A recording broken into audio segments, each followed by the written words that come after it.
देवी ब्रह्महृदायारि कवये मुह्यन्त्यं सूरयः तेजोवारिमृतं यथा विनिमयो यत्र त्रिसर्गो मृषा धाम्ना स्वेन सदा निरस्तकुहकं सत्यं परं धीमहि सृष्टिस्थित्यप्यजेहानियतदृशितमो बन्धमोक्षाश्च यस्मात् अस्य श्री ब्रह्मरुद्र प्रभृति सुरनरद्वेषशत्रुत्मकस्य विष्णोर्व्यस्ताः समस्ताः सकलगुणनिधिः सर्वदोषो व्यपेतः पूर्णानन्दाव्ययो गुरुरपि परमश्चिन्तयेतं महान्तं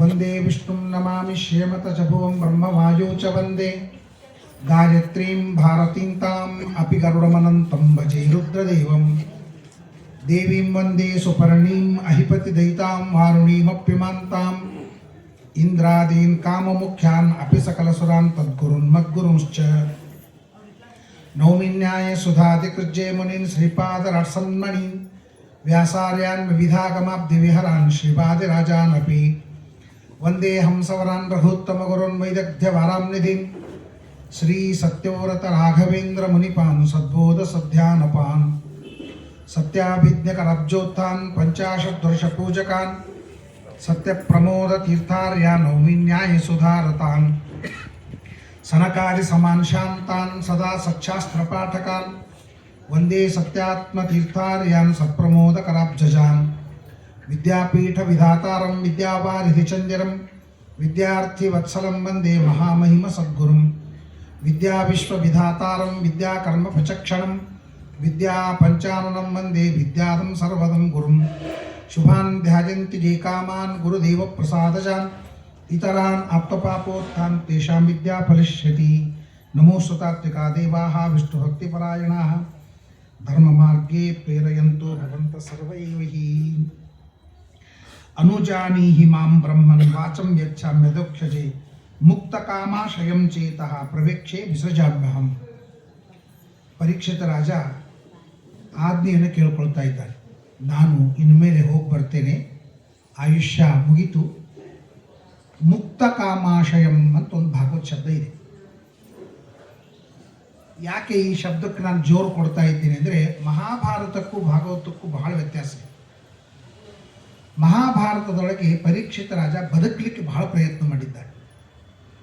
ಕಾಜಿನ ಮನಿ ಮಾಡ್ತಾನೆ, ಆಮೇಲೆ ಎಲ್ಲ ವಿಷ ಹರ ವೈದ್ಯರನ್ನೆಲ್ಲ ಇಟ್ಟಿರ್ತಾನೆ, ಅದಕ್ಕೆ ಬೇಕಾದಂಥ ಔಷಧ ಲೇಟೆಸ್ಟ್ ಯಾವ್ಯಾವ್ದು ಆಗಿನ ಕಾಲಕ್ಕೆ ಔಷಧಗಳಿದ್ದು ಅವೆಲ್ಲ ಔಷಧ ಇಟ್ಟಿರ್ತಾನೆ. ಆಮೇಲೆ ಯಾರನ್ನೂ ಒಳಗೆ ಬಿಡುವುದಿಲ್ಲ. ಏನೋ ಒಂಥರ ಮಹಾಭಾರತದೊಳಗೆ ಪರೀಕ್ಷಿತ ರಾಜ ತಾನು ಬದುಕಲಿಕ್ಕಾಗಿ ಏನು ಬೇಕೋ ಎಲ್ಲ ವ್ಯವಸ್ಥೆ ಮಾಡಿದ್ದಾನೆ.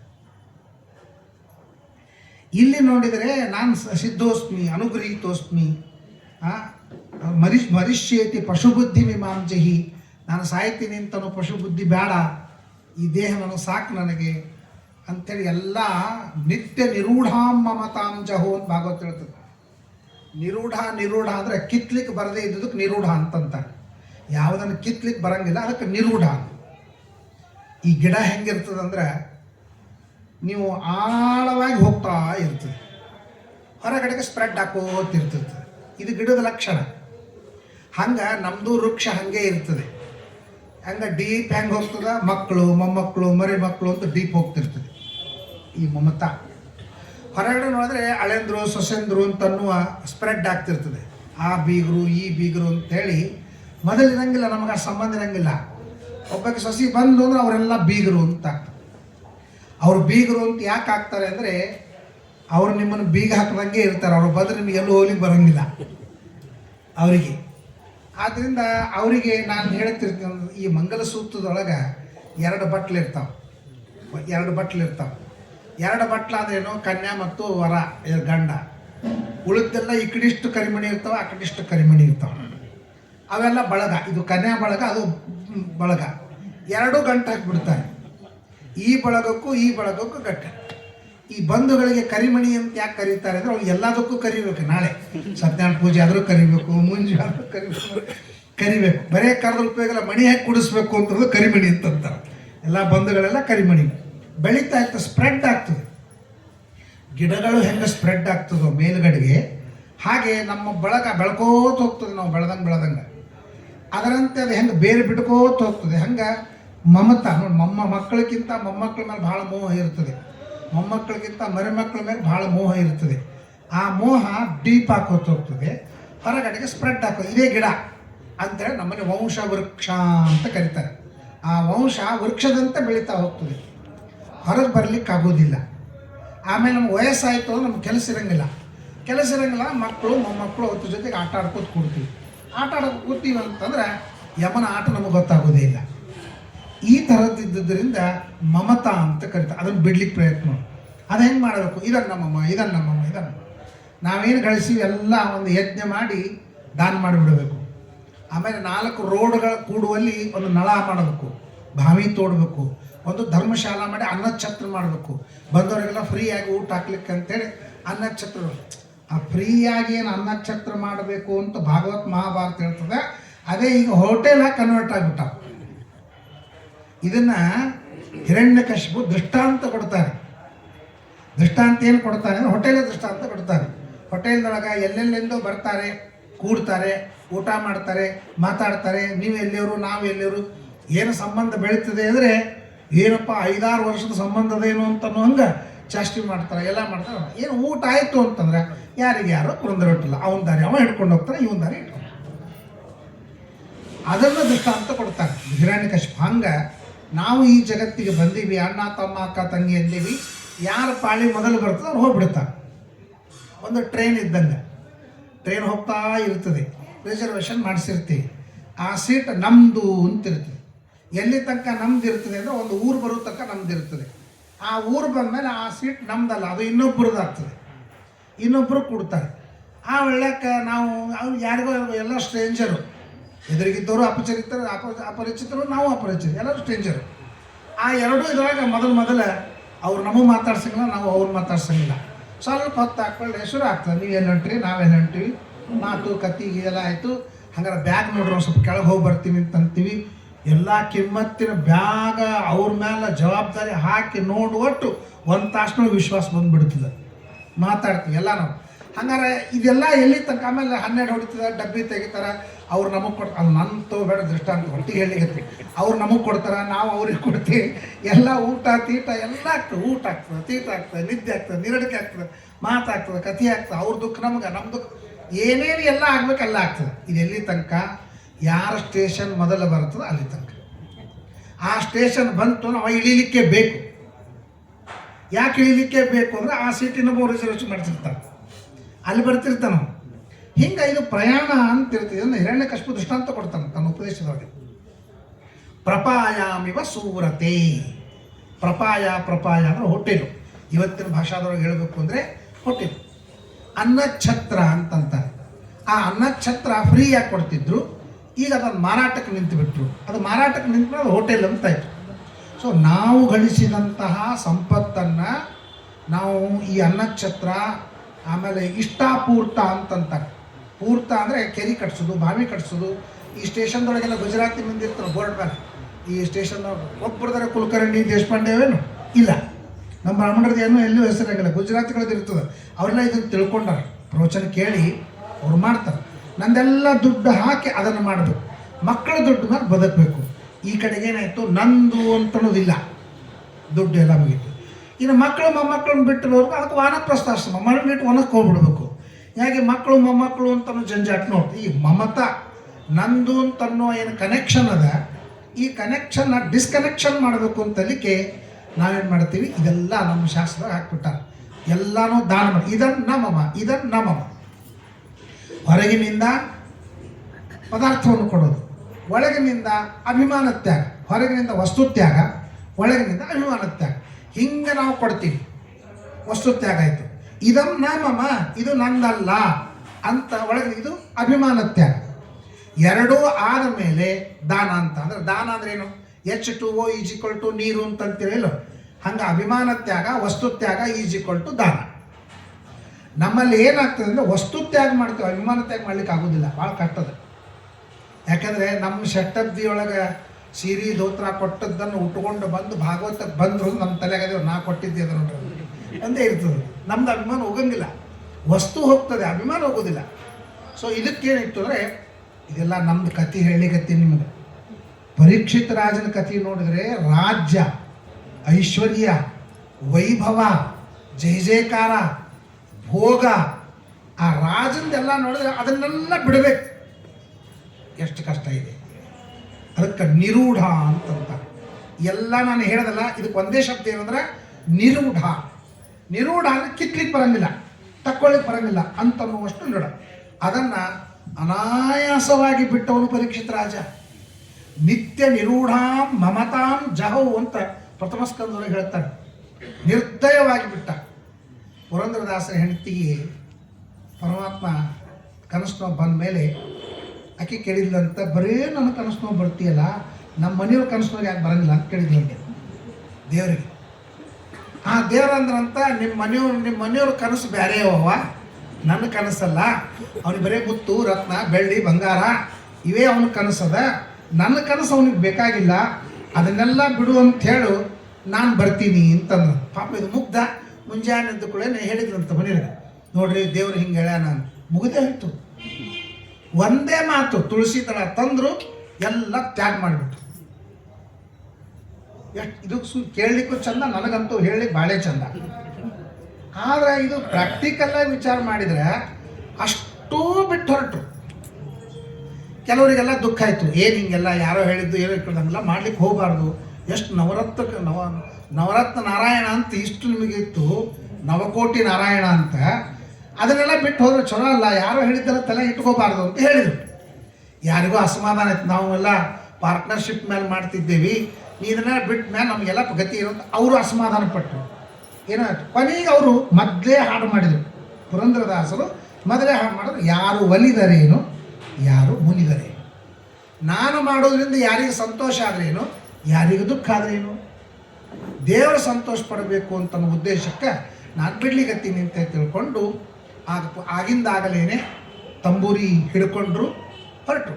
ಕಾನನದೊಳು ಹರಿದಾಡುವ ಸರ್ಪವು ಕಾಲಿಗೆ ಸುತ್ತಿದರೆ, ಜೇನು ನಂದದಿ ಕೀಟಕ್ರಿಮಿಗಳು ಚರ್ಮಕ್ಕೆ ಮುತ್ತಿದರೇನು, ಭಾನುನಂದನ ಬುಧ ಮಂಗಳರ ಬಲವು ತಪ್ಪಿದರೇನು, ದೀನನಾಥ ಶ್ರೀ ಪುರಂದರ ವಿಠಲನ ಧ್ಯಾನವುಳ್ಳ ಹರಿದಾಸರಿಗೆ ಯಾರು ಬಲಿದರೇನು, ನಮಗಿನ್ಯಾರು ಮುನಿದರೇನು.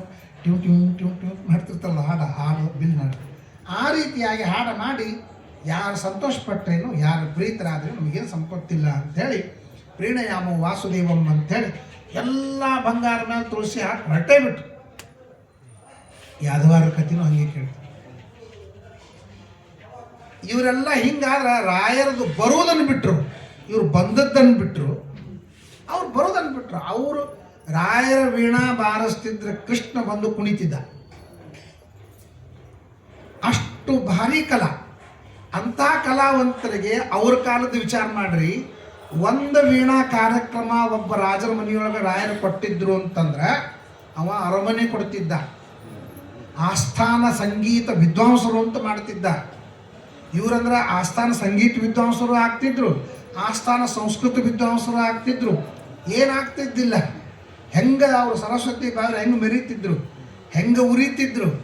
ಆ ಶ್ರೀಮಂತಿಕೆ ಬಂದ್ರೆ ಬಟ್ ಬರಲಿಲ್ಲ. ನಾನು ಬರುವುದು ಬೇಡ ಅಂತ ಬಿಟ್ಟವ್ರು ರಾಯರು, ಬಂದದ್ದು ಹೋಗಲಿ ಅಂತ ಬಿಟ್ಟವರು ಟೀಕಾರಾಯರು ಮತ್ತು ಯಾದವಾರರು, ಪುರಂದರದಾಸರು. ಈ ತರಹದ ಜಗತ್ತಿನೊಳಗಿದ್ದು ಎರಡು ಭಾಳ ಕಷ್ಟ. ನೀವು ಅಂತಿಲ್ಲ ರಾಯರು ಇದ್ದಿದ್ದಿಲ್ಲ, ಏನು ದೊಡ್ಡ ಅಲ್ಲ. ಬರುವುದನ್ನು ಬಿಟ್ಟವರು, ಬರುವುದನ್ನು ಬಿಟ್ಟು 10 ಕೋಟಿ ರೂಪಾಯಿ ಕೊಡ್ತೀನಿ ಬ್ಯಾಡ ಅಂದ್ರೆ ನೋಡೋಣ ಅಂತ. ಭಾಳ ಕಷ್ಟ. 10 ರೂಪಾಯಿ ಕೊಟ್ಟರು ಬ್ಯಾಡ ಅನ್ನೋದೇ ಇದ್ದವರು 10 ಕೋಟಿ ಬಿಟ್ಟರು ಬ್ಯಾಡ ಅಂತಂತಾರೇನು? ಇಲ್ಲ. ಬರುವುದನ್ನು ಬಿಡ್ಲಿಕ್ಕಾಗೋದಿಲ್ಲ, ಇದ್ದದ್ದನ್ನು ಬಿಡ್ಲಿಕ್ಕಾಗೋದಿಲ್ಲ. ಇದು ವೈರಾಗ್ಯ ಅಂತ ಕರೀತಾರೆ. ಅದನ್ನು ಪರೀಕ್ಷಿತ ರಾಜ ನಿತ್ಯ ನಿರೂಢಾಂ ಮಮತಾಂ ಜಹೋ ಅಂತ ಹೊಂಟಂತ. ಅಂದ್ರೆ ಭಾಗವತದ ಪರೀಕ್ಷಿತ ಹಿಂಗಿದ್ದಾನೆ. ಭಾಗವತ್ ಕೇಳ್ದ, ಎಲ್ಲ ವಿರಕ್ತನಾಗ್ಬಿಟ್ಟ. ಸಿದ್ಧೋಸ್ಮಿ ಅನುಗ್ರಹೀತೋಸ್ಮಿ, ನಾನು ಸಾಯಲಿಕ್ಕೆ ರೆಡಿ ಇದ್ದೀನಿ, ನೀವು ಅನುಗ್ರಹ ಮಾಡಿರಿ, ನಾನು ಪವಿತ್ರನಾಗ್ಬಿಟ್ಟೆ, ನನ್ನನ್ನು ನೀವು ಉದ್ಧಾರ ಮಾಡಿದ್ರಿ. ಇದು ಭಾಗವತದ ಪರೀಕ್ಷಿತ. ಮಹಾಭಾರತದ ಪರೀಕ್ಷಿತ ಶಾಪ ಕೇಳಿದ ಮೇಲೆ ಯಾವ ಬರ್ತಾನೆ ತಕ್ಷಕ ಹೆಂಗೆ ಬರ್ತಾನೆ ನೋಡ್ತೀನಿ ಅಂತೇಳಿ ಭಾರಿ ಗಾಜಿನ ಗ್ಲಾಸ್ ಹೌಸ್ ಹುಬ್ಬಳ್ಳಿ ನೋಡ್ರಿ, ಎಲ್ಲೋ ಫಸ್ಟ್ ಗ್ಲಾಸ್ ಹೌಸ್ ಮಾಡಿದವ ಪರೀಕ್ಷಿತ ರಾಜ. ಅಲ್ಲಿ ನದಿ ದಂಡಿ ಮೇಲೆ, ಅದು ನದಿ ದಂಡಿ ಒಳಗೆ, ಅಂದ್ರೆ ಸಾಮಾನ್ಯ ಮತ್ತು ಗಂಗಾ ನದಿ ಒಳಗೆ, ಗಂಗಾ ಈ ಕಡೆ ನೀವು ಇದಕ್ಕೆ ಮುಕ್ತೇಶ್ವರ ಯಾವುದಲ್ಲ ಅಲ್ಲಿ ಹೋದ್ರಿ ಅಂತಾರೆ. ಆ ಹೋಟೆಲು ಆರ್ ಎನ್ ಶೆಟ್ಟಿ ಅವರು ಹೋಟೆಲ್ ಸಮುದ್ರದೊಳಗೆ ಮಾಡಿದ್ದು, ನಡ್ಕೊಂಡು ಹೋಗಿ ಹೋಟೆಲ್ದೊಳಗೆ ಹೋಗ್ತಿರ್ತೀರಿ. ಲಿಫ್ಟ್ದೊಳಗೆ ಹೋಗೋ ಮುಂದೆ ನೀರೊಳಗೆ ಹೊರಗೆ ನೀರು ಕಾಣಿಸ್ತಿರ್ತಾವೆ, ಕೆಳಗಿಂದ ಹೋಗೋ ಮುಂದೆ ಎಲ್ಲ ಕಾನ್ಸೆಪ್ಟ್ ಏನು ನೋಡ್ರಿ, ಎಲ್ಲ ಸರ್ಚ್ ಅಲ್ಲ, ರಿಸರ್ಚು. ಮೊದಲು ಸರ್ಚ್ ಮಾಡಿದ್ರೆ ಇವರು ರಿಸರ್ಚ್ ಆಮೇಲೆ ಮಾಡಿದ್ದು ಇವರೆಲ್ಲರೂ. ಅದಕ್ಕೆ ಆ ನದಿಯೊಳಗೆ ಕಟ್ಟದ ಅರಮನೆ ಕಟ್ಟದ, ಗಾಜಿನ ಅರಮನೆ ಕಟ್ಟದ, ಒಂದು ಹುಳ ಒಳಗೆ ಬರುವಂಗಿಲ್ಲ, ಎಲ್ಲ ಸೆಕ್ಯೂರಿಟಿ ಇಟ್ಟ, ಎಲ್ಲ ವೈದ್ಯರನ್ನ, ಎಲ್ಲ ಔಷಧಗಳನ್ನ ಏನೇನು ಬೇಕು ತಾನು ಹಾವು ಕಚ್ಚಿ ಸಾಯಬಾರದು ಅಂತಲಿಕ್ಕೆ ಅಷ್ಟೂ ತಯಾರು ಮಾಡಿ ಬದುಕಲಿಕ್ಕೆ ಪ್ರಯತ್ನ ಮಾಡಿದಂತಹ ಪರೀಕ್ಷಿತ ರಾಜ ಮಹಾಭಾರತದ ಪರೀಕ್ಷೆ. ಎರಡೂ ನೋಡಿದ್ರೆ ಎಕ್ದಮ್ ಎರಡು ಅಗೇನ್ಸ್ಟ್, ಒಂದಕ್ಕೊಂದು ಸಂಬಂಧ ಇಲ್ಲ.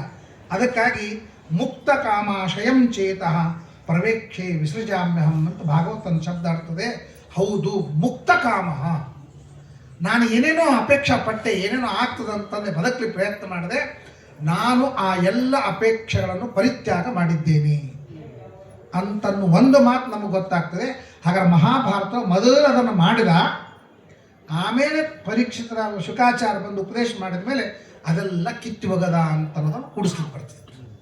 ಆ ರೀತಿ ಮುಕ್ತ ಕಾಮಾಶಯಂ ಚೇತಃ ಪ್ರವೇಕ್ಷೆ ವಿಸೃಜಾಮ್ಯಹಂ ಅಂತ ಜಗಾಮ ಭಿಕ್ಷುಭಿ ಸಾಕಂ ನರದೇವೇನ ಪೂಜಿತ.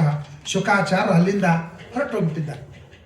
ಅವ್ರಿಗೇನೂ ಬೇಕಾಗಿಲ್ಲ, ಏನೋ ಗೋದೋಹನ ಮಾತ್ರ ಇರ್ತಕ್ಕಂಥ ಆಕಳ ಹಾಲಿನ ಕೆಚ್ಚದಿಂದ ಹಿಂಗೆ ಕೆರೆಯು ಮುಂದಾಗ ಆ ಹಾಲು ಭಾಂಡಿಯೊಳಗೆ ಬೀಳಲಿಕ್ಕೆ ಎಷ್ಟು ಟೈಮ್ ಬೇಕೋ ಅಷ್ಟು ಟೈಮ್ ಮಾತ್ರ ನಿಂದಿರ್ತಾರೆ. ಭಿಕ್ಷಾ ಹಾಕ್ತಿದ್ರೆ ಹಾಕ್ರಿ, ಬೇಡಾರು ಬಿಡಿ. ದೊಡ್ಡ ಜಗತ್ತದ, ನೀ ಇಲ್ಲ ಇನ್ನೊಬ್ಬವ ಕೊಡ್ತಾನೆ, ಅವನಿಲ್ಲ ಇನ್ನೊಬ್ಬವನು ಕೊಡ್ತಾನೆ, ನೀನೇ ಕೊಡಬೇಕು ಅಂತ ಏನಿಲ್ಲ ಅಂಥೇಳಿ ಜಗತ್ತಿನೊಳಗೆ ಅನ್ನ ಹಾಕವು ನೀವು ಒಬ್ಬನೇ ಅಲ್ಲ ಅಂತ ನೆರವು. ಇವರು ಅವಧೂತರು, ತಿರಸ್ಕೃತರು. ಅವಧೂತ ಅಂದ್ರೆ ತಿರಸ್ಕೃತ. ಅವ್ರ ಜಟ, ಅವ್ರ ಕೂದಲ, ಅವ್ರ ದಿಗಂಬರತ್ವ ಇದೆಲ್ಲ ನೋಡಿ ಎಲ್ಲರೂ ಬೇಡ ಹುಚ್ಚ ಅಂತೇಳಿ ಎಲ್ಲ ಹುಡುಗರು ಹುಚ್ಚರಂತ ಬೆನ್ನು ಹತ್ತಿತ್ತಂತ. ಆ ಹುಡುಗರೆಲ್ಲ ಹುಚ್ಚರು ಅಂತ ಬೆನ್ನು ಹತ್ತಿದ್ರೆ ಋಷಿಗಳೆಲ್ಲ ಎದ್ದು ನಿಂತರಂತ.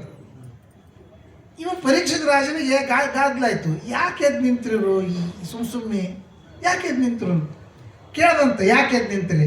ಅಲ್ಲಿ ಬರ್ಲಿಕ್ಕತ್ತಾರಲ್ಲ ಅವ್ರು ಬಂದದಕ್ಕೆ ಎದ್ದು ನಿಂತಿರಿ. ಅವ್ರು ಬಂದ್ರೆ ನೀವು ಯಾಕೆ ಅವು ಹುಚ್ಚದು, ಎಲ್ಲ ಅವಧೂತ ವೇಷ, ಎಲ್ಲ ಬಾಲಕರು ಬೆನ್ನು ಹತ್ತಾರ, ಕಲ್ಲು ಒಗಿಲಿಕ್ಕತ್ತಾರ, ಕಾಡ್ಲಿಕ್ಕತ್ತಾರ ಅವನಿಗೆ. ಅವನನ್ನು ಹೆಂಗೆ ಇಲ್ಲಪ್ಪ ಅವ್ನು ನೋಡಿದ್ರೆ ನಿನಗೆ ಗೊತ್ತಾಗೋದಿಲ್ಲ, ಅವ್ರ ಮುಖ ನೋಡಿ ಗೊತ್ತಾಗ್ತದೆ ಅಂತಂದು ಶುಕಾಚಾರ್ಯರು ಹಾಗೆ ಒಳಗೆ ಬರ್ತಾರೆ. ಎಲ್ಲ ಋಷಿಮುನಿಗಳೆಲ್ಲ ಎದ್ದು ನಿಂದಿರ್ತಾರೆ, ವೇದವ್ಯಾಸದೇವರು ಇರ್ತಾರೆ, ಪರಶುರಾಮದೇವರು ಇರ್ತಾರೆ, ಅಲ್ಲಿ ಭಾಗವತ್ ಬರೆದವರು ಇರ್ತಾರೆ, ಭಾಗವತ್ ಕೇಳಿದವರು ಇರ್ತಾರೆ, ಎಲ್ಲರೂ ಇರ್ತಾರೆ. ಎಲ್ಲರೂ ಬಂದ ಕೂಡಲೇ ಶುಕಾಚಾರ ಬಂದು ಎಲ್ಲರೂ ಎದ್ದು ನಿಂತರು. ಆಗ ಇವರು ಶುಕಾಚಾರ ಅಂತಂತಾರೆ. ಅಂದರೆ ಅವರಿಗೆ ಗುರ್ತಿ ಹಿಡಿಲಿಕ್ಕಾಗದೇ ಇದ್ದಂಗೆ ಇರ್ತಿದ್ರು ಆಗಿನ ಕಾಲಕ್ಕೆ. ಯಾಕಂದ್ರೆ ಗುರ್ತಾನ ನಮಸ್ಕಾರ ಮಾಡ್ತಾರೆ, ನಮಸ್ಕಾರ ಮಾಡಿ ನಮ್ಮ ಪುಣ್ಯ ಕಸ್ಕೊಂಡು ಹೋಗ್ಬಿಡ್ತಾರೆ, ನಮ್ಮನ್ನು ಹೊಗಳುತ್ತಾರೆ. ಏನ್ರಿ ಎಷ್ಟು ಪುಣ್ಯವಂತರು, ಎಷ್ಟು ಭಾಗ್ಯವಂತರು ಅಂತಂತಾರೆ. ಪುಣ್ಯ ಒಟ್ಟು ಪೂರ್ಣ ಖಾಲಿ ಮಾಡ್ಕೊಂಡು ಹೋಗ್ಬಿಡ್ತಾರೆ. ಅದಕ್ಕೆ ನಮ್ಮ ಪುಣ್ಯ ಹಂಗೆ ಉಳಿಬೇಕು, ದುಡ್ಡು ಖರ್ಚಾಗದೇ ಇದ್ದದ್ದು ಜಿಪುಣತನ ಇರಬಾರ್ದು. ಪುಣ್ಯದೊಳಗೆ ಮಾತ್ರ ಭಾರಿ ಜಿಪುಣ ಇರ್ಬೇಕಂತ, ಯಾರಿಗೂ ಒಂದು ಅಂಬಡಿ ಕೊಡದೇ ಇದ್ದಂಗೆ ಪುಣ್ಯವನ್ನು ಕೊಡಬಾರ್ದು ಅಂತೇಳಿ ಅವಧೂತರಾಗಿ ಇರ್ತಾರಂತ. ಅವಧೂತರಾಗಿದ್ದ ಬಂದು ಶುಕಾಚಾರ್ಯ ಎಲ್ಲ ನೋಡ್ತಿಲ್ಲ, ಭಾಗವತನೆಲ್ಲ ಕೇಳ್ತಾನೆ. ಆ ಮಹಾಭಾರತದ ಪರೀಕ್ಷಿತ ರಾಜ ಮೊದಲಿನ ಪರೀಕ್ಷಿತ, ಆಮೇಲೆ ಭಾಗವತದ ಪರೀಕ್ಷಿತ, ಹಿಂಗಾದ ಅಂತ ಎರಡನ್ನೂ ಕೂಡಿಸ್ತಾರೆ. ವಿಮುಕ್ತಾಶ್ವರಂ ಅಂತ ಒಂದೇ ಒಂದು ಶಬ್ದದಿಂದ ಇದಕ್ಕೆ ವ್ಯಾಖ್ಯಾನವನ್ನು ಮಾಡ್ತಾರೆ. ಅಲ್ಲಿಂದ ಶುಕಾಚಾರ್ಯರು ಪೂಜಿತರಾಗಿ ಹೊರಟು ಬಿಡ್ತಾರೆ. ಈಗ ನೋಡ್ರಿ, ನಮಗೆ ಪುರಾಣ ಮುಗೀತು ಅಂತಂದ್ರೆ ಬಡ ಮನೆಗೆ ಹೋಗ್ಬಿಡ್ತೀವಿ. ಯಾವಾಗ ಮನೆಗೆ ಹೋಗಿವಿ, ಯಾವ ಮನೆಗೆ ಹೋಗಿವಿ ಅಂತ ಅಂತಿರ್ತೀವಿ. ಎಲ್ಲೋ ಊರಿಗೆ ಹೋಗಿದ್ದೀವಿ ಅಂತಂದ್ರೆ ನಮ್ಮ ಮನೆಗೆ ಯಾವಾಗ ಹೋಗೋದು ಅಂತ ಹಿಂಗೆ ವಿಚಾರ ಮಾಡ್ತಿರ್ತಾರೆ. ಕಾರ್ಯಕ್ರಮ ಮುಗೀತು ಅಂದ್ರೆ ಅದೊಂದು ಮುಖ ಅರಳಿರ್ತು ನೋಡ್ರಿ ಎಲ್ಲರಿಗೂ. ಅಗದಿ ರೆಡಿಯಾಗಿ ಬ್ಯಾಗಿಗೆ ತೊಗೊಂಡು ಹೋಗಿ ಮನೆಗೆ ಹೊಂಟೀವಿ ಅಂತ ಅನಿಸ್ತದೆ.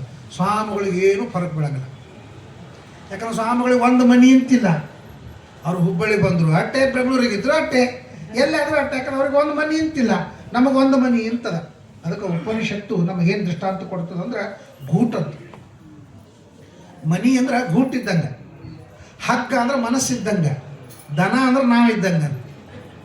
ಆ ದನಕ್ಕೆ ಹಗ್ಗ ಕಟ್ಟಿ ಗೂಟಿ ಕಟ್ಟಿಬಿಟ್ರೆ ದಿಶಂ ಪತಿತ್ವ ಬಂಧನಮೇವ ಪ್ರಾಪ್ನೋತಿ ಅಂತ. ಈ ಕಡೆ ಹೋಗ್ತದೆ ಮತ್ತೆ ಅಲ್ಲೇ ಗುಟ್ಟಿಗೆ ಬರ್ತದೆ, ಈ ಕಡೆಗೆ ಹೋಗ್ತದೆ ಮತ್ತೆ ಗುಟ್ಟಕ್ಕೆ ಬರ್ತದೆ, ಎಲ್ಲೆಲ್ಲಿ ಹೋಗ್ತದೆ ಮತ್ತೆ ಅಲ್ಲೇ ಬಂದಂಗೆ ನಾವು ಎಲ್ಲಿ ಜಗತ್ತನ್ನು ತಿರುಗಾಡಿದ್ರು ಮತ್ತೆ ಬರೋದು ಆ ಗೂಟ ಮನಿ. ಹಗ್ಗ ಯಾವುದು ಅಂದರೆ ಮನಸ್ಸು ಹಗ್ಗು. ಮನಸ್ಸು ಕಾಣಿಸಂಗಿಲ್ಲ, ಬಟ್ ಜಗತ್ತಿರ್ತದೆ. ಯಾವುದು ಜಗತ್ತದ ಅದು ಹಗ್ಗ, ಯಾವುದು ಮನಸ್ಸು ಜಗತ್ತಿರ್ತದೆ ಅದು ಒಂದು ಕೆಲಸ. ಹಗ್ಗಕ್ಕೆ ಇಷ್ಟು ಮೀಟರ್ ಅಂತ ಇರ್ತದೆ, ಅಷ್ಟು ಮೀಟರ್ ತನಕ ಹಗ್ಗ ಇರ್ತದೆ, ಮುಂದೆ ಹಗ್ಗ ಇರೋದಿಲ್ಲ. ಮನಸ್ಸಿಗೆ ಮೀಟರ್ ಅಂತ ಇಲ್ಲ, ಅನ್ಲಿಮಿಟೆಡ್ ಮೀಟರ್. ಇದಕ್ಕೆ ಲಿಮಿಟ್ ಅಂತ ಅನ್ನೋದೇ ಇಲ್ಲ. ಅಷ್ಟು ಉದ್ದು ಎಷ್ಟು ದೂರ ಹೋಗ್ತೀರಿ ಹಗ್ಗ ಹಿಗ್ತಿರ್ತದೆ. ಹಾಗೆ ಲಕ್ಷ್ಮೀದೇವಿ ವೈಕುಂಠ ಆದಂಗೆ ಭಾಳ ಮಂದಿ ವಿಚಾರ ಮಾಡ್ತಾರೆ, ನಾವು ಯಾಕೆ ಭಾಗವತಕ್ಕೆ ಎಲ್ಲರೂ ಬರೋಂಗಿಲ್ಲ ಅಂದ್ರೆ ವೈಕುಂಠ ಫುಲ್ ಆದ್ರೆ ನಾವೆಲ್ಲ ಭಾಗವತ್ ಕೇಳಿ ವೈಕುಂಠಕ್ಕೆ ಜಾಗ ಗೀಗ ಬೇಕಲ್ಲ ಅಂತ. ಇಲ್ಲ, ಅದು ನೀವು ಹೆಂಗೆ ಹೋಗ್ತೀರ ಹಂಗೆ ಜಾಗ ಹಿಗ್ತಿರ್ತದೆ. ಯಾಕಂದ್ರೆ ಇಟ್ಟಂಗಿ ಸಿಮೆಂಟ್ದಿಂದ ಮಾಡಿದ್ದಲ್ಲ, ಸಾಕ್ಷಾತ್ ಲಕ್ಷ್ಮೀದೇವಿನೇ ವೈಕುಂಠ ಆಗಿರ್ತಾಳಲ್ಲಿ. ಹೆಂಗೆ ಬರ್ತೀರಿ ಹಂಗಂಗೆ ಅದು ಹಿಗ್ಗೊತ್ತು ಹೋಗ್ತಿರ್ತದೆ ಅಂತ ಹೇಳ್ತಾರೆ. ಹಂಗೆ ಅದಕ್ಕೆ ವಿಮುಕ್ತಾಶ್ರಯಂ ಶುಕಾಚಾರ್ಯ ಹೋದ್ರೆ ಅವ್ರಿಗೆ ಏನು ಇದು ಮನಿ ಅದು ಮಠ ಅಂತ ಇಲ್ಲೇ ಇಲ್ಲ, ಎಲ್ಲಿ ಹೋಗ್ತಾರೋ ಅದೇ ಮನಿ, ಯಾವ ಊರಿಗೆ ಹೋಗ್ತಾರೋ ಅದೇ ಊರು ಅಂತ ಹೇಳಿ ಅವ್ರದ್ದು ತಕ್ಷಕ ಅವನು ಹೊರಟಿದ್ದಾನೆ. ಬಂತಾರೆ ಟೈಮ್, ಸಾಯಂಕಾಲ ಆಗಿದೆ, 7 ದಿನ ಆಯ್ತು. ಸಾಯಂಕಾಲ ಸೂರ್ಯಾಸ್ತ ಆಗೋದ್ರೊಳಗೆ ಕೆಲಸ ಆಗಬೇಕು. ವಿಪ್ರನ ಶಾಪ ಇದೆ. ಬಹಳ ಸ್ವಾರಸ್ಯ ಏನು ಅಂತಂದರೆ ನೋಡ್ರಿ, ಈ ಶಾಪವನ್ನು ಕೊಡ್ತಾ ಇರುವಾಗ ಏನು ಶಾಪ ಕೊಟ್ಟ ಅಂದರೆ ಇತಃ ಲಂಘಿತ ಮರ್ಯಾದಂ ತಕ್ಷಕ ಸಪ್ತಮೇ ಅಲಿ, ತಕ್ಷಕನು ನಿನ್ನನ್ನು ಕೊಲ್ಲಿ ಅಂತ. ಶಾಪದೊಳಗೆ ಏನು ಶಾಪ ಕೊಡಬೇಕಾಗಿತ್ತು ಅಂದ್ರೆ ಹಾವು ಕಚ್ಚಿ ಸಾಯಿ. ಯಾಕಂದ್ರೆ ಸಾಮಾನ್ಯವಾಗಿ ನಾವು ಹೆಂಗೆ ಅಪರಾಧ ಮಾಡ್ತೀವಿ ಅದಕ್ಕೆ ತಕ್ಕಂತೆ ಶಿಕ್ಷೆ ಇರ್ತದೆ. ಸತ್ತ ಹಾವನ್ನು ಹಾಕಿದ, ಸತ್ತ ಹಾವನ್ನು ಹಾಕಿದ್ದಕ್ಕೆ ಶಾಪ ಏನು ಕೊಡಬೇಕಾಗಿತ್ತು, ಹಾವಿನಿಂದ ಸಾಯಕ್ಕೆ ತರಬೇಕಾಗಿತ್ತು. ತಕ್ಷಕ ಅಂತ ಶಬ್ದ ಆಡ್ತಾನೆ, ತಕ್ಷಕ ಸಪ್ತಮೇ ಹನಿ. ಭಗವಂತನ ಸಂಕಲ್ಪದ ಸಾಮರ್ಥ್ಯ ಹೇಳ್ತೀನಿ. 3 ಘಟನಾ ಅವ ಇಲ್ಲಿ. 1ನೇದ್ದು ಶಾಪ, 2ನೇದ್ದು ತಕ್ಷಕ, 3ನೇದ್ದು ಹಾವಲ್ಯಾಕೆ ಸತ್ತು ಬೀಳಬೇಕು, ಇನ್ನೊಂದು ಕಡೆ ಬಿದ್ದು ಸಾಯ್ಲಿಕ್ಕೆ ಬರ್ತಿದ್ದಿಲ್ಲ. ಅದಕ್ಕೆ ನಮ್ಮಲ್ಲೆಲ್ಲ ಹೇಳ್ತಾರೆ, ಇಲ್ಲಿ ಯಾಕೆ ಸಾಯ್ಲಿಕ್ಕೆ ಕೂತಿದಿ ಅಂತಂತಾರೆ. ಯಾರು ಸಾಯ್ಲಿಕ್ಕೆ ಕೂಡ್ತಿರ್ತಾರೆ ಅನ್ನೋ ಪದ್ಧತಿ ನಮ್ಮ ಉತ್ತರ ಕರ್ನಾಟಕದ ಭಾಷೆ. ಎಲ್ಲದಕ್ಕೂ ಊಟ ಮಾಡ್ತಾ ಇನ್ನೊಂದು ಬಕ್ರಿ ಹಾಕೊಂಡು ತಿಂದು ಸಾಯಿ ಅಂತ ನಾವು ಸಾಯ್ಲಿಕ್ಕೆ ತಿಂತಿರ್ತೇವ. ನಾ ಇಲ್ಲೇ ಮಲ್ಕೊಂಡು ಸಾಯಿ, ಕೂತು ಸಾಯಿ, ತಿಂದು ಸಾಯಿ. ಈ ಸಾಯಿ ಅಂತ ಶಬ್ದ ನಮ್ಮಲ್ಲಿ ಅಮಂಗಳ ಅಲ್ಲೇ ಇಲ್ಲ. ಅದು ಶ್ರೀಕಾರ ಇದ್ದಂಗೆ. ಹೆಂಗೆ ಸ್ವತಃ ಓಂ ಅಥಾತೋ ಬ್ರಹ್ಮ ಜಿಜ್ಞಾಸ ಓಂ ಅಂತಿದ್ದಂಗೆ ಸಾಯಿ ಅಂತ ಶಬ್ದ. ಹಂಗೆ ಊರಿಗೆ ಹೋಗ್ತಿರ್ತೇವೆ, ಇಷ್ಟು ಲಘು ಹೋಗ್ಬೇಡ, ಇನ್ನೂ ಬೇಕಾದಷ್ಟು ಟೈಮ್ ಅದ, ನಾ ಈಗ ಹೋಗಿ ಸಾಯಿ ಅಲ್ಲ. ಸತ್ತ ಹೊರಗೆ ಹೋಗ್ಲಿಕ್ಕೆ ಸಾಯ್ಲಿಕ್ಕೆ ಹೋಗ್ಬೇಕು ಅಂತ ಅಪೇಕ್ಷೆ ಅದನ. ನಮಗೆ ಅಪೇಕ್ಷೆ ಇಲ್ಲ. ಸಾಯಿ ಅಂತ ಶಬ್ದ ಅದಕ್ಕೆ ಸಾಯಿಬಾಬಾ ಅಂತಂತಿರ್ತಾರೆ ಇಲ್ಲೋ, ಅದಕ್ಕೂ ಅಷ್ಟೇ ಅದ. ನನ್ನ ಹತ್ರ ಬಂದಿದ್ರೆ ನೀ ಸಾಯ್ತಿ ನಿಶ್ಚಿತ ಬಾ. ಆ ರೀತಿಯಾಗಿ ಆ ಹಾವು ಅಲ್ಲೇ ಬಿದ್ದಿತ್ತು. ಆ ಹಾವನ್ನು ಕೊಳ್ಳಗೆ ಹಾಕಿದೆ. ಯಾಕಂದರೆ ಅವನಿಗೆ ಹಾವಿನ ಶಾಪ ಆಗಬೇಕು, ಹಾವು ಕಚ್ಚಿ ಶಾಪ ಆಗಬೇಕು. ಇದು ಸಂಕಲ್ಪ. ಯಾಕೆ ಸಂಕಲ್ಪ ಆಗಬೇಕು? ಒಂದು ಶಾಪವಾಗಿದೆ, ಹಾವು ಸಾಯಲಿ ಅಂತ ಒಂದು ಶಾಪ ಆಗಿದೆ. ಯಾರ್ದು? ಕದ್ರುವಿನ ಶಾಪ ಆಗಿದೆ. ಕದ್ರು ಮತ್ತು ವಿನತ. ವಿನತ ಗರುಡನವ್ವ, ಕದ್ರು ಹಾವಿನವ್ವ. ಅವರಿಬ್ಬರು ಕೂತಾಗ ಸಮುದ್ರ ದಂಡಿ ಕುದುರೆ ಬರ್ತಿತ್ತು, ಪೂರ್ಣ ಹೊಯ್ಟು ಕುದುರೆ. ಅದಕ್ಕೆ ಕದ್ರು ಏನು ಹೇಳಿದ್ರು, ಪೂರ್ಣ ಹೊಯ್ಟಿಲ್ಲ, ಬಾಲದ ಹತ್ರ ಕಪ್ಪದ ಅಂತ ಕದ್ರು. ವಿನತ ಏನು ಹೇಳಿದಿಲ್ಲ, ನಾನು ನೋಡೀನಿ ಅದು ಪೂರ್ಣ ಬೆಳಗದ. ಇವರು ಶುರು ಆಯ್ತು ನೋಡಿ ಜಗಳ. ಅಲ್ಲಿ ಬಾಲಕ್ಕೆ ಕಪ್ಪದ ಅಂತ ಕದ್ರು, ಇಲ್ಲ ಪೂರ್ಣ ಬೆಳೆಯದಂತ ವಿನತ. ಜಸ್ಟ್ ನಾಳೆ ಮತ್ತೆ ಬರ್ತಲ್ಲ ಕುದುರೆ, ನಾಳೆ ನೋಡೋಣ ಅಂತ. ನಾಳೆ ನೋಡೋಣ ಅಂತ ಅನ್ನೋದ್ರೊಳಗಾಗಿ ಕದ್ರು ಏನು ಮಾಡಿದ್ರು, ರಾತ್ರಿ ಎಲ್ಲ ಹಾವುಗಳಿಗೆ ಮೀಟಿಂಗ್ ಕರೆದು, ಎಮರ್ಜೆನ್ಸಿ ಮೀಟಿಂಗ್. ಎಲ್ಲ ಹಾವುಗಳು ಬಂದು, ಅರ್ಧ ಹಾವು ಫುಲ್ ಆಯ್ತು ಜಾಗ, ಅರ್ಧ ಹಾವುಗಳು ಬಂದು ಅರ್ಧ ಹಾವುಗಳು ವೇಟಿಂಗ್ ರೂಮ್ದೊಳಗೆ ಕೂತು. ಅಂದರೆ ಈಗ ಆಯ್ತು, ಮತ್ತು ಅವ್ರು ಬರೋರು ಸೆಕೆಂಡ್ ರೌಂಡ್ದಾಗ ಅವ್ರು ಬರಬೇಕು ಅಂತ ಹಂಗೆ ಕೂತು. ಕೂತ್ಮೇಲೆ ಕದ್ರು ಹೇಳಿದ್ಲು, ನೋಡವ್ವ ನಾನಂತೂ ಹೇಳೀನಿ, ನನಗೂ ಗೊತ್ತದ ಆ ಕುದುರೆ ಭಾಳ ಬೆಳೆಯದ ಅಂತ, ಬಟ್ ಮಾತು ತಪ್ಪು ಹಂಗಿಲ್ಲ. ನಾ ಹೇಳೀನಿ ಅಂದಮೇಲೆ ಆಗಬೇಕು. ಅದಕ್ಕೆ ನೀವೇನು ಮಾಡಿರಿ, ಬಾಲಿಗೆ ಕಚ್ಚಿರಿ. ಆ ಕುದುರೆ ಬಾಲಿಗೆ ಕಚ್ಚಿದ್ರೆ ನಿಮ್ಮ ವಿಷಯದ ಪ್ರಭಾವದಿಂದ ಬಾಲ ಕರಿ ಆಗ್ತದೆ. ಬಾಲ ಕರಿ ಆಯಿತು ಅಂದ್ರೆ ನಾನು ಗೆಲ್ತೀನಿ ಅಂತ ಹೇಳಿ ತಾನು ಗೆಲ್ಲುವ ಸಂಬಂಧ ಆ ಕುದುರೆಗೆ ಹಾವು ಕಚ್ಚಿ ಸಾಯ್ತು. ಇಷ್ಟು ವಾಕ್ಯಾರ್ಥ ಸಾಧ್ಯ. ಆಮೇಲೆ ಹಾವುಗಳು ಏನು ಮಾಡೋದು, ಪಾಪ ಒಳ್ಳೆಯ ಸಂಸ್ಕಾರವಂತಿದ್ದು. ಅದಕ್ಕೆ ಹಾವುಗಳು ಹೇಳಿದು, ಇಲ್ಲ ಮತ್ತು ಹಂಗೆ ಮಾಡೋದು ತಪ್ಪಾಗ್ತದೆ, ನೀ ಸೋಲ್ತಿ ಅಂತ ಅದಕ್ಕೆ ಹಿಂಗೆ ಮೋಸ ಮಾಡ್ತಾರೇನೋ, ಮೋಸ ಮಾಡ್ಲಿಕ್ಕೆ ಹೋಗಬಾರ್ದು ಅಂತಂದಾಗ ಸಿಟ್ಟು ಬಂತ್ರಿ. ಯಾಕಂದ್ರೆ ಖರೆ ಹೇಳಿದಾಗ ನಮಗೆ ಸಿಟ್ಟು ಬರುವುದು, ಆ ಸತ್ಯ ಮಾತಾಡಿದಾಗ ಸಿಟ್ಟು ಬಂದು ಏನು ಮಾಡಿದ್ವು, ನೀವು ಸರ್ಪ ಯಾಗದೊಳಗೆ ಬಿದ್ದು ಸಾಯಿರಿ ಅಂತ ಶಾಪ ಕೊಟ್ಟು. ಸೊ ಫಸ್ಟ್ ಮೀಟಿಂಗಕ್ಕೆ ಯಾವ ಬಂದಿದ್ದ ಹಾವುಗಳು ಅವೆಲ್ಲ ಸಾಯಿರಿ ಅಂತ ಶಾಪಗ್ರಸ್ತ ಅದು.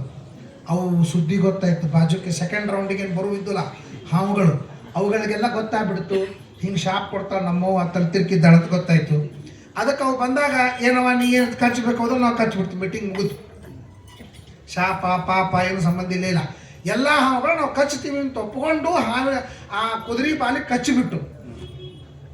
ಹೀಗಾಗಿ ಯಾವ ಹಾವುಗಳು ಕಚ್ಚಿ ಬದುಕಿದ್ದು ಅವೆಲ್ಲ ಬದುಕುದು, ಆಸ್ತಿಕ ಬಂದು ಏನು ಬದುಕುದು. ಯಾವ ಶಾಪಗ್ರಸ್ತ ಆಗಿದ್ದು ಅವೆಲ್ಲಾನು ಬಿದ್ದು ಸತ್ತು. ಸೊ ಕದ್ರುವಿನ ಶಾಪದೊಳಗೆ ಹಾವುಗಳು ಸಾಯಬೇಕು ಅಂತನ್ನೋದೊಂದು ಸಂಕಲ್ಪ ಇತ್ತು. ಅದೊಂದು ಕೆಲಸ ಆಗಬೇಕಾಗಿತ್ತು. ಭಗವಂತನ ಸಂಕಲ್ಪ ನೋಡಿ, ಕತಿ ಹೆಂಗೆ ಕೊಡಿಸ್ತಾನೆ ದೇವರು ಅಂತ, ಅದೊಂದು ಕೆಲಸ ಆಗಬೇಕಾಗಿತ್ತು. ಹಿಂಗಾಗಿ ಸಾಯ.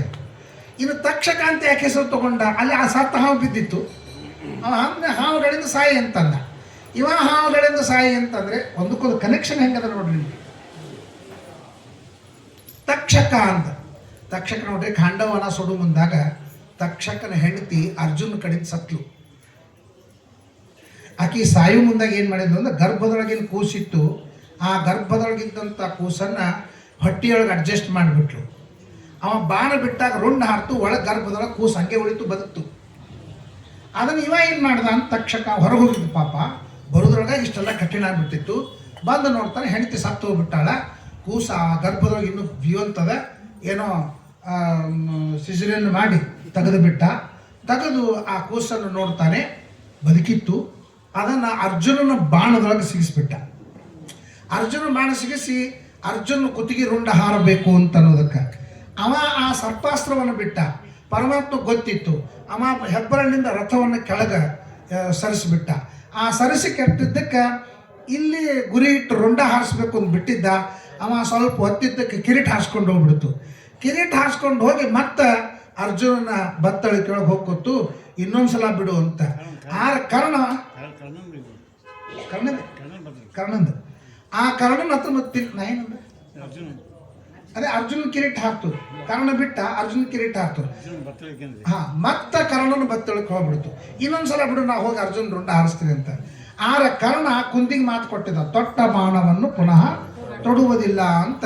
ಅವ ಆ ಬಾಣ ಅಲ್ಲೇ ಬಿಟ್ಟ. ಕೊನೆಗೆ ಅರ್ಜುನ ಏನು ಮಾಡಿದ ಅಂದರೆ ಅದಕ್ಕೆ ಹೊಡೆದು ಕೊಂದೇ ಬಿಟ್ಟ. ಮಗನನ್ನು ಅರ್ಜುನ ಕೊಂದ, ಹೆಂಡತಿಯನ್ನು ಅರ್ಜುನ ಕೊಂದ. ನನ್ನ ವಂಶ ನಿಂತು ಹೋಯಿತು. ಹಾಗಾದ್ರೆ ನನ್ನ ವಂಶವನ್ನು ನಿಲ್ಲಿಸಿದಂತಹ ಅರ್ಜುನನ ವಂಶವು ಕೂಡ ಉಳಿಬಾರ್ದು, ಅವನ ವಂಶವನ್ನು ನಿರ್ವಂಶ ಮಾಡ್ತೇನೆ ಅಂತ ಆ ತಕ್ಷಕ ಸಂಕಲ್ಪವನ್ನು ಮಾಡಿದ್ದಾನೆ. ಇದು ಎರಡನೇ ಕಥೆ. ಹಾಗಾದ್ರೆ ಅರ್ಜುನನ ವಂಶ ಕುಡಿ ವಂಶ ಯಾವುದು? ಪರೀಕ್ಷಿತ ಒಬ್ಬನೇ. ಇವ ಈ ವಿಕೆಟ್ ಬಿತ್ತು ಅಂತಂದ್ರೆ ಅರ್ಜುನ ವಂಶ ಡೆಡ್ ಎಂಡ್ ಆಗುತ್ತೆ. ಅದಕ್ಕೆ ತಕ್ಷಕ ಏನು ಮಾಡಿದ್ದ, ಈ ಪರೀಕ್ಷಿತ ರಾಜನ ನಾನು ಕೊಂದು ಬಿಟ್ಟಂದ್ರೆ ಅರ್ಜುನನ ವಂಶ ನಿರ್ವಂಶ ಆಗಬೇಕು ಅಂತ ನಾನೇನು ಸಂಕಲ್ಪ ಮಾಡೀನಿ, ಅದು ಕರೆಕ್ಟ್ ಆಗ್ತದಂತ ತಕ್ಷಕನ ತಲೆಯಾಗಿತ್ತು.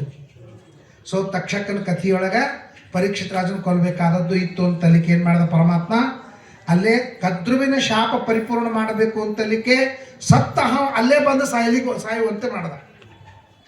ಆ ಸತ್ತ ಹಾವನ್ನು ಹಾಕಿದ್ದಕ್ಕೆ ಹಾವಿನಿಂದ ಸಾಯಿ ಅಂತ ಶಾಪ ಕೊಡಬೇಕಾಗಿತ್ತು.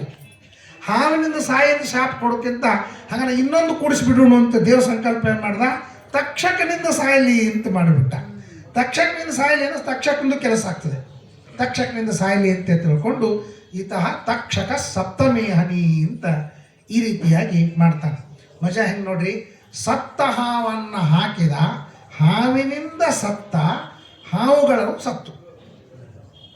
ಅದಕ್ಕೆ ನಾನೊಂದು ಹಾಡು ಮಾಡೀನಿ. ಹಾಡು ಮಾಡಿ ಸರ್ಪದ ಸುದ್ದಿಯ ಕೇಳಿರೋ ಅಂತ.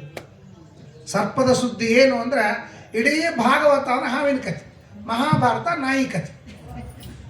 ನಾಯಿಯಿಂದ ಪ್ರಾರಂಭ ಆಗ್ತದೆ, ನಾಯಿಯಿಂದ ಮುಗಿತದೆ ಮಹಾಭಾರತ. ನೋಡ್ರಿ, ಹಂಗೆ ಸರ್ಪದಿಂದ ಸ್ಟಾರ್ಟ್ ಆಗ್ತದೆ, ಸರ್ಪದಿಂದ ಮುಗಿತದೆ ಭಾಗವತ.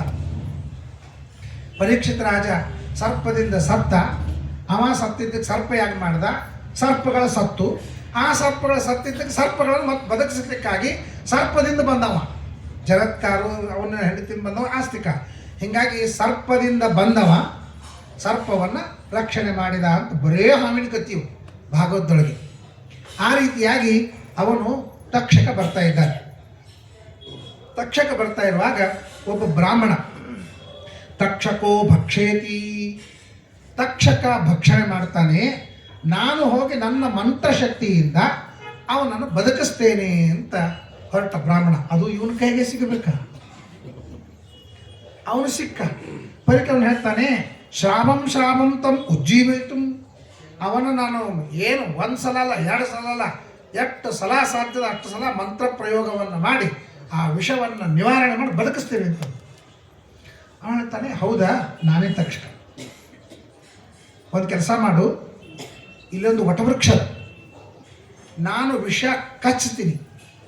ಅಂದರೆ ಹನುಮಂತ ಹಾರದ ಲಂಕಾಕ ಹಾರು ಮುಂದಾಗ ಅವನ ಹಾರುವ ವೇಗದ ಗಾಳಿಯಿಂದ ಬೆಟ್ಟದೊಳಗಿನ ಬಂಡಗಲ್ಲು ಕೆಳಗೆ ಬಿದ್ದು ಅಂತ, ಬಂಡಗಲ್ ಕೆಳಗೆ ಬಿದ್ದಾಗ ಒಳಗೆ ಹಾವುಗಳಿದ್ದು ಅಂತ, ಆ ಹಾವುಗಳ ಸಿಟ್ಟಿಗೆ ಬಂದು ಬಂಡಗಲ್ ಕಚ್ಚುದು ಅಂತ, ಬಂಡಗಲ್ ಕಚ್ಚಿದ ಬಂಡಗಲೆಲ್ಲ ಪುಡಿಪಿಡಿ ಅದು. ಇದು ಸಂಗ್ರಹ ರಾಮಾಯಣದೊಳಗೆ ಬರೀತಾರೆ. ಹನುಮಂತ ಹಾರಿದ್ರೆ ಏನೇನಾಯಿತು ಅಂತ.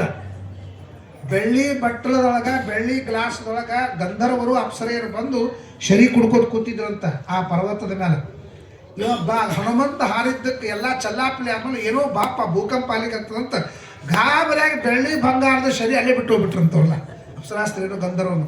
ಬರೇ ಹನುಮಂತ ಬೆಟ್ಟದ ಮೇಲಿಂದ ಹಾರಿದ್ರೆ ಏನೇನಾಯಿತು ಅಂತಲಿಕ್ಕೆ ಸಂಗ್ರಹ ರಾವಣದು ಬರ್ತು ಮೊದಲಿಗೆ. ಅಂದರೆ ಹಾವಿಗಟ್ಟು ಶಕ್ತಿ ಇದೆ. ನಾನು ಯಾಕೆ ಹೇಳಿದ್ರೆ ಹಾವು ಕಲ್ಲನ್ನು ಪುಡಿ ಮಾಡುವಷ್ಟು ತಾಕತ್ತುಳ್ಳದ್ದು ತನ್ನ ವಿಷಯದಿಂದ. ಆ ರೀತಿಯಾಗಿ 10,000 ಹಾವಿನ ಜಾತಿಗಳು 10,000 ಅಯುತ. ಇದು ಭವಿಷ್ಯ ಪುರಾಣದಲ್ಲಿ ಬರ್ತದೆ. 10,000 ಹಾವಿನ ಜಾತಿ. ನಿಮ್ಮ ಕಲ್ಪನಾ ಇರಲಿ, ಹಾವು ಕಚ್ಚುತ್ತದೆ, ಹಾವು ಕಚ್ಚಿದಾಗ ಗುರುತು ಬೀಳ್ತದೆ. ಆ ಹಾವು ಕಚ್ಚಿದಾಗ ಗುರುತು ಬಿದ್ದರೆ ಭವಿಷ್ಯ ಪುರಾಣ ಹೇಳ್ತದೆ ಯಾವ ರೀತಿಯಾಗಿ ಅದು ಆಕಾರದ ಅದನ್ನು ನೋಡಿಕೊಂಡು ಯಾವ ಜಾತಿ ಹಾವು ಕಚ್ಚದಂತ ಗೊತ್ತಾಗ್ತದೆ. ಈ 10,000 ಹಾವಿನ ಜಾತಿಯೊಳಗೆ ಒಂದು ಹಾವಿನ ಜಾತಿ ಅದ, ಆ ಹಾವು ಕಚ್ಚಬೇಕಂತ. ಯಾಕಂತ ಕೇಳಿದ್ರೆ ಆ ಹಾವು ಒಂದು ಸಲ ಕಚ್ಚಿತು ಅಂದ್ರೆ ನಿಮ್ಮ ಜನ್ಮದೊಳಗೆ ಯಾವ ಹಾವು ಕಚ್ಚಿದ್ರು ನಿಮ್ಗೆ ವಿಷ ಆಗೋದಿಲ್ಲ ಅಂತ. ಒಳ್ಳೆ ಹಾವುಗಳು ಅವು ಅಂತಾಯ್ತು ಅಂತ ಒಂದು. ಅದಕ್ಕೆ ಅವ್ರು ಹೇಳ್ತಾನೆ, ಈ ವಟವೃಕ್ಷವನ್ನು ನಾನು ಕಚ್ಚಿಬಿಡ್ತೇನೆ. ವಟವೃಕ್ಷವನ್ನು ಕಚ್ಚಿದ ಮೇಲೆ ನೀನು ಬದುಕಿಸು. ಹೋದ, ತನ್ನ ಆಕಾರ ತಾಳಿದ, ಬುಸುಗುಟ್ಟದ, ಅದನ್ನು ಕಚ್ಚದ, ಆ ಗಿಡ ಎಲ್ಲ ಸುಟ್ಟು ಭಸ್ಮ ಬೂದೆ ಆಗ್ಬಿಡ್ತು. ಬೂದೆ ಆದ ಮೇಲೆ ಇವನು ಬಂತು, ನೀ ಸರಿ ನಿನ್ನ ಕೆಲಸ ಮುಗಿತೀನಿ, ನಾ ಬರ್ತೀನಿ ಅಂತಂದ. ನೀರು ತಗೊಂಡ. ಔಷಧ ಯಸ್ಸಂವದಂತೆ ಸೋಮೇನ ಸಹರಾಜ್ಞ ಯಸ್ಮೈ ಕೃಣೋತಿ ಬ್ರಾಹ್ಮಣಸ್ತಂಬ್ರ ಆಜನ್ಪಾಲಯಾಮಸಿ ಔಷಧ ಯಸ್ಸಂವದಂತೆ ಅಂತ ಹೇಳಿ ಮಂತ್ರ ಹೇಳಿದ. ಆ ಔಷಧಿ ಮಂತ್ರವನ್ನು ಹೇಳಿದಾಗ ಚಿಗುರು. ಮತ್ತು ನೀವು ಹೇಳಿರಿ ಚಿಗುರಿಲ್ಲ. ಏನು ಚಿಗುರು? ನೀವು ಹೇಳಿದ್ದಕ್ಕೆ ಇದ್ದದ್ದು ಬಾಡ್ತಾವೆ ನಾವು ಹೇಳಿದ್ರ ಮಂತ್ರ. ಯಾಕಂದ್ರೆ ಗೌತಮರ ಶಾಪದ, ನಮ್ಮ ಬ್ರಾಹ್ಮಣರಿಗೆ ಗೌತಮರ ಶಾಪದ. ತಮ್ಮ ತಪಸ್ಸಾಮರ್ಥ್ಯವನ್ನು, ಮಂತ್ರ ಸಾಮರ್ಥ್ಯವನ್ನು, ಈಗ ತಲಾಕ್ ಅಂತಂದ್ರೆ 3 ಸಲ ಹೇಳಿದ್ಕೊಳ್ಳಿ ಹೆಂಗೆ ಮದುವೆ ವಿಚ್ಛೇದನ ಆಗ್ತದೋ ಹಂಗೆ ಇವರು ಮಂತ್ರ ಸಾಮರ್ಥ್ಯದಿಂದ ಹೆಂಡತಿ ಮೇಲೆ ಸಿಟ್ಟಿಗೆ ಬಂದು ವಿಚ್ಛೇದನ ಮಾಡಬಾರ್ದು ಅಂತಲ್ಲಿ ಗೌತಮರು ಭಾಳ ಮುಂದೆ ಕಲಿಯುಗದೊಳಗೆ ಭಾಳ ಸಿಟ್ಟಿಗೆ ಬರ್ತಾರೆ, ಏನೇನೋ ಅನರ್ಥ ಮಾಡ್ಕೋತಾರೆ ಅಂತ ಅನ್ನೋದಕ್ಕೆ ಮಂತ್ರಶಕ್ತಿ ಹೊರಟು ಹೋಗಲಿ ಅಂತ ಶಾಪ ಕೊಟ್ಟಾರ ಗೌತಮ ಋಷಿಗಳು. ಅದಕ್ಕೆ ಪೂರ್ಣ ಹೋಗಲಿ ಅಂತ ಅರ್ಥ ಅಲ್ಲ, ಸ್ವಲ್ಪ ಮರ್ಧನ ಮಾಡಿದ್ದಾರೆ, ಪರ್ಸೆಂಟೇಜ್ ಕಡಿಮೆ ಮಾಡಿದ್ದಾರೆ. ಆ ರೀತಿಯಾಗಿ ತಕ್ಷಕ ಕೊಚ್ಚದ, ಅದು ಪುಡಿ ಪುಡಿ ಆಯಿತು, ಬೂದಿ ಆಯಿತು. ಇವನು ಮಂತ್ರ ಹೇಳಿದ, ಮತ್ತೆ ಚಿಗುರ್ತು. ಒಂದು ವಿಚಾರ ಮಾಡ್ರಿ, ಜನಮೇಜಯರಾಜನು ಸರ್ಪಯಾಗ ಮಾಡಿದ. ಸರ್ಪಯಾಗ ಮಾಡಿ ಸರ್ಪಗಳನ್ನೆಲ್ಲ ಕೊಲ್ಲಬೇಕು ಅಂತ ಯಾಕೆ ಮಾಡ್ದವ? ಸರ್ಪಂದೇನು ತಪ್ಪದರಿ? ಶಾಪ ಕೊಟ್ಟವನು ಯಾರು? ಶೃಂಗಿ. ತಕ್ಷಕ ಕಚ್ಚಿ ಸಾಯಲಿ ಅಂತ ಶಾಪ ಕೊಟ್ಟ. ತಕ್ಷಕ ಶಾಪದ ಪ್ರೇರಣಾದಿಂದ ಬಂದು ಕಚ್ಚದ, ಕೊಂದ. ಸರ್ಪದ್ದೇನು ತಪ್ಪದ? ಅಪರಾಧ ಮಾಡಿದವನು ಶೃಂಗಿ. ಶೃಂಗಿ ಯಾಕೆ ಅಪರಾಧ ಮಾಡ್ತಾನೆ? ತಮ್ಮಪ್ಪಗೆ ಸತ್ತು ಕೊಳ್ಳಾಗ ಸತ್ತ ಹಾವು ಹಾಕದ, ಅದಕ್ಕಾಗಿ ತಮ್ಮ ತಂದೆಗೆ ಹಿಂಗೆ ಅಪಮಾನ ಆಯಿತು, ಹಾವು ಹಾಕಿ ಅಪಮಾನ ಮಾಡಿದ್ದಕ್ಕೆ ಹಾವಿನಿಂದ ಕಚ್ಚಿ ಸಾಯಲಿ ಶಾಪ ಕೊಟ್ಟ. ಶೃಂಗಿದೇನು ತಪ್ಪದ? ತಮ್ಮ ಅಪ್ಪಗೆ ಮಾಡಿದ ಅಪರಾಧಕ್ಕೆ ಶಿಕ್ಷೆ ಕೊಡಬಾರ್ದಾ? ಶೃಂಗಿಗೆ ತಪ್ಪಿಲ್ಲ. ಇನ್ನು ಶಮೀಕ ಋಷಿಗಳ ತಪ್ಪದ ಅಂತಂತೀರಾ? ಅಸಂಪ್ರದಾಯ ಸಮಾಧಿಯೊಳಗಿದ್ದಾರ, ಅವು ಬಂದದ್ದು ಗೊತ್ತಿಲ್ಲ ಹೋದದ್ದು ಗೊತ್ತಿಲ್ಲ ಅಂತಂದ ಮೇಲೆ ಅವ್ರ ಪಾಪ ಬಂದ್ರೆ ಸ್ವಾಗತ ಮಾಡ್ತಾನೆ ಇದ್ರು, ಬಾ ಕೊಡು ಅಂತಂತಿದ್ರು. ಪಾಪ ಅವ್ರು ಅಸಂಪ್ರದಾಯ ಸಮಾಧಿಯೊಳಗಿದ್ದಾರ, ಅವ್ರದ್ದೇನು ತಪ್ಪದ? ಹಾಗಾದ್ರೆ ಶೃಂಗಿದು ತಪ್ಪಿಲ್ಲ, ಶಮೀಕ ಋಷಿಗಳದು ತಪ್ಪಿಲ್ಲ, ತಕ್ಷಕಂದು ತಪ್ಪಿಲ್ಲ.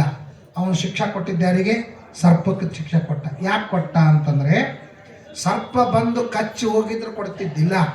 ಅವ ಬದುಕಿಸ್ತೀನಿ ಅಂತ ತಿರುಗಿ ಬಂದವನು ಕಶ್ಯಪ ಬ್ರಾಹ್ಮಣ. ನಾನು ಬದುಕಿಸ್ತೀನಿ ಅಂತ ಬಂದಾಗ ಏನು ಬೇಕಾದ್ರೆ ಮಾಡ್ಕೊಪ್ಪ, ನನ್ನ ಶಾಪ ಅದ, ನನ್ನ ಶಾಪದ ಪ್ರಕಾರ ನಾನು ಕಚ್ಚಿ ಬಿಡ್ತೀನಿ, ನೀ ಏನು ಬೇಕಾದ್ರೆ ಮಾಡ್ಕೊಂಡು ಬಿಡ್ಬೋದಾಗಿತ್ತು. ಇಲ್ಲೋ ಹಂಗೆ ಮಾಡಲಿಲ್ಲವ. ನಿನ್ನ ಮಂತ್ರ ಸಾಮರ್ಥ್ಯವ, ದುಡ್ಡು ಬೇಕಾಗೋದಿಲ್ಲ ನಿನಗೆ, ದುಡ್ಡು ತೊಗೊಂಡ್ಬಿಡು, ದುಡ್ಡು ಕೊಟ್ಟು ಅಲ್ಲಿ ಕೊಟ್ಟು ಕಳಿಸ್ಬಿಟ್ಟ. ಇಲ್ಲಿ ತಪ್ಪು ಮಾಡಿದವ ತಕ್ಷಕ ಅಪರಾಧಿ ಆದ. ಬರೀ ಕಚ್ಚಿದ್ರೆ ಅವನು ಅಪರಾಧಿ ಆಗ್ತಿದ್ದಿಲ್ಲ. ತಾನು ಕಚ್ಚಿದ ಮೇಲೆ ಅವನು ಸಾಯಲೇಬೇಕು, ಬದುಕಬಾರ್ದು. ಹಿಂಗಂತೂ ಶಾಪ ಕೊಟ್ಟಿಲ್ಲಲ್ಲ. ಹಾವು ಕಚ್ಚಲಿ ಸಾಯಲಿ ಅಂತ ಅಷ್ಟೇ ಶಾಪ ಕೊಟ್ಟಾನ. ತಿರುಗಿ ಬದುಕಬಾರ್ದು ಅಂತೇಳಿ ಶಾಪ ಕೊಟ್ಟಿದ್ದಾನೆ ಶೃಂಗಿ, ಕೊಟ್ಟಿಲ್ಲಲ್ಲ. ಅದಕ್ಕೆ ತಿರುಗಿ ಬದುಕಿಸ್ಲಿಕ್ಕಂತ ಬಂದಾನ.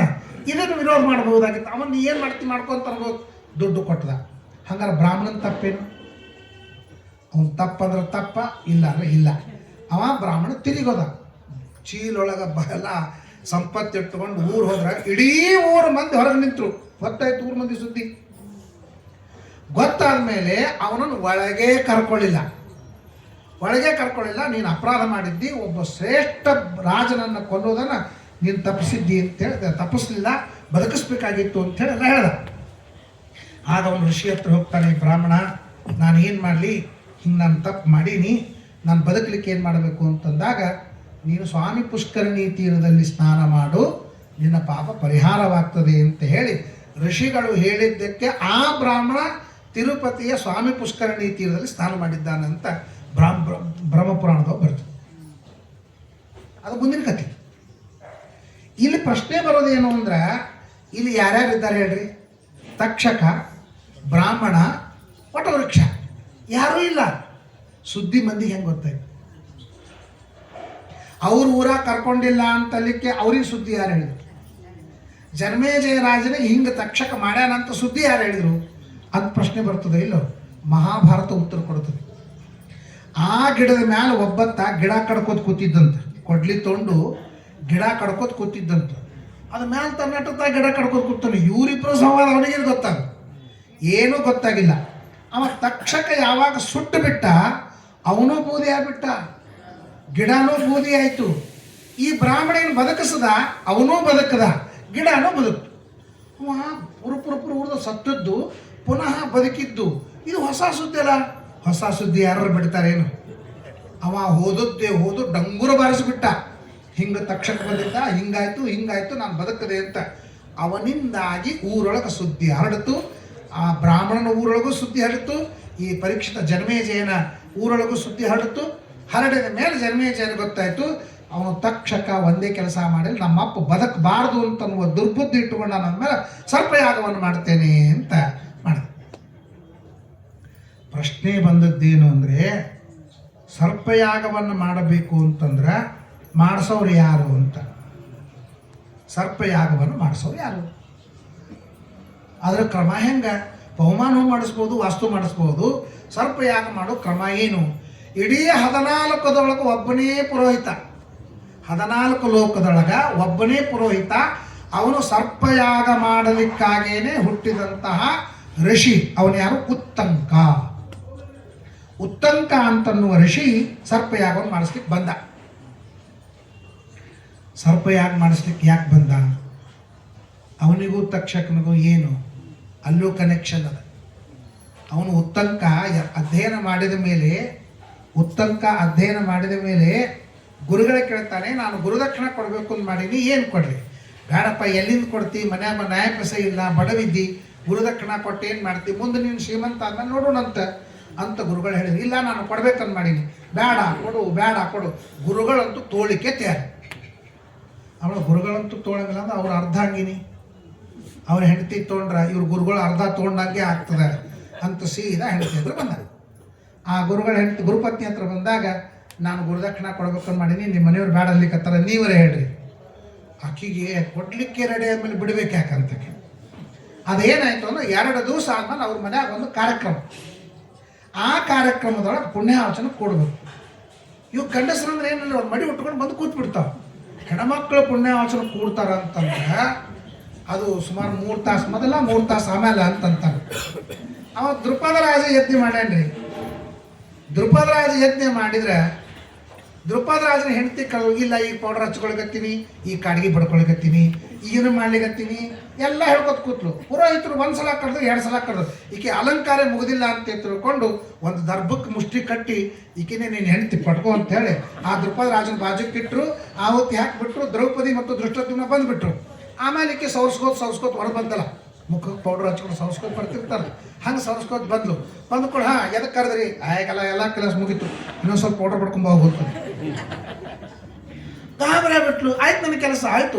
ನೋಡಿ ನಿನ್ನ ಮಗಳು ಆಕೆ ಗಾಬರಿ ಆಯ್ತು. ಅಯ್ಯೋ, ನಾನು ಅಲಂಕಾರದೊಳಗೆ ಹಿಂಗೆ ಮಾಡಿಬಿಟ್ಟಲ್ಲ, ಅದಕ್ಕೆ ಅವ್ರು ನಾನು ಅಮ್ಮ ಅಂತ ಹೆಂಗೆ ಅನ್ಬೇಕು ಅಂತಂದಾಗ ಮತ್ತೆ ಋಷಿಗಳು ಅವ್ರು ವರ ಕೊಟ್ಟರು, ಇವರಿಗೆ ನೀನು ಅಮ್ಮ ಅಂತನ್ನುವ ಬುದ್ಧಿ ಬರಲಿ ಅಂತೇಳಿ ಅವರಿಬ್ಬರು ದೃಷ್ಟದ್ಯುಮ್ನ ಮತ್ತು ದ್ರೌಪದಿಗೆ ಆ ಬುದ್ಧಿ ಬರೋ ಹಂಗ ಅವ್ರು ವರ ಕೊಟ್ಟರು ಅಂತ ಹೇಳ್ತಾರೆ. ಚಾರ್ಮಡ್ರಿ, ಹಾಗೇ ಇಷ್ಟು ಮೇಕಪ್ ಇತ್ತು ಅಂದ್ರೆ ಈಗ ಎಷ್ಟು ಇರ್ಲಿಕ್ಕಿಲ್ಲ. ನಾನು ನಿನ್ನೆ ಒಂದು ಮದುವೆಗೆ ಹೋಗಿರಿ, 12 ಗಂಟೆ ಕೆಂದು ಮದುವೆಗೆ ಹೋಗ್ಲಿಕ್ಕೆ ಹೋಗ್ಬೇಡ. ಏನದ ಮುಂಜಾನೆ ಹೋಗ್ಬಿಡ್ರಿ, ಬಡಿ ಗಿಡಿ ಶಿಸ್ತಿರ್ತದೆ, ಮಧ್ಯಾಹ್ನ ಮಾಡ್ಕೊಂಡು ಮುತ್ತೈದು ಕಡೆ ಅಷ್ಟ ಹಚ್ಕೊಂಡ್ಬರ್ತಿರ್ತಾರೆ. ಏನು ಅಲಂಕಾರ, ಈಗ ಬರ್ತಾಳೆ 1.5 ತಾಸು ಕೂತೀವಿ, ಬರ್ಲಿಕ್ಕೆ ತಯಾರಿ. ಯಾಕಂದ್ರೆ ಅಲಂಕಾರ ಅಂತ ಅನ್ನೋದು ಅಷ್ಟು ಹುಚ್ಚಿರುತ್ತದೆ. ಅಲಂಕಾರದಿಂದ ಅಹಂಕಾರ. ಅದಕ್ಕೆ ಭೂಷಣಕ್ಕೆ ಭೂಷಣ, ಇದು ಭೂಷಣ ಅಂತಂತಾರೆ ಪುರಂದರದಾಸರು. ನಿನಗೇನಾದರೂ ಕಣ್ಣಿಗೆ ಅಲಂಕಾರ ಮಾಡ್ಕೋಬೇಕಲ್ಲ, ರಂಗನನ ನೋಡುವುದೇ ಕಂಗಳಿಗೆ ಭೂಷಣ, ಮಂಗಳಾಂಗಗೆ ಮಡಿವ ಶಿರಭೂಷಣ, ಶೃಂಗಾರ ತುಳಸಿ ಮಣಿ ಕೊರಳಿಗೆ ಭೂಷಣ. ನಿನಗೆ ಅಲಂಕಾರ ಬೇಕು ಅಂದ್ರೆ ಮಾಡ್ಕೊ ಅಂತಂತಾರೆ. ದೇಹದ ಅಲಂಕಾರ ಒಂದು ಕಡೆಗೆ ಹೇಳ್ತಾರೆ, ಇನ್ನೊಂದು ಜೀವನಕ್ಕೆ ಅಲಂಕಾರ ಹೇಳ್ತಾರೆ. ಜೀವನ ಅಲಂಕಾರ ಹೆಂಗಾಗ್ತದೆ ಅಂತಂದರೆ, ಕಳ್ಳ ನೆನೆಸಲು ಬೇಡ, ಸುಳ್ಳನಾಡಲು ಬೇಡ, ಇದೆಲ್ಲ ಜೀವನಕ್ಕೆ ಭೂಷಣ ಅಂತ. ಜೀವನಕ್ಕೆ ಅಲಂಕಾರ ಏನು? ಇದು ಪಡೆದ ತಾಯಿ ತಂದೆಗಳ ಮನವ ನೋಯಿಸಬೇಡ, ಮನೆಗೆ ಮಲ್ಲಿಗೆಯಾಗು ಮಾಮರದ ಗಿಡವಾಗು, ಬಿಡಬೇಡ ಸದ್ಗುಣವ ಬಾಳಿಗಿದು ಭೂಷಣ. ಬಾಳಿಗೆ ಭೂಷಣ, ನಿನ್ನ ದೇಹಕ್ಕೆ ಭೂಷಣ ಅಂತ ಆಧ್ಯಾತ್ಮಿಕವಾದ ಅಲಂಕಾರವನ್ನು ಹೆಂಗೆ ಮಾಡ್ಕೋಬೇಕು ಅಂತ ಅನ್ನೋದನ್ನು ವರ್ಣನೆ ಮಾಡ್ತಾರೆ. ಅಷ್ಟು ಅಲಂಕಾರದ ಹುಚ್ಚು ಆಗಿನ ಕಾಲಕ್ಕೂ ಈಗಿನ ಕಾಲಕ್ಕೂ ಬರ್ತಾ ಇರ್ತದೆ. ಆಮೇಲೆ ಇವಳು ದ್ರುಪದ ರಾಜನ ಹೆಂಡತಿಗೆ ಅದೊಂದು ಬುದ್ಧಿ ಬಂತು, ಅಮ್ಮ ಅಪ್ಪ ಅಂತ ಅನ್ನೋದನ್ನು ಅನಿಸ್ಕೊಂಡ್ಲು. ಅದೆಲ್ಲ ಮಹಾಭಾರತದ ಕಥೆ ಬರ್ತದೆ. ಈ ಕಡೆಗೆ ಸರ್ಪಯಾಗ ಮಾಡಬೇಕು ಅಂತ ನಿಂತ್ಯಾಕೆ ಸರ್ಪಯಾಗ ನಿಂತಲ್ಲೇನು? ನಿರ್ವಿಘ್ನಾಗ ಆಗಬೇಕಾಗಿತ್ತಲ್ಲೇನು? ಯಾರಿದ್ದಾರೆ ಸರ್ಪಯಾಗದೊಳಗೆ? ಯಾರು ಕೂತಿದ್ರು ಹೇಳ್ರಿ?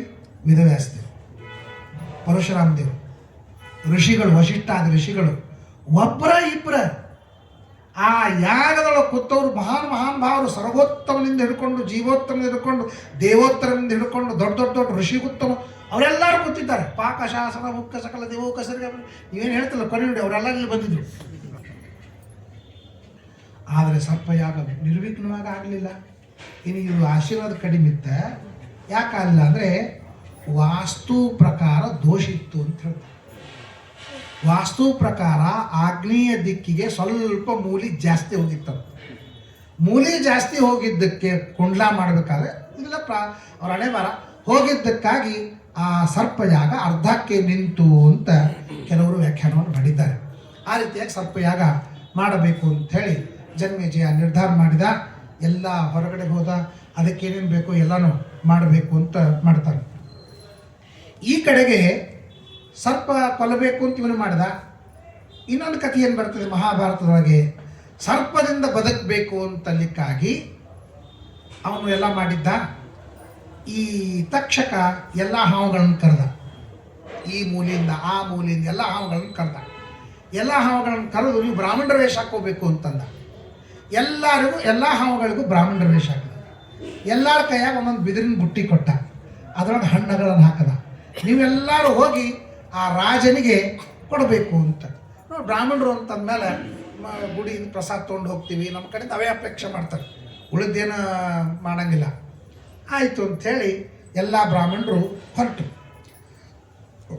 ಎಲ್ಲ ಬ್ರಾಹ್ಮಣರು ಹೊರಟ್ರೆ ಗಚ್ಚದ್ದಂ ಯೂಯಮೋ ವ್ಯಗ್ರಹ ರಾಜಾನಂ ಕಾರವತ್ತೆಯ ಉಪನಿನ್ಯಸ್ತದಾರಾಧ್ಯ ದರ್ಭಾನಾಪ ಫಲಾನಿಚ. ಎಲ್ಲ ಫಲಗಳನ್ನು ತೆಗೆದುಕೊಂಡು ಹೋದ್ಮೇಲೆ ಒಬ್ಬೊಬ್ಬರು ಕೊಟ್ಟರು. ಸೂರ್ಯಾಸ್ತ ಆಗ್ತಾ ಇದೆ. ಮಹಾಭಾರತದ ಪ್ರಕಾರ ಅಟ್ಟಹಾಸ ಮಾಡ್ತಾರೆ ಪರೀಕ್ಷಿತ ರಾಜ. ಅಯ್ಯೋ ಬ್ರಾಹ್ಮಣರ ಶಾಪ ಆಗಿದೆ, ಏನಾಯಿತು, ನನಗೇನಾಗಿಲ್ಲ, ಇಷ್ಟು ವ್ಯವಸ್ಥೆ ಮಾಡ್ಕೊಂಡಿನಿ ನಾನು ಅಂತ ಹೇಳಿ ಒಬ್ಬ ಹಾವ ಬ್ರಾಹ್ಮಣ ರೂಪದಿಂದ ಒಂದು ಬುಟ್ಟಿ ಕೊಡ್ತಾರೆ. ಆ ಬುಟ್ಟಿಯೊಳಗೆ ಒಂದು ಕೆಂಪು ಕಣ್ಣಿನ ಉದ್ದ ಬಾಲಿನ ಒಂದು ಹುಳ ಇತ್ತು. ಆ ಹುಳ ತಗೊಂಡು ಹಿಂಗೆ ಕುತ್ತಿಗೆ ಮೇಲೆ ಬಿಟ್ಟುಕೊತಾನೆ. ಕುತ್ತಿಗೆ ಮೇಲೆ ಬಿಟ್ಟುಕೊಂಡು ಅವನು ಹೇಳ್ತಾನೆ, ಪಾಪ ಶಾಪ ಅಂತೂ ಕೊಟ್ಟಿದ್ದದ, ಸುಳ್ಳು ಆಗಬಾರ್ದು, ನಾನು ಮಾಡಿದ ವ್ಯವಸ್ಥಾ ಪ್ರಕಾರ ಎಲ್ಲ ಸುಳ್ಳಾಯಿತು, ಶಾಪ ಖರೆ ಆಗಲಿ ಅಂತ ಅನ್ನೋದಕ್ಕೆ ಈ ಹುಳ ಅಷ್ಟು ಕಡಿದು ಬಿಡಲಿ ಸಾಕು, ಇದು ಹಾವಿನಂಗೆ ಉದ್ದದ ಕೆಂಪು ಕಣ್ಣದ, ಸರ್ಪದಿಂದ ಕಚ್ಚಿ ಸಾಯಲಿ ಅಂತ ಅವನು ಶಾಪ ಕೊಟ್ಟಾನ, ಬ್ರಾಹ್ಮಣರ ಶಾಪ ಖರೆ ಆಗಲಿ ಅಂಥೇಳಿ ಆ ಹುಳ ಎತ್ತಿ ತನ್ನ ಕುತ್ತಿಗೆ ಮೇಲೆ ಇಟ್ಟುಕೊಂಡ. ಅವನೇ ತಕ್ಷಕ ಕ್ರಿಮಿ ರೂಪದಿಂದ ಹಣ್ಣಿನ ಮೇಲೆ ಬಂದಿದ್ದಾನೆ. ಆಗ ದೊಡ್ಡ ರೂಪವನ್ನು ತಾಳಿ ಪರೀಕ್ಷಿತ ರಾಜನ ಕೊಂದಿದ್ದಾನೆ ಅಂತ ಒಂದು ಸ್ವಾರಸ್ಯ ನಾವು ನೋಡ್ತಾ ಇದ್ರೆ, ಹಾಗಾದ್ರೆ ಪರೀಕ್ಷಿತ ರಾಜ ಸಾಯು ತನಕನೂ ಹಿಂಗಿದ್ದೆ ಅನ್ನೋದು ಹೌದು. ಭಗವದ್ಭಕ್ತರು ಚರಮ ದೇಹದೊಳಗೆ ಸಾಯು ತನಕನೂ ಹಂಗಿರ್ತಾರೆ. ಏಕ್ದಮ್ ಸಾಯು ಕ್ಷಣಕ್ಕೆ ಅವರು ಸ್ವರೂಪ ಭಕ್ತಿಯನ್ನು ಪ್ರಕಟ ಮಾಡಿ ಎಲ್ಲ ಪಾಪಗಳನ್ನು ತೊಳ್ಕೊಳ್ತಾರೆ. ನಿಮಗೆ ದೃಷ್ಟಾಂತ ಹೇಳಬೇಕು ಅಂದ್ರೆ ಶಿಶುಪಾಲ್ ಬೈದ, ಪರಮಾತ್ಮ ಚಕ್ರ ಬಿಟ್ಟಾಗ ಬೈಕೋತೇ ಇದ್ದ. ಚಕ್ರ ಬರ್ತಾನೆ ಇತ್ತು, ಬೈಯೋದು ಮುಗೀತು, ಚಕ್ರ ಬಿಟ್ಟ. ಚಕ್ರ ಹೆಂಗೆ ಬರ್ತಿತ್ತು, ಹಂಗಂಗ ಇವನಿಗೆ ಸ್ವರೂಪದಲ್ಲಿದ್ದಂತಹ ಭಕ್ತಿ ಪ್ರಕಟವಾಗ್ತಾ ಬಂತು. ಚಕ್ರ ಯಾವಾಗ ಕುತ್ತಿಗೆಗೆ ಸ್ಪರ್ಶ ಮಾಡಬೇಕು ಅಷ್ಟರೊಳಗಾಗಿ ತನ್ನ ಸ್ವರೂಪ ಭಕ್ತಿಯಿಂದ ದೇವರ ಮೇಲೆ ದ್ವೇಷದಿಂದ ಬೈದಂಥ ಎಲ್ಲ ಪಾಪಗಳನ್ನು ತೊಳೆದುಕೊಂಡು ಪರಿಶುದ್ಧನಾಗಿದ್ದ. ರುಂಡ ಹರಿಬಿಡ್ತು. ಆಗ ಅವನೊಳಗಿದ್ದಂತಹ ಒಂದೇನು ತೇಜಸ್ಸಿತ್ತು ಪರಮಾತ್ಮನ ದೇಹದೊಳಗೋಯ್ತು. ಕೆಟ್ಟ ಮಾತುಗಳೆಂಬ ಚೈದ್ಯನ ಪಟ್ಟೆಯೊಳಗೆ ಇಂಬು ಇಟ್ಟ ಅಂತ ಏನು ಹರಿಕಥಾಮ ಸಾಧವರು ಹೇಳ್ತಾರೆ. ಅದು ಎಲ್ಲರಿಗೂ, ಕಂಸನಿಗೂ, ಕಂಸ ಮೇಲೆ ಗೊತ್ತಿದ್ದಾನೆ, ಕುತ್ತಿಗೆ ಚಿಕ್ಕದ, ಅಲ್ಲಿ ತನಕ ಕಂಸ ದುಷ್ಟೇ ಇದ್ದ. ಯಾವಾಗ ಪರಮಾತ್ಮನ ಕೈ ಕುತ್ತಿಗೆ ಸ್ಪರ್ಶ ಆಯಿತು, ಸ್ವರೂಪ ಭಕ್ತಿ ಪ್ರಕಟವಾಗಿ ಅಷ್ಟೂ ಪಾಪಗಳನ್ನು ಕಳ್ಕೊಂಡ, ಉದ್ಧಾರ ಬಿಟ್ಟ. ಮತ್ತು ದೈತ್ರಿ ಯಾಕೆ ಆಗೋದಿಲ್ಲ? ಅವ್ರಿಗೆ ಸ್ವರೂಪ ಭಕ್ತಿನೇ ಇಲ್ಲ. ಯಾರಿಗೆ ಸ್ವರೂಪತಃ ಭಕ್ತಿ ಇದೆ ಅವರೆಲ್ಲರೂ ಶಿಶುಪಾಲ, ದಂತವಕ್ತ್ರ, ಪೌಂಡ್ರಕ ವಾಸುದೇವ, ಹಿರಣ್ಯಕಶಿಪು, ಹಿರಣ್ಯಾಕ್ಷ ಎಲ್ಲರೂ ಅಷ್ಟೇ ಸಾಯು ಲಾಸ್ಟ್ ಮೂಮೆಂಟ್ದೊಳಗೆ ಅವರಿಗೆ ಸ್ವರೂಪ ಅಭಿವ್ಯಕ್ತವಾಗ್ತದೆ. ಅದರಂತೆ ಪರೀಕ್ಷಿತ ರಾಜನು ಕೂಡ ಸ್ವರೂಪತಃ ಭಗವದ್ಭಕ್ತನಾಗಿದ್ದಾನೆ. ಲಾಸ್ಟ್ ಮೂಮೆಂಟ್ದೊಳಗೆ ಅವನ ಸ್ವರೂಪ ಭಕ್ತಿ ಅಭಿವ್ಯಕ್ತವಾಗಿ ಎಲ್ಲವನ್ನು ಕಳೆದುಕೊಂಡ ಅಂತ ಶ್ರೀಮದಾಚಾರ್ಯರು ಸಪ್ತಮ ಸ್ಕಂದದೊಳಗೆ ನಿರ್ಣಯವನ್ನು ಕೊಟ್ಟಿದ್ದಾರೆ. ಆ ನಿರ್ಣಯ ಪರೀಕ್ಷಿತ ರಾಜನಿಗೆ ಹೊರಿಸ್ತು. ಇನ್ನು ಈ ಪರೀಕ್ಷಿತ ರಾಜ ಸತ್ತುಬಿಟ್ಟ, ಡೈರೆಕ್ಟ್ ವೈಕುಂಠಕ್ಕೆ ಹೋದ. ಹಂಗೆ ಡೈರೆಕ್ಟ್ ವೈಕುಂಠಕ್ಕೆ ಹೋಗ್ಲಿಕ್ಕೆ ಬರಂಗಿಲ್ಲ ರೀ, ಅರ್ಚಿರಾದಿ ಮಾರ್ಗಗಳಿಂದ ಹೋಗ್ಬೇಕು. ಅರ್ಚಿರಾದಿ ಮಾರ್ಗದಿಂದ ಹೋದ್ರೆ ಅದು ಕರೆಕ್ಟ್, ಡೈರೆಕ್ಟ್ ವೈಕುಂಠಕ್ಕೆ ಹೋಗೋದಿಲ್ಲ. ಯಾಕೆ ಹೋಗೋದಿಲ್ಲ ರೀ? ಗಜೇಂದ್ರ ಹೋಗ್ಯಾರಲ್ಲ. ಹಾಂ, ಅದ ಅಂದ್ರೆ ಪ್ರತೀಕಾಲಂಬನರು ಅಪ್ರತೀಕಾಲಂಬನರು ಅಂತ ಇಬ್ಬರು ಭಕ್ತರಿದ್ದಾರೆ. ಯಾರು ಹೃದಯದಲ್ಲಿ ಮೂರ್ತಿಯಲ್ಲಿ ಒಂದು ವಸ್ತುವಿನಲ್ಲಿ ಭಗವಂತನನ್ನು ಉಪಾಸನೆ ಮಾಡ್ತಾರೆ ಪ್ರತೀಕಾಲಂಬನರು. ಪ್ರತೀಕ ಅಂದರೆ ಒಂದು ವಸ್ತು, ಆಲಂಬನ ಅಂದರೆ ಆಶ್ರಯಿಸೋದು. ಒಂದು ವಸ್ತುವನ್ನು ಆಶ್ರಯಿಸಿಕೊಂಡು ಭಗವದ್ ಉಪಾಸನೆಯನ್ನು ಮಾಡ್ತಾರೆ, ಅವರಿಗೆ ಪ್ರತೀಕಾಲಂಬನರು ಅಂತಂತಾರೆ. ಯಾರು ವ್ಯಾಪ್ತೋಪಾಸಕರು, ಇಡೀ ಎಲ್ಲೋ ಒಂದು ಪ್ರತೀಕದಲ್ಲಿ ಒಂದು ವಸ್ತುವಿನಲ್ಲ, ಇಡೀ ಜಗತ್ತಿನಲ್ಲಿ ಯಾರು ಉಪಾಸನೆ ಮಾಡ್ತಾರೋ ಅಪ್ರತೀಕಾಲಂಬನರು ಅಂತಂತಾರೆ. ಯಾರು ಅಪ್ರತೀಕಾಲಂಬನರು ಅವರು ಡೈರೆಕ್ಟ್ ವೈಕುಂಠಕ್ಕೆ ಹೋಗ್ತಾರೆ. ಯಾರು ಪ್ರತೀಕಾಲಂಬನರು ಅರ್ಚಿರಾದಿ ಮಾರ್ಗದಿಂದ ಹೋಗ್ತಾರೆ. ಎರಡು ವ್ಯವಸ್ಥೆಯನ್ನು ಬ್ರಹ್ಮಸೂತ್ರದಲ್ಲಿ ಸುಧಾದಲ್ಲಿ ಎಲ್ಲ ನಿರ್ಣಯ ಮಾಡಿದ್ದಾರೆ. ಆದ್ದರಿಂದ ಈ ಪರೀಕ್ಷಿತ ರಾಜ ಏನು ಮಾಡ್ದ? ಡೈರೆಕ್ಟ್ ವೈಕುಂಠಕ್ಕೆ ಹೋದ. ಹಂಗಾರೆ ಏನಿದ್ದಾನಂತಾಯ್ತು?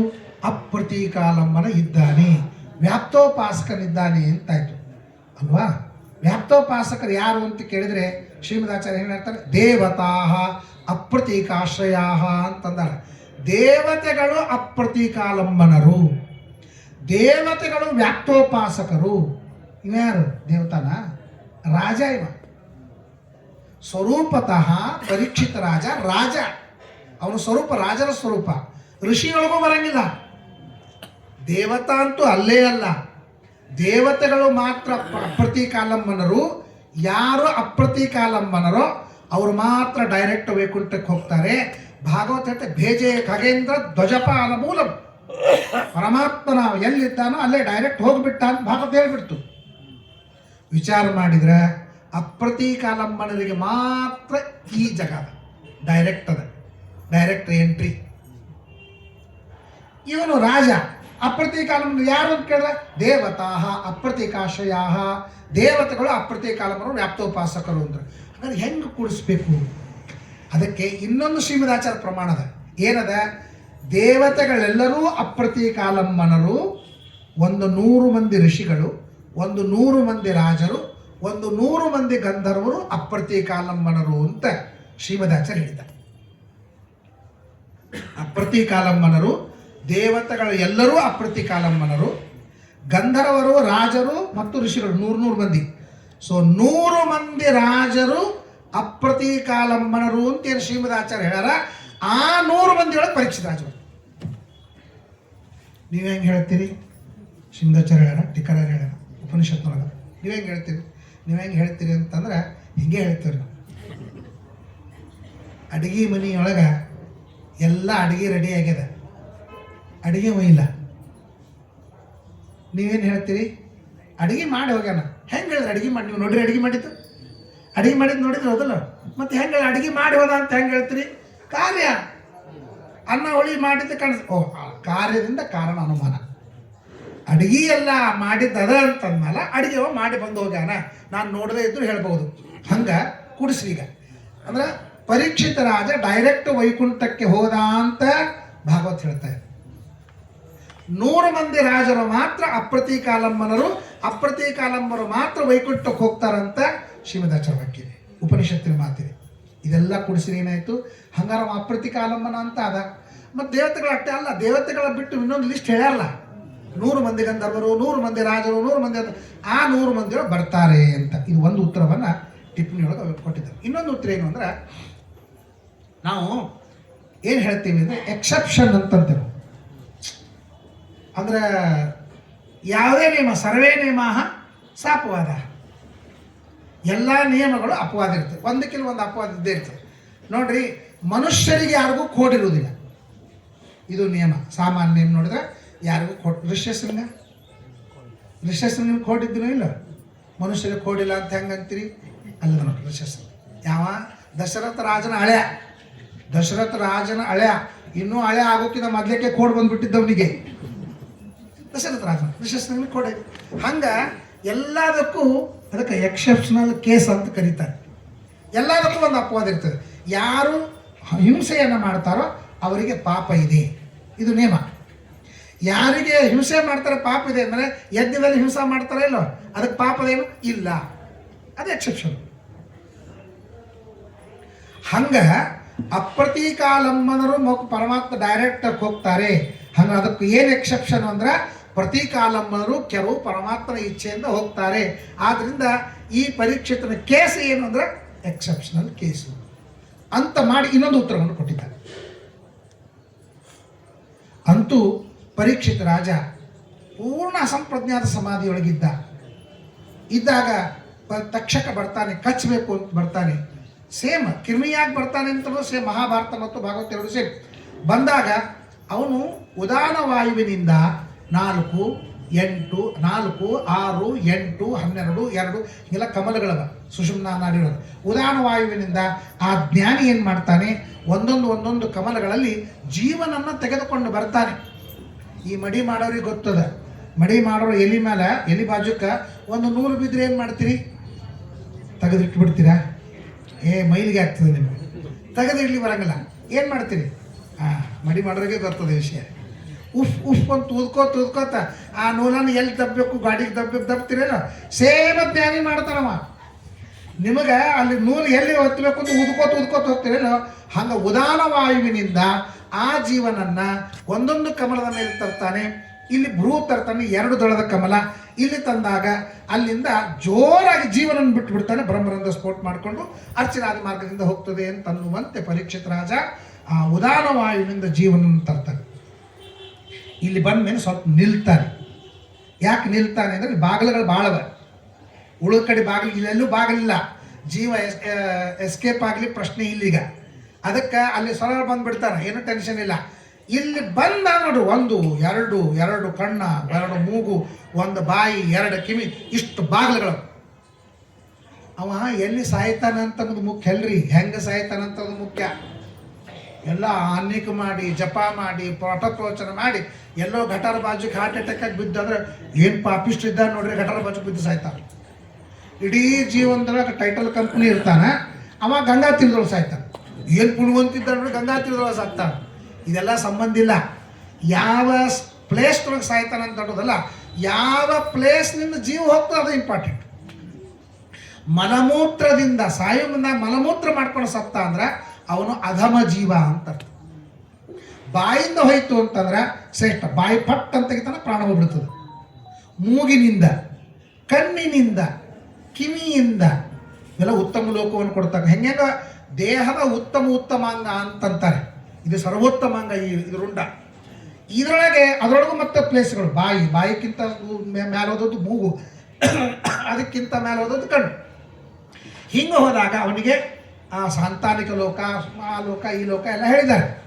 ಬ್ರಹ್ಮರ ಇಲ್ಲಿಂದ ಹೋದಾಗ ಇದಕ್ಕಿಂತ ಉತ್ತಮ ಯಾವುದೂ ಇಲ್ಲ, ಇದೇ ಲಾಸ್ಟ್ ಸರ್ವೋತ್ತಮ. ಹಂಗ ಇಲ್ಲಿಂದ ಹೋದ ಅಂದರೆ ಅವನು ಮೋಕ್ಷಕ್ಕೆ ಹೋಗ್ತಾನೆ ಅಂತನ್ನುವಂತೆ ಅದು ಪದ್ಧತಿ. ಈಗ ಹೋಗ್ತಕ್ಕಂಥ ಇದಕ್ಕೆ ಉತ್ಕ್ರಾಂತಿ ಅಂತ ಕರೀತಾರೆ. ಆಮೇಲೆ ಅವನು ಜೀವ ಪರೀಕ್ಷಿತರಾಗಿ ಇಲ್ಲಿ ತನಕ ತಂದು ಇಲ್ಲಿ ನಿಂತಿದ್ದಾನೆ. ತಕ್ಷಕ ಬಂದಿದ್ದಾನೆ, ಅವನು ಸುಟ್ಟು ಭಸ್ಮ ಮಾಡ್ತಾನೆ. ಅವನಕ್ಕೆ ಆ ಕಡಿಯೋಕ್ಕಿಂತ ಮೊದಲಕ್ಕೆ ಹೋಗಬಹುದಾಗಿತ್ತು, ಆದ್ರೆ ಕಡಿಯೋಕ್ಕಿಂತ ಮೊದಲಕ್ಕೆ ಅವರ ಪರೀಕ್ಷಿತ ರಾಜನನ್ನು ಕಚ್ಚದ ಅಂತ ಆಗೋದಿಲ್ಲ. ಈಗ ನನಗೆ ಪ್ರದ್ಯುಮ್ನಾಚಾರ್ಯ ಅಂತ ಹೆಸರದ. ಹೆಂಗೆ ಹೆಸರದ ಅಂದ್ರೆ ನಮ್ಮ ದೇಹಕ್ಕಲ್ಲ, ದೇಹಕ್ಕೆ ಎರಡಕ್ಕೂ ಕೂಡ ಹೆಸರದ. ಬರೇ ದೇಹಕ್ಕೆ ಹೆಸರಿದ್ರೆ ನಾನು ಶ್ರಾದ್ದ ಮಾಡೋದು ಹೆಂಗೆ? ಶ್ರಾದ್ದೊಳಗೆ ಹೆಸರು ತೋತಾರ ಇಲ್ಲ? ಮತ್ತು ದೇಹ ಎಲ್ಲದ ಹೆಸರು ತೊಳಕ್ಕೆ? ದೇಹಕ್ಕೆ ಹೆಸರ, ಜೀವಕ್ಕೆ ಹೆಸರ. ದೇಹಕ್ಕೂ ಹೆಸರ, ಜೀವಕ್ಕೂ ಹೆಸರ, ಎರಡಕ್ಕೂ ದೇವದತ್ತ, ರಾಮ, ಕೃಷ್ಣ ಅಂತ ಹೆಸರು.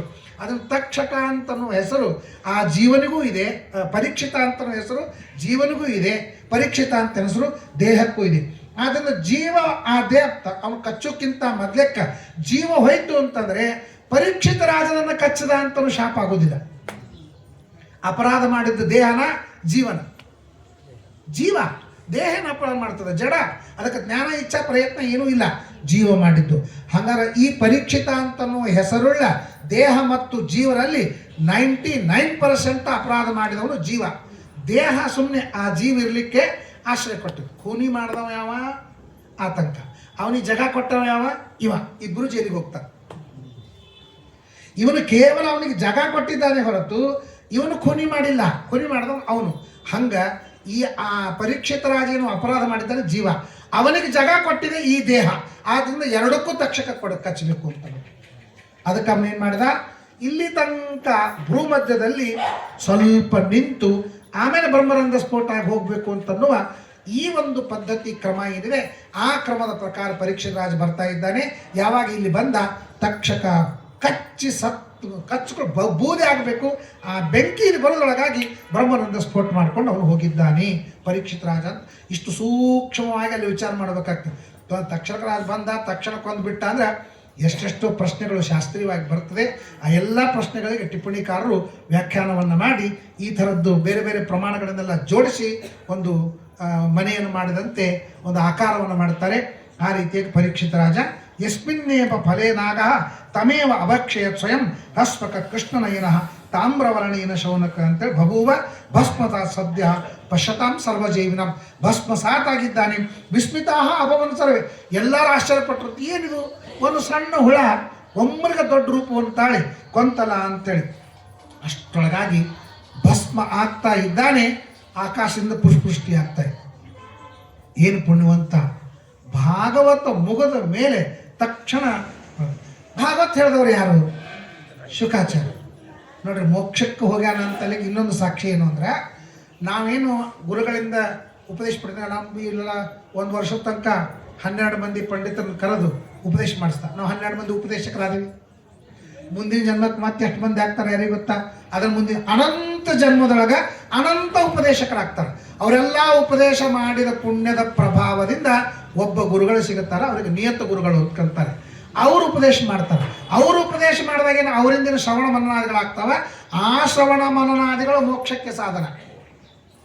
ನಾವು ಸುಮ್ಮನೆ ಹೇಳ್ತೇವೆ ಅಷ್ಟೇ, ಈ ಪುರಾಣ ಕೇಳಿದ್ರೆ ನೀವು ಮೋಕ್ಷ ಆಗ್ತದಂತೆ. ಏನು ಮೋಕ್ಷ ಆಗೋದಿಲ್ಲ, ಮಂತ್ರಾಕ್ಷತೆ ಕೊಟ್ಕೊಳ್ಳಿ, ಇಲ್ಲಿಂದ ಮೋಕ್ಷ ಆಗ್ತದಷ್ಟೇ. ಸೊ ಹಾಗಾದ್ರೆ ಮೋಕ್ಷ ಆಗ್ತದೆ ಅಂದ್ರೆ ಏನು ಅರ್ಥ? ಮೋಕ್ಷ ಆಗ್ತದಂತಂದ್ರೆ ಹಿಂಗೆ ನಾವು ಹೇಳ್ತೀವಿ ನಮ್ಮ ಸ್ವರೂಪೋದ್ಧಾರಕ ಗುರುಗಳು ಅಂತ. ಸ್ವರೂಪೋದ್ಧಾರಕ ಗುರುಗಳು ಯಾರೂ ಅಲ್ಲ. ನಮಗೆ ಯಾವ ಗುರುಗಳು ಒಂದು ಜನ್ಮದೊಳಗೆ ಒಬ್ಬ ಗುರುಗಳು ಭೇಟಿ ಆಗ್ತಾರೆ. ನಿನ್ನ ಯೋಗ್ಯತಾ ಹಿಂಗದ, ನಿನ್ನ ಸ್ವರೂಪ ಹಿಂಗದ, ನೀನು ಇಷ್ಟು ಉಪಾಸನೆ ಮಾಡಬೇಕು, ನಿನಗೆ ಇಂಥ ಮೋಕ್ಷ ಆಗ್ತದೆ, ನೀನು ಇಂಥ ಅಧಿಕಾರಿ ಅಂತ ನಮ್ಮ ಕುಂಡ್ಲಿ ತೆಗೆದು ಕೊಡ್ತಾರೆ. ಆ ಗುರುಗಳು ನಿಯತ ಗುರುಗಳು ಅಂತಂತಾರೆ. ಅವರು ನಮಗೆ ಶ್ರವಣ ಮಾಡಿಸ್ತಾರೆ, ಅವರಿಂದ ನಾವೇನು ಶ್ರವಣ ಮಾಡ್ತೀವಿ, ಆ ಶ್ರವಣ ಮನನಾದಿಗಳು ಮೋಕ್ಷಕ್ಕೆ ಸಾಧನ. ಅವಳಿಂದ ಮತ್ತು ಇವ್ಯಾಕೆ ಬೇಕಂದ್ರೆ ನಾವು ಸುಮ್ಮನೆ ಮಧ್ಯೆ ಹೇಳಿದ್ರೆ ನಾವು ಭಾಗವತ ಬರೋದೇ ಬಂದು ಮಾಡ್ತಿರ್ತೀವಿ. ಸುಮ್ಮನೆ ಲಾಸ್ಟ್ ಮಂಗಳು ಹೇಳಕ್ಕೆ ಹೇಳಿಕತ್ತೀರಿ ಅಂತ ಅನ್ಬೇಡ್ರಿ. ಅಂದ್ರೆ ಆ ನಿಯತ ಗುರುಗಳು ಸಿಗಬೇಕಾಗಿತ್ತು ಅಂದ್ರೆ ಈ ಶ್ರವಣ ಮನನಾದಿಗಳು ಬೇಕು. ಅಂದ್ರೆ ನಾನು ಬೆಂಗಳೂರಿಗೆ ಹೋಗ್ಬೇಕಾದ್ರೆ ಪ್ಲೇನಿಂದ ಹೋಗ್ತೀನಿ. ಆ ಪ್ಲೇನಿಂದ ಹೋಗ್ಬೇಕಾದ್ರೆ ಮೊದಲು ಬಸ್ ಹತ್ತೀನಿ. ಆ ಬಸ್ ಹತ್ತಿನ ಆ ಬಸ್ಸು ಪ್ಲೇನ್ ತನಕ ಕರ್ಕೊಂಡು ಹೋಗ್ತದೆ, ಆ ಪ್ಲೇನ್ ನಮ್ಮ ಬೆಂಗಳೂರಿಗೆ ಕರ್ಕೊಂಡು ಹೋಗ್ತದೆ. ಹಂಗೆ ಬಸ್ಸು ಅಂತ ಅನ್ನೋದೇನದ, ಈ ಅನಂತ ಜನ್ಮದೊಳಗೇನು ಉಪಕಾರಕ್ಕೆ ಮಾಡ್ತಾರೆ, ಉಪದೇಶ ಮಾಡ್ತಾರೆ, ಅವರೆಲ್ಲ ಗುರುಗಳು ಬಸ್ ಇದ್ದಂಗೆ. ಆ ನಿಯತ ಗುರುಗಳು ಏನಿದ್ದಾರೆ ಅವರು ಪ್ಲೇನ್ ಇದ್ದಂಗೆ, ಅವರು ನಿಜವಾಗಿ ಕರ್ಕೊಂಡು ಹೋಗ್ತಾರೆ ಅಂತ ಅನ್ನುವಂಗೆ ನಿಯತ ಗುರುಗಳಿಂದಲೇ ಶ್ರವಣ ಮನ್ನಾದಿಗಳಾಗಬೇಕು. ಆ ನಿಯತ ಗುರುಗಳು ಸಿಗೋ ತನಕ ಎಷ್ಟು ಗುರುಗಳು ಸಾಧ್ಯ ಆಗ್ತದೋ ಅಷ್ಟು ಶ್ರವಣವನ್ನು ಮನನವನ್ನು ಮಾಡಬೇಕು ಅಂತ ಹೇಳ್ತಾರೆ. ಆ ರೀತಿಯಾಗಿ ಇವನಿಗೆ ಬಂತು, ಎಲ್ಲ ಆಯಿತು. ನಿಯತ ಗುರುಗಳಾದ್ಮೇಲೆ ಯಾರು? ಇಂದ್ರಾದಿಗಳು. ಇಂದ್ರಾದಿಗಳಾದ್ಮೇಲೆ ಯಾರು? ರುದ್ರದೇವರು. ರುದ್ರದೇವರು ಆದಮೇಲೆ ಯಾರು? ಬ್ರಹ್ಮದೇವರು. ಬ್ರಹ್ಮದೇವರ ಉಪದೇಶ ಆಯಿತು ಅಂದರೆ ಟಿಕೆಟ್ ಸಿಕ್ಕಂಗೆ ಪೂರ್ಣ ಮೋಕ್ಷಕ್ಕೆ ಹೋಗ್ತಾರೆ. ಹಾಗಾದರೆ ಪರೀಕ್ಷಿತ ರಾಜ ಈಗ ಬ್ರಹ್ಮದೇವ್ರ ಕಡೆಯಿಂದ ಉಪದೇಶ ತಗೋಬೇಕು. ಬ್ರಹ್ಮದೇವ್ರ ಕಡೆಯಿಂದ ಉಪದೇಶ ಯಾವಾಗ ಆಗ್ತದೆ ಅಂತಂದ್ರೆ, ಬ್ರಹ್ಮರಂಧ್ರ ಸ್ಫೋಟವಾಗಿ ಅವನು ಅರ್ಚಿರಾದಿ ಮಾರ್ಗಗಳಿಂದ ಸತ್ಯಲೋಕಕ್ಕೆ ಹೋದಾಗ ಸತ್ಯಲೋಕದಲ್ಲಿ ಅವನಿಗೆ ಆಗ್ತದೆ. ಅವನು ಮೋಕ್ಷಕ್ಕೆ ಹೋಗುವ ಬ್ರಹ್ಮರಂಧ್ರ ಸ್ಫೋಟವಾಗಿ ಅರ್ಚಿರಾದಿ ಮಾರ್ಗದಿಂದ ಹೋದ ಮೇಲೇನೇ ಅವನಿಗೆ ಬ್ರಹ್ಮದೇವರಿಂದ ಉಪದೇಶ. ಅದಕ್ಕಿಂತ ಮೊದಲಿಂದ ಯಾರು ಉಪದೇಶ? ರುದ್ರದೇವರಿಂದ ಉಪದೇಶ. ಅಂದರೆ ಪರೀಕ್ಷಿತ ರಾಜನಿಗೆ ಉಪದೇಶ ಮಾಡಿದವರು ಯಾರು? ಶುಕಾಚಾರ್ಯ. ಶುಕಾಚಾರ್ಯ ಯಾರ ಅವತಾರ? ರುದ್ರದೇವರು. ಬರೀ ಆದ್ದರಿಂದ ಶುಕಾಚಾರ್ಯರಿಂದ ಒಂದಕ್ಕೊಂದು ನೋಡಿದ್ರೆ ಪರೀಕ್ಷಿತ ರಾಜ ನೋಡಿ, ಅವನು ಅಪ್ರತಿಕಾಲಮನ ಅಂತ ಅನ್ನೋದಾಗಲಿ, ಅವನು ಈಗ ಮೋಕ್ಷಕ್ಕೆ ಹೋಗ್ತಾನೆ ಅಂತ ಅನ್ನೋದಾಗಲಿ, ಅವನ ಉಪಾಸನಾ ನೋಡಿದಾಗಲಿ, ಮೋಕ್ಷಕ್ಕೆ ಚರ್ಮದೇಹ ಅಂತಲೇ ಇವೆಲ್ಲ ಸಾಕ್ಷಿಯಾಗಿವೆ ಅಂತ ಹೇಳ್ತಾ, ಬಭೂವ ಭಸ್ಮದ ಜನಮೇಜಯ ಸ್ವಪಿತರಂ ಶ್ರುತ್ವ ತಕ್ಷಕ ಭಕ್ಷಿತಂ ಅಥ ಆಜುಹಾವ ಸಂಕ್ರುದ್ಧ ಸರ್ಪಾನ್ ಸತ್ವೆ ಸಹದ್ವಿಜೈ. ಸಣ್ಣವಿದ್ದ ಜನ್ಮೇಜಯ ದೊಡ್ಡವನಾಗೋ ತಕ್ಕ ಸುದ್ದಿನೇ ಹೇಳಿಲ್ಲ. ನಿಮ್ಮಪ್ಪ ಹೆಂಗೆ ಸತ್ತ, ನಿಮ್ಮಪ್ಪ ಸತ್ತ ಅಂತ ಇಷ್ಟ ಹೇಳಿದರು, ಹೆಂಗೆ ಸತ್ತ ಅಂತ ಯಾರು ಹೇಳಿದ್ದಿಲ್ಲ. ಉತ್ತಂಕ ಋಷಿ ಬಂದ. ಆ ಉತ್ತಂಕ ಋಷಿ ತಕ್ಷಕ ಮೇಲೆ ಸಿಟ್ಟು, ಯಾಕಂದ್ರೆ ನನ್ನ ಕಥೆ ಅರ್ಧಕ್ಕೆ ಬಿಟ್ಟಲ್ಲ ಅಲ್ಲೇ. ಆ ತಾಯಿ ಹತ್ರ ಹೋದಾಗ ಆಕಿ ಹೇಳಿದ್ಲು, ನಾಡ್ದ ಪುಣ್ಯವಾಚನದ ಪುಣ್ಯವಾಚಕ ನಾವು ಕಿವಿಯಾಗಿಂದ ಹಾಕೋಬೇಕು. ಒಬ್ಬ ರಾಜ ಇದ್ದಾನೆ, ಅವನ ಹೆಂಡತಿ ಕಿವಿಯಾಗಿಂದು ಆಮೇಲೆ ಕೊಳ್ಳಾಗಿಂದು ಭಾಳ ಚಲೋ, ಅದನ್ನು ನೀ ತಂದು ಕೊಡ್ಬೇಕು ನನಗೆ. ಬಟ್ 2 ದಿವಸ ಬರಬೇಕು ಅಂತ. ಅಲ್ಲೂ ಕಿವಿಯಾಗಿಂದು ಬಿಟ್ಟಿಲ್ಲ. ಅಲ್ಲಿ ಇದೊಂದು ಬಂದು ಹೋದ. ಆಮೇಲೆ ಬ್ರಾಹ್ಮಣ ಬಂದ ಅಂತ ಶ್ರಾದ್ದ ಮಾಡಿದ್ರು, ಎಲ್ಲಾನಾಯ್ತು.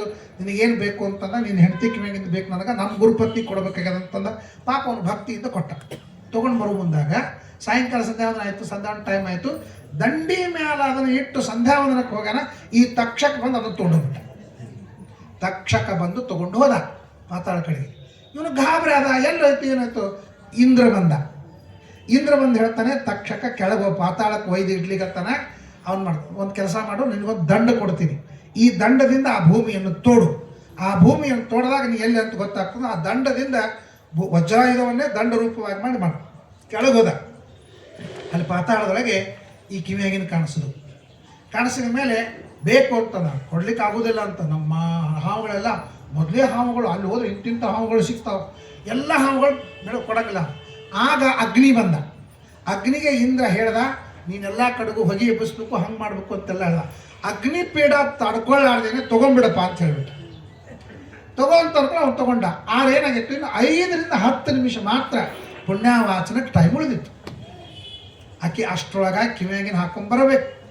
ನಾನು ಪುಣ್ಯವಾಚನ ಕಿವಿಯಾಗಿನ ಹಾಕ್ಕೊಂಡು ಬರೋದ್ರೊಳಗಾಗಿ ತಂದು ನೀನು ಉಳಿತು, ಇಲ್ಲ ನಾನು ಶಾಪ್ ಕೊಡ್ತೀನಿ ಅಂತೇಳಿ ನೀವು ಕೇಳಬೇಕಾಕ. ಈ ಶಾಪಕ್ಕೆ ಕಣಿ ಆಗ್ಬೇಕ, ಭಯಂಕರ ಟೆನ್ಷನ್ ಆಯ್ತು ಅವನಿಗೆ. ಆಗ ಇಂದ್ರ ಹೇಳ್ದ, ನೀ ಏನು ಟೆನ್ಷನ್ ಮಾಡ್ಕೊಳಕ್ಕೆ ಹೋಗ್ಬೇಡ, ಒಂದು ಕೆಲಸ ಮಾಡು, ನಾನು ನಿನಗೊಂದು ಕುದುರೆ ಕೊಡ್ತೀನಿ ಅಂತ ತಿಳ್ಕೊಂಡು ಅಗ್ನಿಯನ್ನು ಬಿಳಿ ಕುದುರೆ ಮಾಡಿಕೊಂಡು ಇದ್ರ ಮೇಲೆ ಕೂಡ ಹೋಗುವಂತ 5 ನಿಮಿಷ ಹೋಗ್ಬಿಟ್ಟ. ಅವಳ ಕೈಯಾಗ ಕೊಟ್ಟ, ಬದುಕದೆ ಅಂತ ಹೇಳಿದ್ಲಕ್ಕಿ, ಕಿವಿಯಾಗಿನ ಹಾಕ್ಕೊಂಡು ಎಲ್ಲ ಕೆಲಸ ಆಯಿತು, ಏನು ಪ್ರಾಬ್ಲಮ್ ಅಲ್ಲ. ಅದು ಇವನ್ ತಲೆ ಹಾಕೋತು. ಇಷ್ಟೆಲ್ಲ ನನಗೆ ಟೆನ್ಷನ್ ಕೊಟ್ಟವನು ಯಾರು? ತಕ್ಷಕ. ಈ ತಕ್ಷಕನ ನಾನು ಹೆಂಗಾದರೂ ಕೊಲ್ಲಬೇಕು ಅಂಥೇಳಿ ವಿಚಾರ ಮಾಡಿದ. ಹಾಗಾದ್ರೆ ಜಗತ್ತಿನೊಳಗೆ 14 ಲೋಕದೊಳಗೆ ಸರ್ಪಯಾಗವನ್ನು ಮಾಡಲಿಕ್ಕೆ ಗೊತ್ತಿದ್ದಿದ್ದು ನನಗೆ ಮಾತ್ರ. ಆದ್ದರಿಂದ ಸರ್ಪಯಾಗವನ್ನು ಯಾರು ಮಾಡ್ತಾರಂತ ವಿಚಾರ ಮಾಡಿದ್ರು. ಸರ್ಪಯಾಗ ಮಾಡ್ತಾರೆ. ಪವಮಾನ ಮಾಡ್ಬೋದು, ವಾಸ್ತು ಗಿಸ್ತು ಮಾಡ್ಬೋದು, ಗಿಸ್ತು ಮಾಡ್ಬೋದು. ಸರ್ಪಯಾಗ ಯಾರು ಮಾಡ್ತಾರೆ ನೋಡ್ರಿ? ನೀವು ಸರ್ಪಯಾಗ ಮಾಡಿಲ್ಲ. ಸರ್ಪ ಶಾಂತಿ ಮಾಡಬಹುದು, ಸರ್ಪಗಳನ್ನೇ ಆಹುತಿ ಯಾಕೆ ಮಾಡಿದ್ದೆಲ್ಲದ. ಸರ್ಪ ಸತ್ತದ್ದಕ್ಕೆ ತನ್ನಿಮಿತ್ತವಾಗಿ ಸರ್ಪ ಶಾಂತಿ ಮಾಡ್ಬೋದು. ಬೇಡ ಸರ್ಪ ಯೋಗ ಇತ್ತು, ಕಾಲ ಸರ್ಪ ಯೋಗ ಇತ್ತು ಅಂದ್ರೆ ಸರ್ಪ ಶಾಂತಿ ಮಾಡ್ಬೋದು, ಇತ್ಯಾದಿ ಇತ್ಯಾದಿ. ಸರ್ಪವನ್ನೇ ಆಹುತಿ ಹಾಕಿ ಮಾಡ್ತಕ್ಕಂಥ ಸರ್ಪ ಯಾಕೆ ಮಾಡೋದಿಲ್ಲ? ನೋಡ್ಕೊಂಡ ತನ್ನ ಯೋಗ ಶಕ್ತಿ ವಿಚಾರ ಮಾಡಿದ. ಒಂದು ಪಾರ್ಟಿ ಅದ ಅಂದವ, ಒಂದು ಪಾರ್ಟಿ ಅದ. ಯಾವುದದು? ಜನಮೇಜಯ. ಅವ್ರ ಕಡೆ ನಾವು ಸರ್ಪ ಯಾಕೆ ಮಾಡಬೇಕು? ಸೀದಾ ಹಸ್ತಿನಾಪುರಕ್ಕೆ ಬಂದ. ಹಸ್ತಿನಾಪುರಕ್ಕೆ ಬಂದು ಹೇಳ್ತಾನೆ, ಬರೀ ಹಸ್ತಿನಾಪುರಕ್ಕೆ ಬಂದು ಹೇಳ್ತಾನೆ, ಜನಮೇಜಯ ನಿಮ್ಮಪ್ಪ ಹೆಂಗೆ ಸತ್ತ ಗೊತ್ತದೇನು ಅಂತಂದ. ಗೊತ್ತಿಲ್ಲ. ಹಂಗಾರೆ ತಕ್ಷಕನಿಂದ ಸತ್ತ, ಸರ್ಪ ಕಚ್ಚಿ ಸತ್ತ. ಹಂಗಾರೆ ನಾ ಏನು ಮಾಡಬೇಕು? ಸರ್ಪ ಯಾಕೆ ಮಾಡು ಅಂತ ಹೇಳ್ದ. ಯಾರು ಮಾಡಿಸ್ತಾರೆ? ನಾನೇ ಮಾಡಿಸ್ತೀನಿ, ನನ್ನ ಬಿಟ್ಟು ಯಾರಿಗೂ ಗೊತ್ತಿಲ್ಲ. 14 ಲೋಕದಾಗ ಬ್ರಹ್ಮದೇವರಿಂದ ನಾನು ಭೂಮಿಯಲ್ಲಿ ಹುಟ್ಟಿದ್ದೆ ಸರ್ಪಯಾಗ ಮಾಡುವುದಕ್ಕಾಗಿ ಅಂತ ಹೇಳಿಬಿಟ್ಟ. ಸರಿ ಅಂಥೇಳಿ ಎಲ್ಲ ಆಯಿತು. ವಾಸ್ತು ನಾನು ಮೊದಲು ಹೇಳಿದೆ, ವಾಸ್ತು ಸ್ವಲ್ಪ ತಪ್ಪಿದ್ದಕ್ಕೆ ಸರ್ಪಯಾಗ ಅರ್ಧ ನಿಂತು ಸರ್ಪಯಾಗ ಮಾಡಬೇಕು ಅಂತ ಹೊರಟಿದ್ದಾರೆ. ಆಮೇಲೆ ಉತ್ತಂಕ ಹೇಳ್ತಾರೆ, ಕುಂಡಲಾನಿ ಅಸ್ಥಿರಾಜನ್ ಮಹಾಸಪ್ತಂ ತದರ್ಥಂ ದೇವ ನಿರ್ಮಿತಂ. ನಿನಗೋಸ್ಕರವಾಗಿ ಸರ್ಪಯಾಗ ಅಂತನೂ ಯಜ್ಞ ಬ್ರಹ್ಮದೇವರ ಜೊತೆಗೆ ಹುಟ್ಟಿದೆ. ನೀನೊಬ್ಬನೇ ಮಾಡಬೇಕು. ನೀನು ಮಾಡದೇ ಇದ್ರೆ ಇಲ್ಲೇ ಇಲ್ಲ. ಯಾವುದೋ ಒಂದು ಪರೀಕ್ಷೆ ಇತ್ತು ಧರ್ಮಶಾಸ್ತ್ರದ್ದು, ಅದಕ್ಕೆ ಗೋಲ್ಡ್ ಮೆಡಲ್ ಕೊಟ್ಟರು. ಅವ್ರು ಬಂದು ನಾನು ಗೋಲ್ಡ್ ಮೆಡಲ್ ಕೊಟ್ಟಾರಂತ ಹಿಂಗಂದ್ರು. ಎಷ್ಟು ಮಂದಿ ಕೂತಿದ್ರು? ನಾವು ಒಬ್ಬನೇ ಕೂತಿದ್ದ. ಹಂಗಾರೆ ಒಬ್ಬನೇ ಕೂತಿದ್ದ. ಆ ಗೋಲ್ಡ್ ಮೆಡಲ್ ಇವನಿಗೆ ಕೊಡದೇ ಇದ್ರೆ ಮುಂದಿನ ಸಲ ಗೋಲ್ಡ್ ಮೆಡಲ್ ಇಡೋಗಿಲ್ಲ. ಅದಕ್ಕೆ ನೀನು ಕೊಟ್ಟಾರೆ ಹೊರತು ನೀ ಪರೀಕ್ಷೆ ಚಲೋ ಬರೆದಿದ್ದಕ್ಕೆ ಅಲ್ಲ ಅಂತ. ಹಂಗೆ ಸರ್ಪಯಾಗ ಅಂತ ಅನ್ನೋದೇನು ಸೃಷ್ಟಿಯಾಗಿದೆ ಪ್ರಕ್ರಿಯೆ. ಆ ಸರ್ಪಯಾಗದ ಸೃಷ್ಟಿಯಾದದ್ದು ಮಾಡೋರು ಯಾರು? ಒಬ್ಬನೇ. 14 ಲೋಕದೊಳಗೆ ಜನಮೇಜಯ ಒಬ್ಬನೇ ಸರ್ಪಯಾಗ ಮಾಡವ. ನೀನೂ ಮಾಡದೇ ಇದ್ರೆ ಸರ್ಪಯಾಗ ಸೃಷ್ಟಿ ಮಾಡಿದ್ದು ವ್ಯರ್ಥ ಅಂತ ಆಗ್ತದೆ. ಆದರೆ ನೀನು ಮಾಡಬೇಕು. ನೀನು ಸರ್ಪಯಾಗ ಮಾಡಲಿಕ್ಕಾಗಿ ಹುಟ್ಟಿದವನು. ತದರ್ಥಂ ದೇವನಿರ್ಮಿತಂ ಸರ್ಪಸತ್ರಮಿತಿ ಖ್ಯಾತಂ ಪುರಾಣೇ ಪಟಿಪಠ್ಯತೆ. ಎಲ್ಲ ಪುರಾಣಗಳಲ್ಲಿ ಸರ್ಪಯಾಗ ಮಾಡಿದ ಅಂತ ಇದೆ. ಆದ್ದರಿಂದ ಹೋದ ಕಲ್ಪದೊಳಗೆ ಜನ್ಮೇಜಯ ರಾಜ ಸರ್ಪಯಾಗ ಮಾಡಿದ್ದಾನೆ. ಈ ಕಲ್ಪದೊಳಗೆ ನೀನು ಜನ್ಮೇಜಯ ರಾಜ ಸರ್ಪಯಾಗ ಮಾಡಬೇಕು. ಎಲ್ಲ ಕಲ್ಪದೊಳಗೆ ಜನ್ಮೇಜಯರು ಬರ್ತಾರೆ, ಎಲ್ಲ ಕಲ್ಪದೊಳಗೂ ಸರ್ಪಯಾಗ ಆಗ್ತದೆ. ಅದು ನೀನು ಜನ್ಮೇಜಯ ಸರ್ಪಯಾಗ ಮಾಡಬೇಕು ಅಂತಂದ. ಸರಿ ಅಂತೇಳಿ ಸರ್ಪಯಾಗವನ್ನು ಮಾಡಿದ್ದಾನೆ. ಆಮೇಲೆ ಸರ್ಪಯಾಗದೊಳಗೆ ಸರ್ಪಗಳು ಸಾಯ್ಲಿಕ್ಕೆ ಶುರು ಆದವು. ನಾನು ಮೊದಲಿಗೆ ಹೇಳಿದಂತೆ ಕದ್ರುವಿನ ಶಾಪದಿಂದ ಎಷ್ಟೆಷ್ಟು ಸರ್ಪಗಳು ಶಬ್ದವಾಗಿದ್ದೋ ಎಲ್ಲ ಸರ್ಪಗಳು ಸ್ವಾಹಾಕಾರ ರೂಪದಿಂದ ಸತ್ಬಿಟ್ಟು. ಮೇನ್ ವಿಕೆಟೇ ಇಲ್ಲ, ತಕ್ಷಕನೇ ಬರ್ಲಿಕ್ಕತ್ತಿಲ್ಲ. ಆಗ ಅವನು ಹೇಳ್ದ, ನಮ್ಮ ಅಪ್ಪನ ಕೊಂದವ ಎಲ್ಲಿದ್ದಾನ? ಅವ ಉತ್ತಂಕಂತೂ ಅವನಿಗೂ ಲಕ್ಷ್ಯ ಇತ್ತು. ಅದು ಮೇಲೆ ಯಾರು ಬರ್ತಾರೆ ನೋಡ್ತಿದ್ದ. ತಕ್ಷಕನ ನೋಡಿದ, ಏನೋ ಬಂದಿಲ್ಲಲ್ಲ. ಮತ್ತೆ ಕಣ್ಣು ಮುಚ್ಚದ ತಕ್ಷಕ. ಕಣ್ಣು ಮುಚ್ಚಿ ತನ್ನ ಯೋಗ ಶಕ್ತಿಯನ್ನು ನೋಡಿದ. ಆ ತಕ್ಷಕ ಇಂದ್ರನ ಆಸನಕ್ಕೆ ಸುತ್ತಕೊಂಡು ಕೂತ್ಬಿಟ್ಟ. ಯಾಕಂದ್ರೆ ಇಂದ್ರ ಅಂತೂ ಕೆಳಗೆ ಬರ್ಲಿಕ್ಕೆ ಸಾಧ್ಯ ಇಲ್ಲ, ನಾನು ಬದುಕಬಹುದು. ಸರ್ಪಯಾಗ ಮುಗಿದ ಮೇಲೆ ಕೆಳಗೆ ಹೋಗೋಣ ಅಂತ ಮಾಡಿದ. ಪುರಾಣ ಆಮೇಲೆ ಹೋಗೋಣ ಅಂತ ಬರ್ತಾರೆ. ಹಂಗೆ ಸರ್ಪಯಾಗ ಮುಗಿದ ಮೇಲೆ ಬರೋಣ ಅಂತ ವಿಚಾರ ಮಾಡಿದ. ಸರಿ ಅಂತ ಹೇಳಿ ತಿಳ್ಕೊಂಡು ಇವನು ನೋಡಿದ. ಮಂತ್ರ ಹೇಳಿದ್ರು, ಸೇಂದ್ರಾಯ ತಕ್ಷಕಾಯ ಸ್ವಾಹ. ಇಂದ್ರ ಆಸನ ತಕ್ಷಕ ಎಲ್ಲ ಸೆಟ್ಟೇ ಬರಲಿ ಅಂತ ಒಂದು ಕಿಟ್ಟ ಸ್ವಾಹ, ಒಂದು ಕಿಟ್ಟಿತ್ತಲ್ಲ, ಅದು ಕಿಟ್ಟೇ ಬೀಳಿ ಅಂತ ಹೇಳ್ಬಿಟ್ಟ. ಬಂದ ಇಂದ್ರ, ಬಂದ ಆಸನ ಬಂತು, ತಕ್ಷಕ ಬಂದ ಆಕಾಶದೊಳಗ. ಇಂದ್ರ ಅಂದ, ನನ್ನ ಯಾಕೆ ಆಸನ ಅಳಿಗಾಡ್ಲಿಕ್ಕತ್ತದ ಅಂತಂದ. ಯಾಕಂದ್ರೆ ನಮ್ಮ ಕರ್ನಾಟಕದಾಗ ಆಸನ ಅಳಿಗಾಡ್ಲಿಕ್ಕತ್ತದಲ್ಲ, ಅದಕ್ಕೆ ಯಾಕೆ ಅಳಿಗಾಡ್ಲಿಕ್ಕತ್ತದ ಅಂತ ವಿಚಾರ ಮಾಡಿದ. ಸುಳ್ಳೆ ಯಾವನೋ ಒಬ್ಬ ತಪ್ಪು ಮಾಡ್ಯಾನ, ನ್ಯಾಯಕ್ಕೆ ಒದ್ದಾಡಬೇಕು ಅಂತ ಕೆಳಗೆ ನೋಡಿದ, ತಕ್ಷಕ ಸುತ್ತಕೊಂಡಿದ್ದ. ತಕ್ಷಕ ಹೇಳ್ತಾನೆ, ನಿನಗೋಸ್ಕರ ನನಗೆ ಹೋಗಿ ಮಾಡೋದಿಲ್ಲ, ಬಿಟ್ಬಿಡುತ್ತೆ. ಅವನು ಜಾಡಿಸಿ ಕಳಿಸ್ಬಿಟ್ಟ. ಇಂದ್ರನ ಆಸನ ಮೇಲೆ ಹೋಯ್ತು. ಈ ಕಡೆಗೆ ಅಷ್ಟು ಘಟನೆ ಒಂದಿಲ್ಲ, ಒಂದೊಂದು ಘಟನೆ ಒಂದೊಂದಕ್ಕೆ ನಿಂದಿರಬೇಕು, ಆಮೇಲೆ ಮತ್ತೆ ಕತ್ತಿ ಅಲ್ಲಿಗೆ ಬರಬೇಕು. ಜರತ್ಕಾರು ಅಂತ ಒಬ್ಬ ಋಷಿ, ಅವನು ಹೊರಟಿದ್ದ. ಜರತ್ಕಾರು ಹೊರಟಾಗ ಒಂದು ಗಿಡ, ಆ ಗಿಡದೊಳಗೆ ಈ ಎಲ್ಲರೂ ಉಲ್ಟಾ ತಲೆ ಕೆಳಗಾಡಿ ನೇತಾಡ್ಲಿಕ್ಕತ್ತಿದ್ರು. ಇವನಂದ ಯಾಕೆ ನೇತಾಡ್ಲಿಕ್ಕತ್ತೀರಿ ಅಂತ ಕೇಳ್ದ. ಏನು ಮಾಡೋದಪ್ಪ, ನಮ್ಮ ಮಗ ಇದ್ದಾನ, ಅವ ಮದುವೆ ಆಗಿಲ್ಲ, ಮಕ್ಕಳನ್ನ ಹಿಡ್ದಿಲ್ಲ.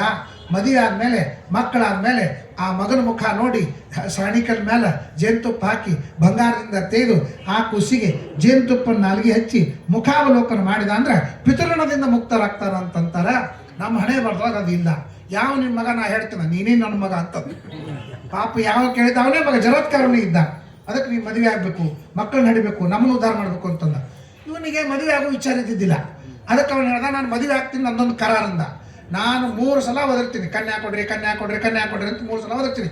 3 ಸಲದೊಳಗೆ ಕನ್ಯಾ ಕೊಡ್ಲಿಕ್ಕೆ ಬಂದರೂ ನಾನು ಮಾಡ್ಕೋತೀನಿ, ಇಲ್ಲ ನಾನು ಮಾಡ್ಕೊಂಗಿಲ್ಲ. ಒಂದನೇದ್ದು.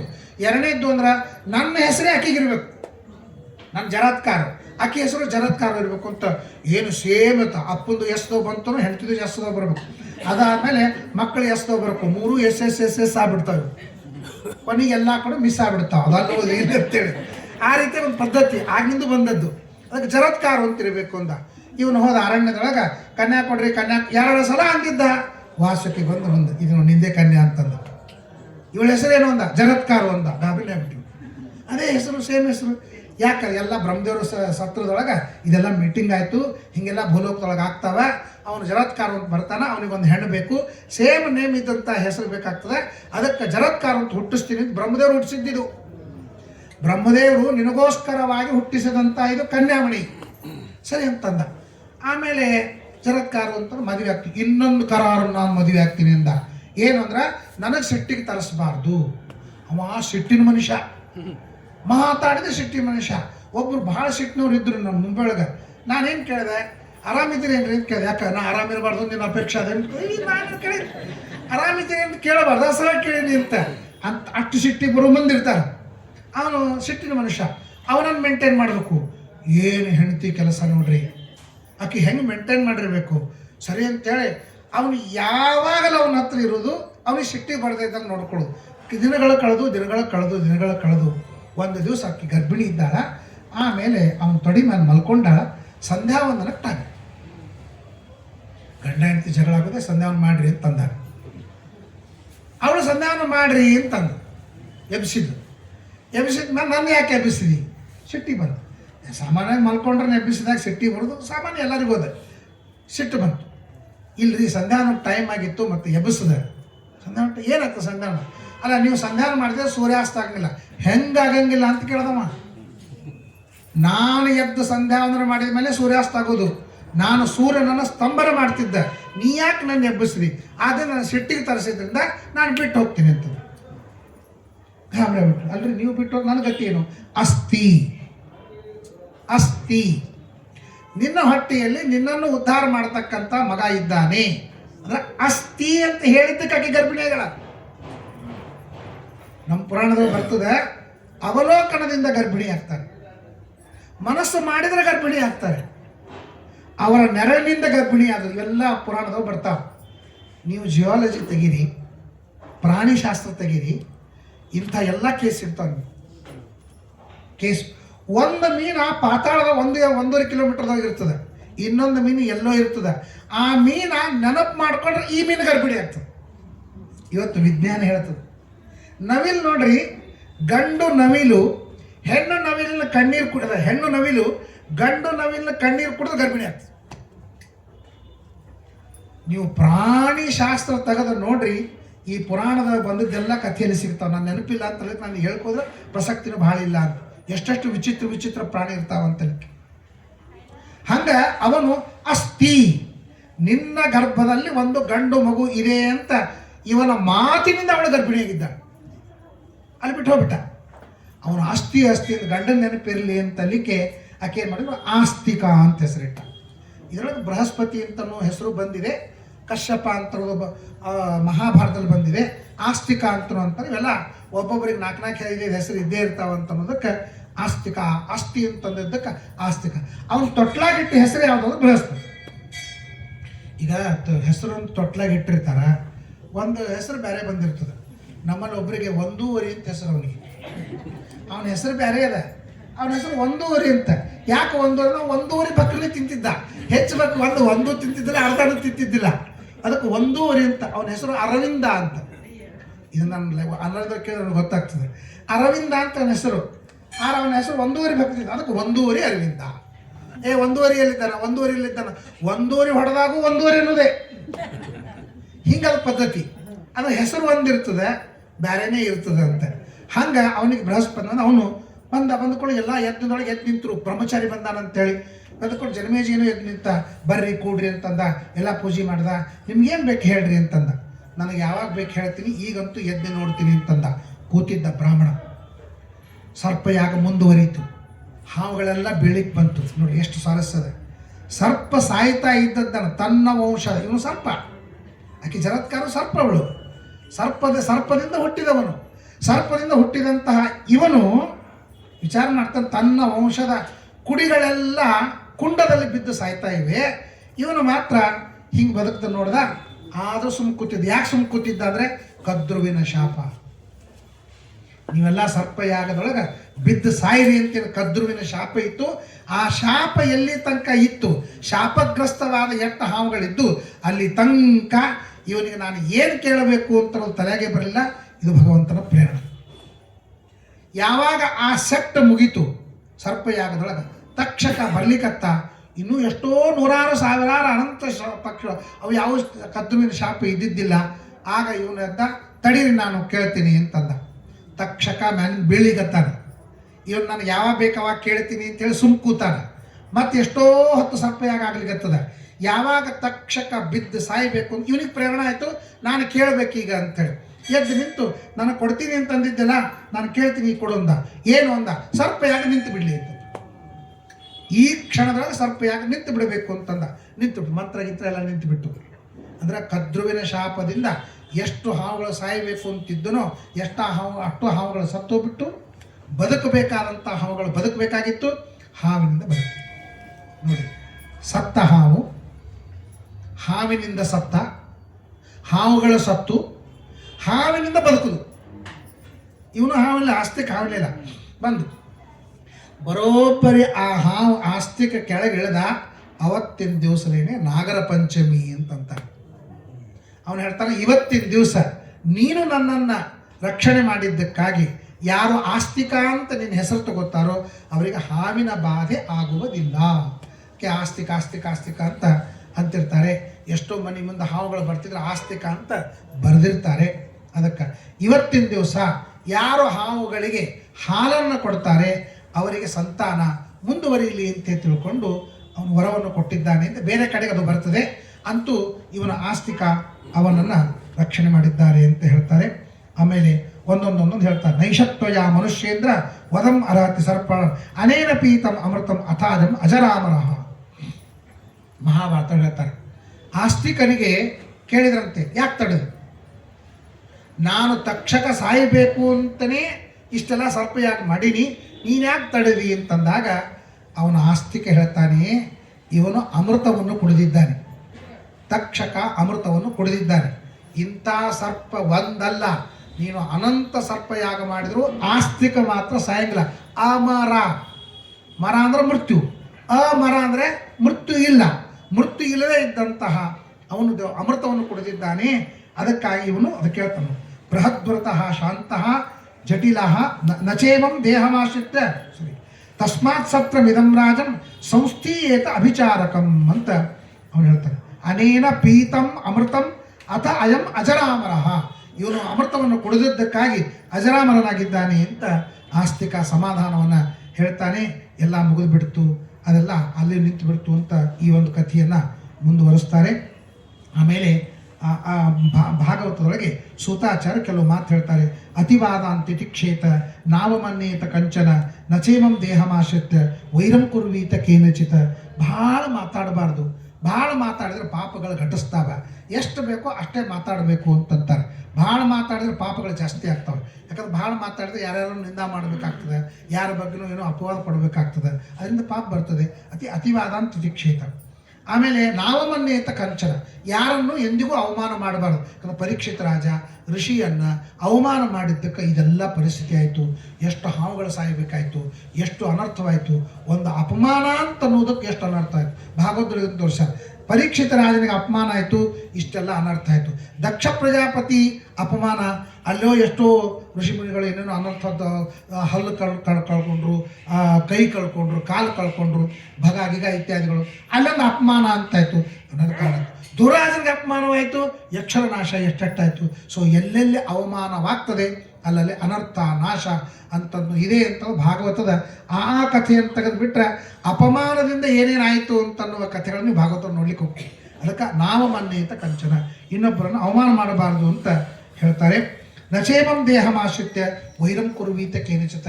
ಯಾರ ಬಗ್ಗೆನೂ ಶತ್ರು ಬರೀ. ಯಾಕಂದ್ರೆ ಶತ್ರು ಅಂತ ನಾರದರು ಹೇಳ್ತಾರೆ, ಶತ್ರು ಅಂತನ್ನೋದು ಪರಮಾತ್ಮ ನಿಮ್ಮಲ್ಲಿ ನಿರ್ಮಾಣ ಮಾಡ್ತಾರೆ.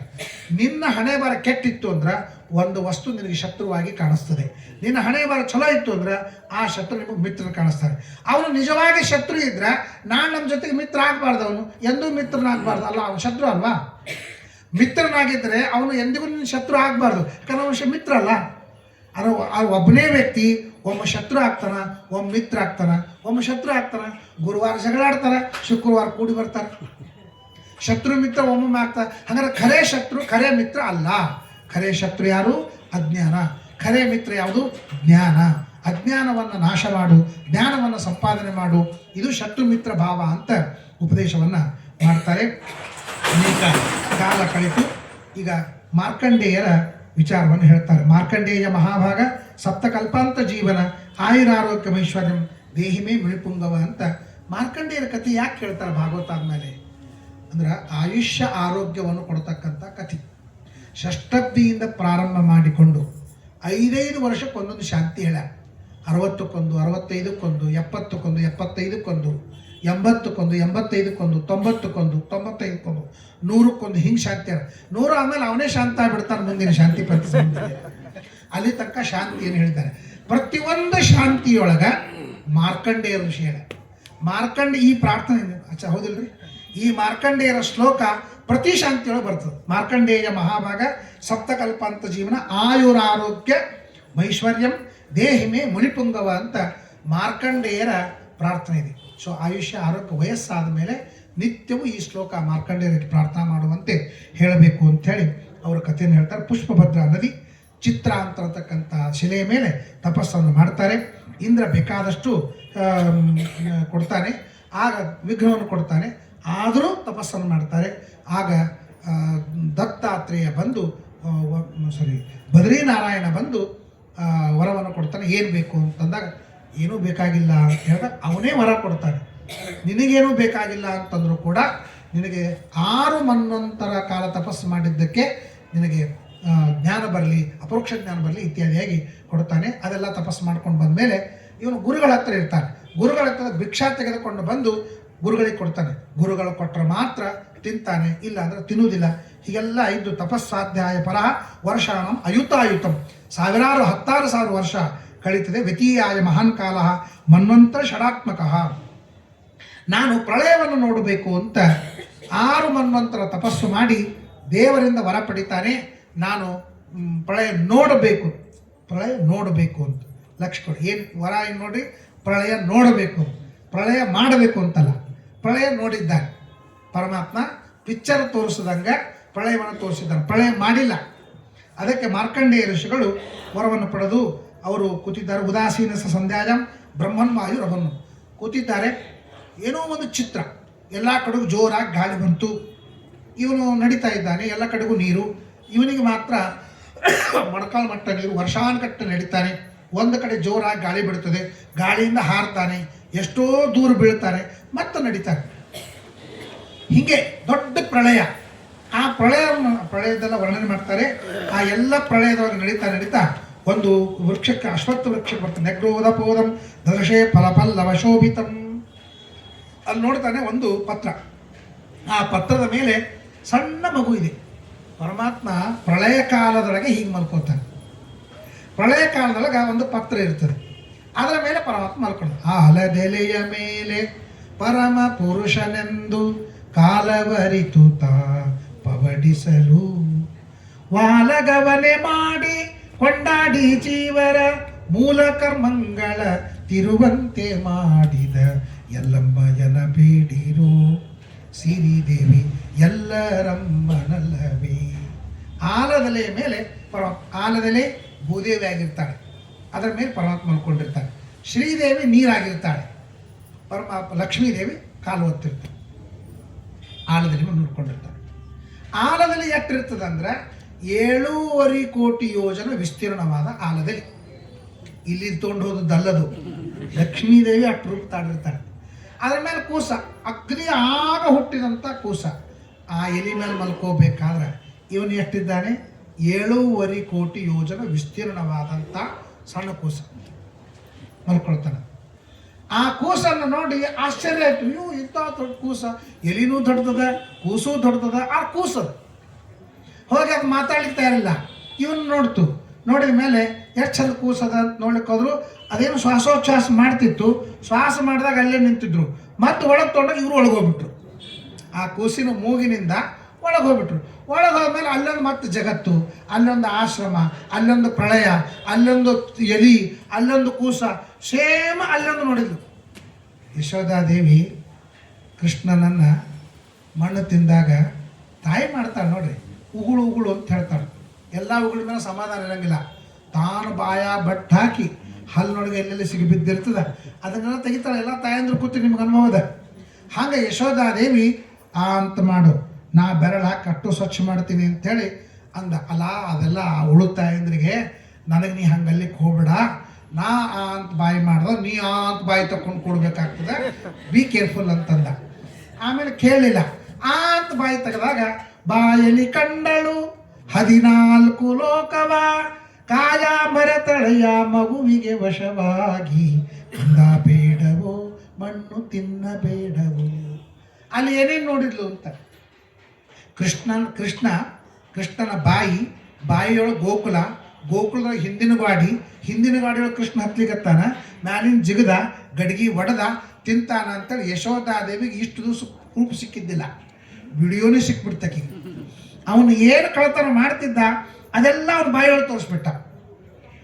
ಅತ್ತ ಕಂಡಳು ಅವಳು ಗೋಕುಲವೆಲ್ಲವ, ಮತ್ತೆ ಕಂಡಳು ತನ್ನ ಕೃಷ್ಣನ ಬಗಲಲಿ. ಗೋಪರ ಮನೆಯಲ್ಲಿ ಗೋಪಾಲ ಕೃಷ್ಣನ, ಗೋಪರ ಮನೆಯಂತೆ ದುಡುಕು ಮಾಡುತ್ತಲಿದ್ದ, ಕಂದ ಬೇಡವೋ ಮಣ್ಣು ತಿನ್ನಬೇಡವೋ. ಹಾಗೆ ಕೃಷ್ಣನ ಬಾಯಿಯಲ್ಲಿ ಎಲ್ಲ ನೋಡಿದ್ಲಂತೆ ಬ್ರಹ್ಮಾಂಡವನ್ನ. ಆ ರೀತಿಯಾಗಿ ಒಂದು ಸಣ್ಣ ಕೂಸಿನ ಹೊಟ್ಟೆಯಲ್ಲಿ ಇವನು ಬ್ರಹ್ಮಾಂಡ ನೋಡಿದ. ಅವಳು ಬಾಯಿಯಲ್ಲಿ ನೋಡಿದ್ಲು, ಇವನು ಹೊಟ್ಟೆಯಲ್ಲಿ ನೋಡಿದ. ಮತ್ತೆ ಕೂಸು ಆ ಶ್ವಾಸೋಚ್ಛ್ವಾಸ ಮತ್ತೆ ಬಿಡ್ಬೇಕಲ್ಲ, ಹೊರಗೆ ಬಿಡ್ಬೇಕಲ್ಲ. ಆ ಶ್ವಾಸ ಹೊಡೆದಾಗ ಮತ್ತೆ ಹೊರಗೆ ಬಂದ. ಕೆಲವರು ಶ್ವಾಸೋಚ್ಛ್ವಾಸದೊಳಗೆ ಸೊಳ್ಳೆ ಹೋಗಿ ಮತ್ತೆ ತಿರುಗಿ ಬರ್ತಿರ್ತದೆ. ಅಂಥ ಪರಿ ಗುರುಕಿ ಹೊಡಿತಿರ್ತಾರೆ ನೋಡ್ರಿ. ಎಲ್ಲೋ ಕೆಲವೊಂದು ಅಂತ ಬಾಯಿ ತೆಗೆದು ಕೂಡ ಮಾಡ್ತಿರ್ತಾರೆ. ಎಷ್ಟೋ ಸಲ ಒಳಗೆ ಹೋಗಿ ಅತ್ತ ಕಂಡಳು ಅವಳು ಅಂತನ್ನುವಂತೆ ಎಲ್ಲ ಹೋಗಿ ಬರ್ತಿರ್ತಾವೆ, ಹುಳಗಳೆಲ್ಲ ಹೋಗಿ ಬರ್ತಿರ್ತಾವೆ. ಹಂಗೆ ಹುಳ ಹೋಗಿ ಹೊರಗೆ ಬಂದಂಗೆ ಆ ಮಾರ್ಕಂಡೇಯ ಋಷಿಗಳು ಬಂದ್ರಂತೆ. ಬಂದು ನೋಡ್ತಾರೆ, ಏನೂ ಇದ್ದಿದ್ದಿಲ್ಲ. ಕಣ್ಣು ತೆಗೆದು ನೋಡ್ತಾರೆ. ಮತ್ತು ತಮ್ಮ ಆಶ್ರಮ ಇತ್ತು, ಎಲ್ಲವನ್ನು ನೋಡಿದ್ದಾರೆ ಅಂತ ಹೇಳ್ತಾರೆ. ಪರಮಾತ್ಮ ವಾಸನಾಮಯವಾದಂತಹ ವಸ್ತುಗಳಿಂದ ಬ್ರಹ್ಮಾಂಡವನ್ನು ಸೃಷ್ಟಿ ಮಾಡಿ, ವಾಸನಾಮಯವಾದ ವಸ್ತುಗಳಿಂದಲೇ ಕನಸು ನಿರ್ಮಾಣ ಮಾಡ್ತಾನೆ. ನಮಗೂ ತೋರಿಸ್ತಾನೆ. ನಾವು ಸಮುದ್ರ ನೋಡ್ತೀವಿ, ಬಾಂಬೆ ನೋಡ್ತೀವಿ, ಮದ್ರಾಸ್ ನೋಡ್ತೀವಿ, ನಿಮ್ಮನ್ನು ನೋಡ್ತೀವಿ. ಎಲ್ಲನೂ ಇವೆಲ್ಲ ಏನಿದು? ಇವು ಸೃಷ್ಟಿ. ವಾಸನಾಮಯವಾದಂತಹ ಪದಾರ್ಥಗಳಿಂದ ಸಮುದ್ರಾದಿಗಳನ್ನೆಲ್ಲ ಸೃಷ್ಟಿ ಮಾಡಿ ಸಣ್ಣ ಮನಸ್ಸಿನೊಳಗೇನೆ ಇಂಥ ದೊಡ್ಡದಾದ ಜಗತ್ತನ್ನು ನಮಗೆ ನಿತ್ಯ ಪರಮಾತ್ಮ ತೈಜಸ ನಾಮಕ ಭಗವಂತ ತೋರಿಸ್ತಾನೆ ಇಲ್ಲೋ? ಹಂಗೆ ಕನಸು ತೋರಿಸಿದಂಗೆ ಆ ಮಾರ್ಕಂಡೇಯ ಋಷಿಗಳಿಗೆ ಮಹಾಪ್ರಳಯವನ್ನು ಅವನು ತೋರಿಸಿದ್ದಾನೆ ಅಂತ ಅನ್ನೋದನ್ನು ತಿಳಿದುಕೊಳ್ಳಬೇಕು. ಅದೆಲ್ಲ ಆದಮೇಲೆ ತಿರೋಧಾಯಿ ಕ್ಷಣಾದಸ್ಯ ಶ್ವಾಶ್ರಮೆ ಪೂರ್ವಸ್ಥಿತ ಅಂತ ಆಯಿತು. ಆಮೇಲೆ ಮಾರ್ಕಂಡೇಯ ಋಷಿಗಳು ತಪಸ್ ಮಾಡ್ತಾಯಿದ್ರು. ಒಂದು ದಿವಸ ವಿಮಾನದೊಳಗೆ ಪಾರ್ವತಿ ಮತ್ತು ಶಿವ ಪಾರ್ವತಿ ಹೊರಟಿದ್ದಾರೆ. ಹೊರಟಾಗ ಪಾರ್ವತಿ ಹೇಳ್ತಾಳೆ, ಇವನಿಗೆ ಆಶೀರ್ವಾದವನ್ನು ಮಾಡೋಣಂತ ಮಾರ್ಕಂಡೇಯ ಋಷಿಗಳಿದ್ದಾರೆ, ಒಂದು 2 ನಿಮಿಷ ವಿಮಾನ ಕೆಳಗಿಳಿಸಿ ಭೇಟಿಯಾಗೋಣ. ಹೇಳ್ತಾರೆ, ನೈಚ್ಛತ್ಯಾಶಕ್ವಾಪಿ ಬ್ರಹ್ಮ ಋಷಿರು ಮೋಕ್ಷಮಪ್ಯುತ ಭಕ್ತಿಂ ಪರಾಂ ಭಗವತಿ ಲಬ್ಧವಾನ್ ಪುರುಷ. ಇವರು ಮೋಕ್ಷನೂ ಬೇಡ ಅಂತನವರು, ಏಕಾಂತ ಭಕ್ತರು, ಏಕಾಂತಾನಂ ನ ಕಸ್ಯಚಿತ್ ಅರ್ಥೇ ನಾರಾಯಣೋ ದೇವ ಸರ್ವಮನ್ಯ ತದರ್ಥಕಂ ಅಂತಂತಾರೆ. ದೇವರಿಗೇನು ಕೇಳ್ಕೊಳ್ತಾರೆ, ನೀ ನನಗೆ ನರಕ ಕೊಡು ನಡೀತದೆ, ಭೂಮಿ ಕೊಡು ನಡೀತದೆ, ಆದ್ರೆ ನಿನ್ನ ಪಾದಾರವಿಂದ ಮಾತ್ರ ಯಾವಾಗಲೂ ಬರಬೇಕು. ಶ್ರೀ ವೈಷ್ಣವರ ಪರಂಪರದೊಳಗೆ ಮುಕುಂದಮಾಲಾ ಅಂತ ಒಂದು ಸ್ತೋತ್ರ ಮಾಡಿದ್ದಾರೆ. ಆ ಮುಕುಂದಮಾಲಾ ಇದನ್ನು ಹೇಳ್ತಾರೆ, ದಿವಿ ವಾ ಭುವಿ ವಾ ಮಮಾಸ್ತು ವಾಸೋ ನರಕೇವಾ ನರಕಾಂತಕ ಪ್ರಕಾಮಂ ಅವಧೀರಿತ ಶಾರದಾರವಿಂದವು. ನನಗೆ ಯಾವಾಗಲೂ ಮರಣೇಪಿ ಚಿಂತಯಾಮಿ ಚಿಂತಯಾಮಿ, ನನಗೆ ನರಕದೊಳಗೆ ಹುಟ್ಟಿಸು, ಭೂಮಿಯೊಳಗೆ ಹುಟ್ಟಿಸು, ಸ್ವರ್ಗದಲ್ಲಿ ಎಲ್ಲೇ ಹುಟ್ಟಿಸು, ಆದರೆ ಶರತ್ಕಾಲ ಋತುವಿನ ಅರಳಿದ ಪುಷ್ಪವನ್ನು ಧಿಕ್ಕಾರ ಮಾಡತಕ್ಕಂಥ ನಿನ್ನ ಕೆಂಪಾದ ಪಾದಾರವಿಂದಗಳ ಸ್ಮರಣೆ ಮಾತ್ರ ಮರಣ ಕಾಲದಲ್ಲಿ ಕೊಡು ಅಂತ ಪ್ರಾರ್ಥನೆ ಮಾಡಿದ್ದಾರೆ. ಕಬೀರದಾಸರು ಹೇಳ್ತಾರೆ, ಜಬ ಪ್ರಾಣ ತನಸೆ ನಿಕಲೆ ಪೀತಾಂಬರಿ ಛವಿ ಹೋ ಗಂಗಾಜಿ ಕಾ ವಟ್ ಹೋ ಯಮುನಾಜಿ ಕಾ ತಟ ಹೋ ಮೇರಾ ಸಾವರ ನಿಕಟ ಹೋ ಜಬ್ ಪ್ರಾಣ ತನಸೆ ನಿಕಲೆ ಅಂತ ಅವರು ಹೇಳ್ತಾರಂತೆ. ಆ ರೀತಿಯಾಗಿ ಪ್ರಾಣ ಹೋಗುವಾಗ ನಿನ್ನ ಪಾದಾರವಿಂದ ಬರಬೇಕು, ನಿನ್ನನ್ನು ಬಿಟ್ಟು ನನ್ನ ಮೋಕ್ಷನೂ ಬೇಡ ಏನೂ ಬೇಡ ಅಂತಲೂ ಇವರಿಗೆ ಏಕಾಂತ ಭಕ್ತರು ಅಂತ ಕರೀತಾರೆ. ಹಂಗೆ ಮಾರ್ಕಂಡೇಯ ದೇವರನ್ನು ಬಿಟ್ಟು ಏನೂ ಅಪೇಕ್ಷೆ ಮಾಡೋದಿಲ್ಲ, ಅವ್ರಿಗೆ ಆಶೀರ್ವಾದ ಮಾಡಿ ಏನು ಉಪಯೋಗ ಅಂತದ ಬೇಡ, ನಾವು ಹೋಗೋಣಂತ. ಆ ಭಗವದ್ಭಕ್ತರ ದರ್ಶನ ಮಾಡೋಣ. ಒಬ್ಬ ಭಗವದ್ಭಕ್ತರ ದರ್ಶನ 7 ಜನ್ಮದ ಪಾಪ ಪರಿಹಾರ ಮಾಡುತ್ತದೆ ಅಂತ ಪದ್ಮಪುರಾಣಾದಿಗಳಲ್ಲಿ ಹೇಳಿದ್ದಾರೆ. ಆದ್ದರಿಂದ ಭಗವದ್ಭಕ್ತರ ದರ್ಶನ ಆಗ್ತದೆ, ಬೇಕಾದ್ರೆ ಹೋಗೋಣ ಅಂತೇಳಿ ಅವ್ರು ಹೇಳ್ತಾರಂತೆ. ಅವ್ರು ಬಂದ್ರಂತೆ. ಬಂದ ಕೂಡಲೇ ಕಣ್ಣು ಮುಚ್ಚಿದ್ರು. ಒಳಗೆ ರುದ್ರದೇವರು ಪಾರ್ವತಿ ಸಮೇತನಾಗಿ ತಪಸ್ಸು ಮಾಡ್ತಾ ಇದ್ರು. ಅವರ ವಾಸನಾಮಯವಾದ ವಸ್ತುವನ್ನು ನೋಡ್ತಿರು. ಟೀಕಾಕೃತ್ವಾದ ವಾಸನಾಮಯ ವಸ್ತುನಃ ಮನಸ ಅವಲೋಕನಂ ಧ್ಯಾನಂ ಅಂತ ಜಿಜ್ಞಾಸಾದ ಕಣದವರು ಹೇಳ್ತಾರೆ. ಆ ರೀತಿಯಾಗಿಯೇ ಮಾಡ್ತಾ ಇದ್ದ. ಶಿವ ಪಾರ್ವತರು ವಾಸನಾಮಯವಾದಂತಹ ತಮ್ಮನ್ನು ನಿರ್ಮಾಣ ಮಾಡಿಕೊಂಡು ಅಲ್ಲಿ ಶಿವ ಪಾರ್ವತಿಯರ ಧ್ಯಾನವನ್ನು ಮಾಡ್ತಾ ಇದ್ದ. ಬಂದರೂ ನೋಡಲಿಲ್ಲ. ಆಗ ಪಾರ್ವತಿ ಹೇಳ್ತಾ, ನಾವು ಬಂದರೂ ನೋಡ್ತಾ ಇಲ್ಲವಲ್ಲ, 1 ನಿಮಿಷ ತಡಿ ಅಂತೇಳಿ ರುದ್ರದೇವರು ಒಳಗಿನಿಂದ ಮಾಯರಾಗಿದ್ದಾರೆ. ವಾಸನಾಮಯವನ್ನು ಮಾಯ ಮಾಡಿದ್ದಕ್ಕೆ ಅಯ್ಯೋ ಎಲ್ಲಿ ಹೋದ್ರು ಅಂತ ಕಣ್ಣು ತೆಗಿತಾನೆ. ಅದೇ ರೂಪ ಎದುರಿಗೆ ಕಾಣಿಸ್ತಾ ಇದೆ ಶಿವ ಪಾರ್ವತಿಯರು. ಬಹಳ ಸಂತೋಷ ಆಯಿತು. ಪ್ರದಕ್ಷಿಣ ನಮಸ್ಕಾರ ಹಾಕಿದ. ಎಲ್ಲ ಆದಮೇಲೆ ವರಂ ವೃಳೀಶ್ವನಃ ಕಾಮಂ ವರ ದೇಶ ಭಯಂ ತ್ರಯಃ, ವರವನ್ನು ಕೇಳ್ಕೊ ಅಂತಂದಾಗ ಅವನು ಏನೂ ವರ ಕೇಳ್ಕೊಳ್ಳಿಲ್ಲ. ನನಗೆ ಭಗವತ್ಯಚ್ಯುತಾನ್ ಭಕ್ತಿಂ ತತ್ಪರೇಶು ತಥಾಮಿ, ಭಗವಂತನಲ್ಲಿ ಭಗವದ್ಭಕ್ತರಲ್ಲಿ ನಿರಂತರವಾಗಿ ಭಕ್ತಿ ನನಗೆ ಬರಲಿ, ಇದನ್ನು ಬಿಟ್ಟರೆ ಇನ್ನೇನು ನಾನು ಕೇಳೋದಿಲ್ಲ ಅಂತ ತಿಳ್ಕೊಂಡು ಹೇಳ್ತಾರೆ. ಅದನ್ನೇ ಅವ್ರೇನು ಹೇಳಿದರು ಅಂದರೆ, ನೀನು ಕೊಡಬೇಕು ಅಂತ ಅಪೇಕ್ಷೆ ಮಾಡಿದರೆ ನನಗೆ ಇಂಥ ವರ ಕೊಡಲ್ಲ, ನನಗೆ ಏನೂ ಬೇಡಬಾರದು ಅಂತ ಕೇಳುವಂಥ ವರ ಕೊಡು. ಬೇಡುವೇನು ನಾನೊಂದು ಬೇಡತಕ್ಕದು ದೇವ, ನೀಡೇನೆಂಬುದು ನಿನ್ನ ಮನದೊಳುಂಟೆ. ಮೂಡಲಾದ್ರಿ ಒಡೆಯ ಗೋಪಾಲ ವಿಠಲ, ಬೇಡದಂತೆ ಪರರ ಮಾಡಯ್ಯ ಹರಿಯೇ, ಏನು ಬೇಡಲಿ ನಿನ್ನ ಬಳಿಗೆ ಬಂದು. ಪಲ್ಲವಿ ಇದು ಮಾಲ್ಕಂಸದೊಳಗಿದೆ, ಎಲ್ಲ ನುಡಿಗಳು ಚಂದ್ರಕಂಸದಲ್ಲಿದೆ. ಆ ಪ್ರಾರ್ಥನಾಕ್ಕೆ ಅತ್ಯಂತ ಯೋಗ್ಯವಾದಂತಹ ರಾಗಗಳು. ಅದಕ್ಕೆ ಬೇಡುವೆನು ನಾನೊಂದು ಚಂದ್ರಕಂಸ, ಏನು ಬೇಡಲಿ ನಿನ್ನ ಬಳಿಗೆ ಬಂದು. ಹಾಗೆ ನಾನು ಏನಂತ ಬೇಡಲಿ, ನನಗೆ ಬೇಡಬಾರದು ಅಂತ ಮನಸ್ಸು ಕೊಟ್ಬಿಡು ಅಂತ ಬಹಳ ಸುಂದರವಾದಂತ ಕೇಳ್ತಾರೆ. ಇದನ್ನೇ ಪ್ರಹ್ಲಾದರಾಜರು ಕಾಮಾನಾಂ ಹೃದಯ ಸಂರೋಹಂ ಭವತಸ್ತು ವೃಣೇ ವರಂ. ನರಸುಂದರಿ ಏನು ಬೇಕು, ಏನು ಬೇಡಬೇಕು ಮನಸ್ಸು ಕೊಡಬೇಡ, ಅದೇ ನನಗೆ ವರ ಅಂತಂತಾರೆ ಮಾರ್ಕಂಡೇಯ ಋಷಿಗಳು. ಅದನ್ನೇ ಕೇಳಿ ಯಾರ್ಯಾರು ಏಕಾಂತ ಭಕ್ತರಿದ್ದಾರೆ ಎಲ್ಲರದು ಸೇಮ ವರಗಳವ ಅಂತ ನಾವು ನೋಡ್ಬೋದು. ಹಾಗೆ ಕೇಳ್ತಾನೆ. ಅದೆಲ್ಲ ನೈಹಮ್ಮನ ತೀರ್ಥಾನಿ ನದೈವ ಪುಂಚ್ವಾಚರತೆ ಪುರಂತರಿ ಕಾಲೇನ ಯೂಯಂ ದರ್ಶನ ಮಾತ್ರತಃ ಅಂತ ಸಜ್ಜನರ ದರ್ಶನದಿಂದ ಆಗಿಂದಾಗಲೇ ನಮಗೆ ಉದ್ಧಾರವಾಗತಕ್ಕಂಥ ಪುಣ್ಯ ಬರುತ್ತದೆ. ಆ ಗಂಗಾದಿ ಸ್ನಾನಗಳೆಲ್ಲ ಹೋದ ಮೇಲೆ ಶ್ರವಣಾದಿಗಳನ್ನು ಮಾಡಲಿಕ್ಕೆ ಭಾಗ್ಯವನ್ನು ಕೊಟ್ಟು ಆಮೇಲೆ ಉದ್ಧಾರ ಮಾಡ್ತಾರೆ. ಅದರ ಸಜ್ಜನರ ಸಮಾಗಮ ಮಾತ್ರ ಇಷ್ಟು ಅಂತದ್ರ ಮಹತ್ವವನ್ನು ಹೇಳ್ತಾರೆ. ಆಮೇಲೆ ಬ್ರಹ್ಮದೇವರು ಆಕಲ್ಪಾಂತಂ ಯಶಃಪುಣ್ಯಂ ಅಜರಾಮರತಾ ತಥಾ ಜ್ಞಾನಂ ತ್ರೈಕಾಲಿಕಂ ಬ್ರಹ್ಮನ್ ವಿಜ್ಞಾನಂಚ ವಿರಕ್ತಿ ಮತ ಬರ್ರಿ. ಅಂದರೆ ಆಕಲ್ಪ ಅಂತ ಒಂದು ಕಲ್ಪದವರೆಗೆ ನನಗೆ ಕೀರ್ತಿ, ಪುಣ್ಯ, ಅಜರಾಮರತ, ತ್ರೈಕಾಲಿಕವಾದ ಜ್ಞಾನ ಮತ್ತು ವಿಜ್ಞಾನ, ಉತ್ತಮವಾದ ವೈರಾಗ್ಯ ಇವುಗಳೆಲ್ಲ ಬರಲಿ ಅಂತ ತಿಳ್ಕೊಂಡು ಬ್ರಹ್ಮವರ್ಚಸ್ಸು, ಬ್ರಹ್ಮರ್ಷಿತ್ವ ಬರಲಿ ಅಂತ ಎಲ್ಲವನ್ನು ಹೇಳಿದ್ದಾರೆ.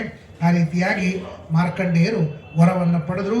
ಅವರ ಕಥೆಯನ್ನು ಕೇಳೋಣದರಿಂದ ಆಯುಷ್ಯ, ಆರೋಗ್ಯ ಬಂದು ಆಧ್ಯಾತ್ಮಿಕವಾದ ಲಾಭವನ್ನು ಪಡೆಯುವ ಭಾಗ್ಯ ಬರ್ತದೆ ಅಂತ ಹೇಳ್ತಾ ಈ ಭಾಗವತವನ್ನು ಮುಗಿಸ್ತಾ ಇದ್ದಾರೆ. ಶ್ರೀಕೃಷ್ಣ ಕೃಷ್ಣ ಸಖ ವೃಷ್ಣಿ ವೃಷಾವನಿದೃಕ್ ಆಜನ್ಯ ವಂಶ ದಹನಾನ ಪವರ್ಗವೀರ್ಯ ಗೋವಿಂದ ಗೋದ್ವಿಜ ಸುರಾರ್ತಿ ಹರಾವ ತೀರ್ಥ ಶವಃ ಶ್ರವಣ ಮಂಗಲಂ ಪಾಹಿ ನೃತ್ಯ. ಅನೇಕ ವಿಶೇಷಣಗಳನ್ನು ಕೊಟ್ಟು ಇಂಥ ಭಗವಂತ ನನ್ನನ್ನು ರಕ್ಷಣೆ ಮಾಡಲಿ ಅಂತ ಹೇಳ್ತಾ ಮತ್ತೆ ಕೊನೆಗೆ ಗುರುಸ್ಮರಣೆ ಮಾಡ್ತಾರೆ. ಮೊದಲಿಗೆ ಗುರುಸ್ಮರಣೆ ಯಮೋರಜಂತ ಮಮಪೇತ ಕೃತ್ಯಂ ಅಂತ ಗುರುಗಳ ಸ್ಮರಣೆ ಮಾಡಿದರು. ಕೊನೆಗೆ ಮತ್ತೆ ಶುಕಾಚಾರ್ಯರು ಗುರುಗಳ ಸ್ಮರಣೆಯನ್ನು ಮಾಡ್ತಾರೆ. ಡಬ್ಬಿ ಇದ್ದಂಗೆ ಕೆಳಗಿನ ಡಬ್ಬಿ ಇದ್ರೆ ಮಾತ್ರ ಒಳಗೆ ಸುರಕ್ಷಿತ ಇರಂಗಿಲ್ಲ, ಮುಚ್ಚಳಿಕೆನೂ ಇರಬೇಕು. ಆ ಕೆಳಗಿನ ಡಬ್ಬಿ ಮುಚ್ಚಳಿಕೆ ಇದ್ರೆ ಮಾತ್ರ ಒಳಗಿನ ಉಂಡಿ ಬದುಕ್ತಾವೆ.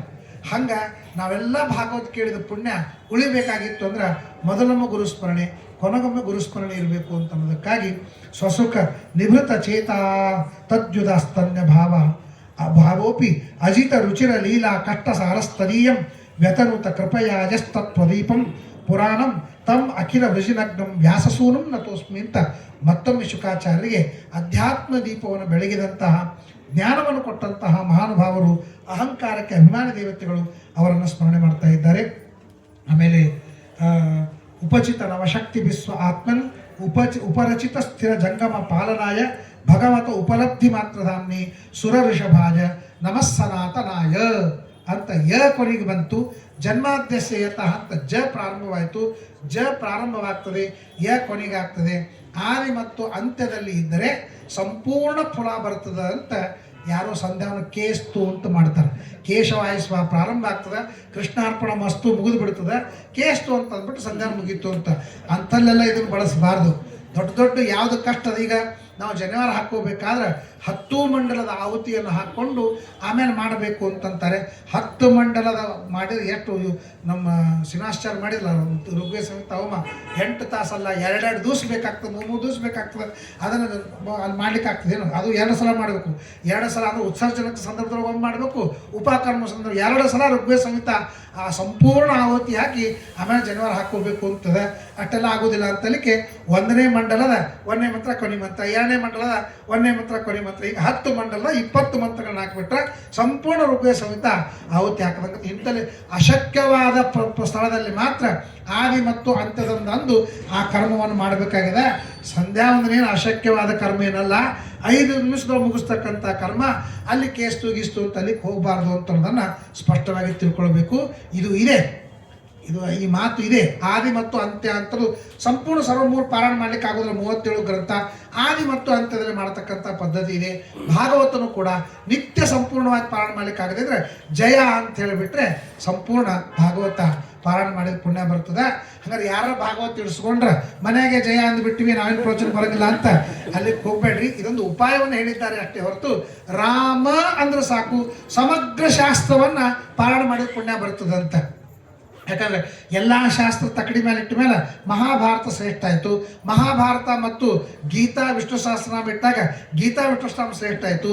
ಆಮೇಲೆ ಇದಕ್ಕಿಂತ ಸಂಕ್ಷೇಪ ಏನು ಅಂತಂದಾಗ ರುದ್ರದೇವರು ಒಂದು ಮಣಿಯೊಳಗೆ ರಾಮ ಅಂತನ್ನುವ ನಾಮವನ್ನು ಇಟ್ಟರು, ಇನ್ನೊಂದು ಕಡೆಗೆ ವಿಷ್ಣು ಸಹಸ್ರನಾಮ ಇಟ್ಟರು. ಆಗ ರಾಮ ಅಂತನ್ನುವ ನಾಮವೇ ಶ್ರೇಷ್ಠವಾಯಿತು. ಅದನ್ನು ಎಲ್ಲ ಶಾಸ್ತ್ರಗಳಿಂತ ಶ್ರೇಷ್ಠ ಮಹಾಭಾರತ, ಮಹಾಭಾರತಕ್ಕಿಂತ ಶ್ರೇಷ್ಠ ವಿಷ್ಣು ಸಹಸ್ರನಾಮ, ವಿಷ್ಣು ಸಹಸ್ರನಾಮಕ್ಕಿಂತ ಶ್ರೇಷ್ಠವಾದದ್ದು ರಾಮ. ಯಾರು ರಾಮ ರಾಮ ಅಂತಂತಾರೆ ಅವ್ರಿಗೆ ಸಂಪೂರ್ಣ ಶಾಸ್ತ್ರವನ್ನು ಪಾರಾಯಣ ಮಾಡಿದ ಪುಣ್ಯ ಬರ್ತದೆ ಅಂಥೇಳಿ ಹರೇ ರಾಮ ಅಂತ ನಾವು ಹೇಳ್ತೇವೆ. ನೀನು ಹೇಳಿದ್ದೇನೆ ಹರೇ ಯಾಕೆ ಸೇರಿಸಬೇಕು ಅಂದ್ರೆ ನರಸಿಂಹದೇವರ ಸ್ಮರಣೆಯನ್ನು ಮಾಡಬೇಕು ಅಂತ, ಅಥವಾ ನರಸಿಂಹಮೂರ್ತಿ ಅಂತಂದಿದ್ದಾರೆ.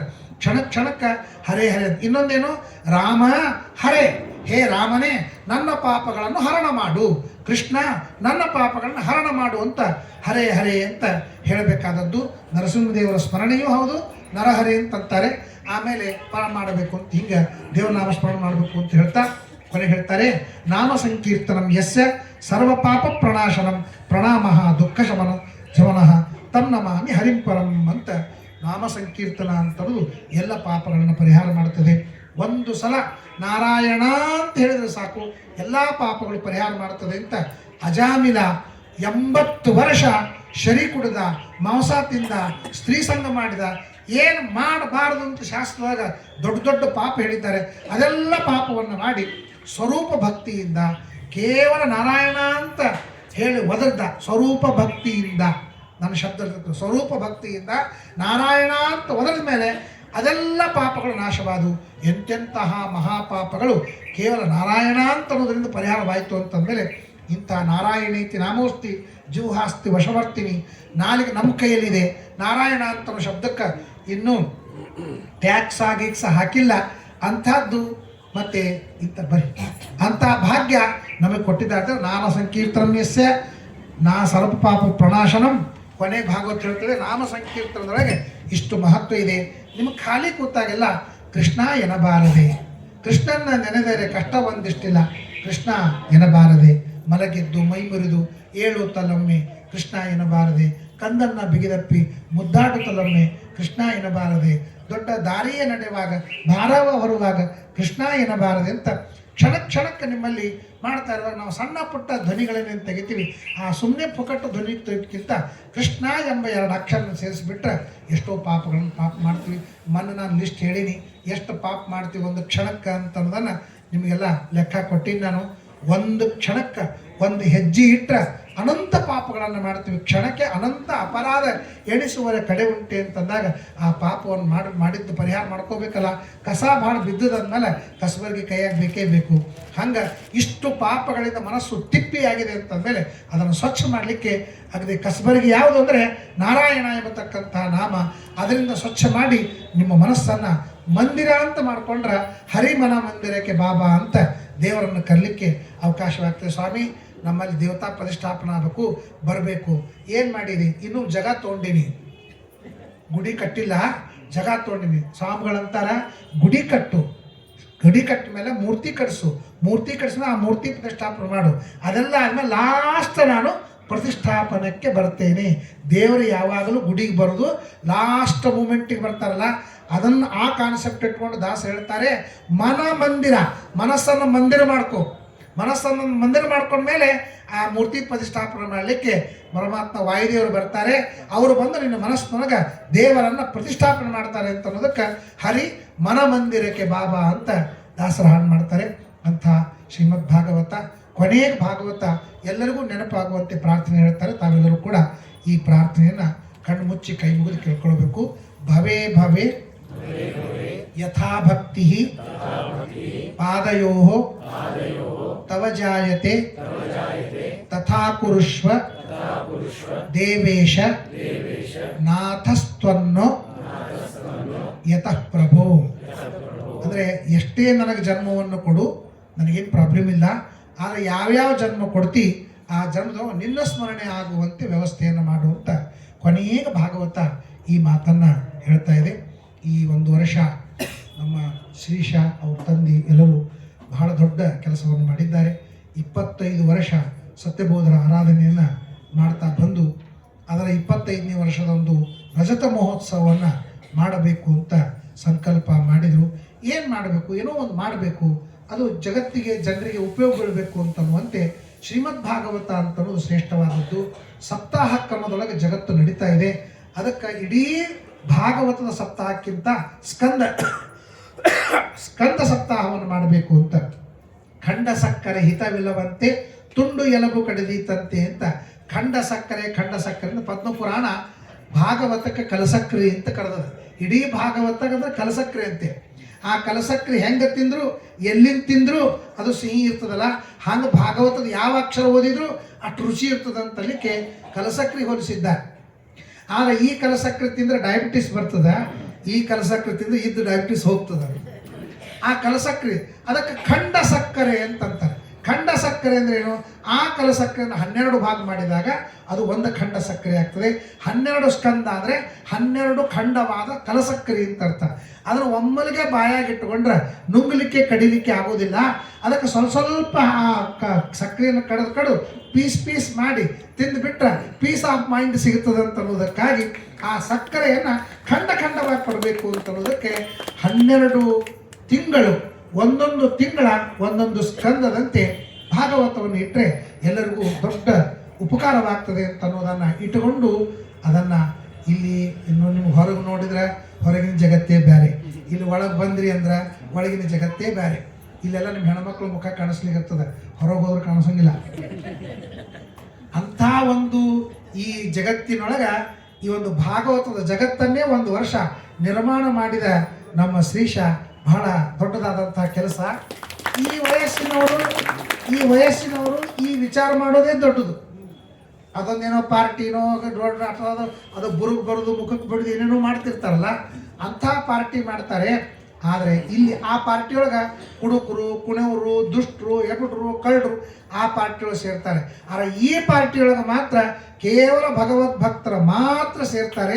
ಬರೀ ಭಾಗವತಕ್ಕೆ ಬಂದದ್ದಲ್ಲ, ಪುಣ್ಯವಂತರ ದಿವ್ಯ ಚರಣ ನೋಡಲು ಬಂದೆ. ವಿಜಯದಾಸ್ ಹೇಳ್ದಂಗೆ ತಿರುಪತಿಯೊಳಗೆ ತಿಮ್ಮಪ್ಪನ ನೋಡ್ಲಿಕ್ಕೆ ಅಷ್ಟೇ ಬಂದಿಲ್ಲ, ಎಲ್ಲೆಲ್ಲೋ ಊರಿಂದ ಭಗವದ್ ಭಕ್ತರು ಬರ್ತಾರಲ್ಲ ಅವ್ರ ಪಾದಾರವಿಂದ ನೋಡ್ತಕ್ಕಂಥ ಭಾಗ್ಯ ಸಿಗ್ತದಂತ. ಹಂಗೆ ಭಾಗವತಕ್ಕೆ ಮಾತ್ರ ಬರುವುದಲ್ಲ, ಈ ಭಾಗವತಕ್ಕೆ ಪುಣ್ಯವಂತರ ಮಾತ್ರ ಬರ್ತಾರಲ್ಲ ಅವರನ್ನು ನೋಡೋ ಭಾಗ್ಯ ಸಿಗ್ತದಂತ ಅನ್ನೋದು.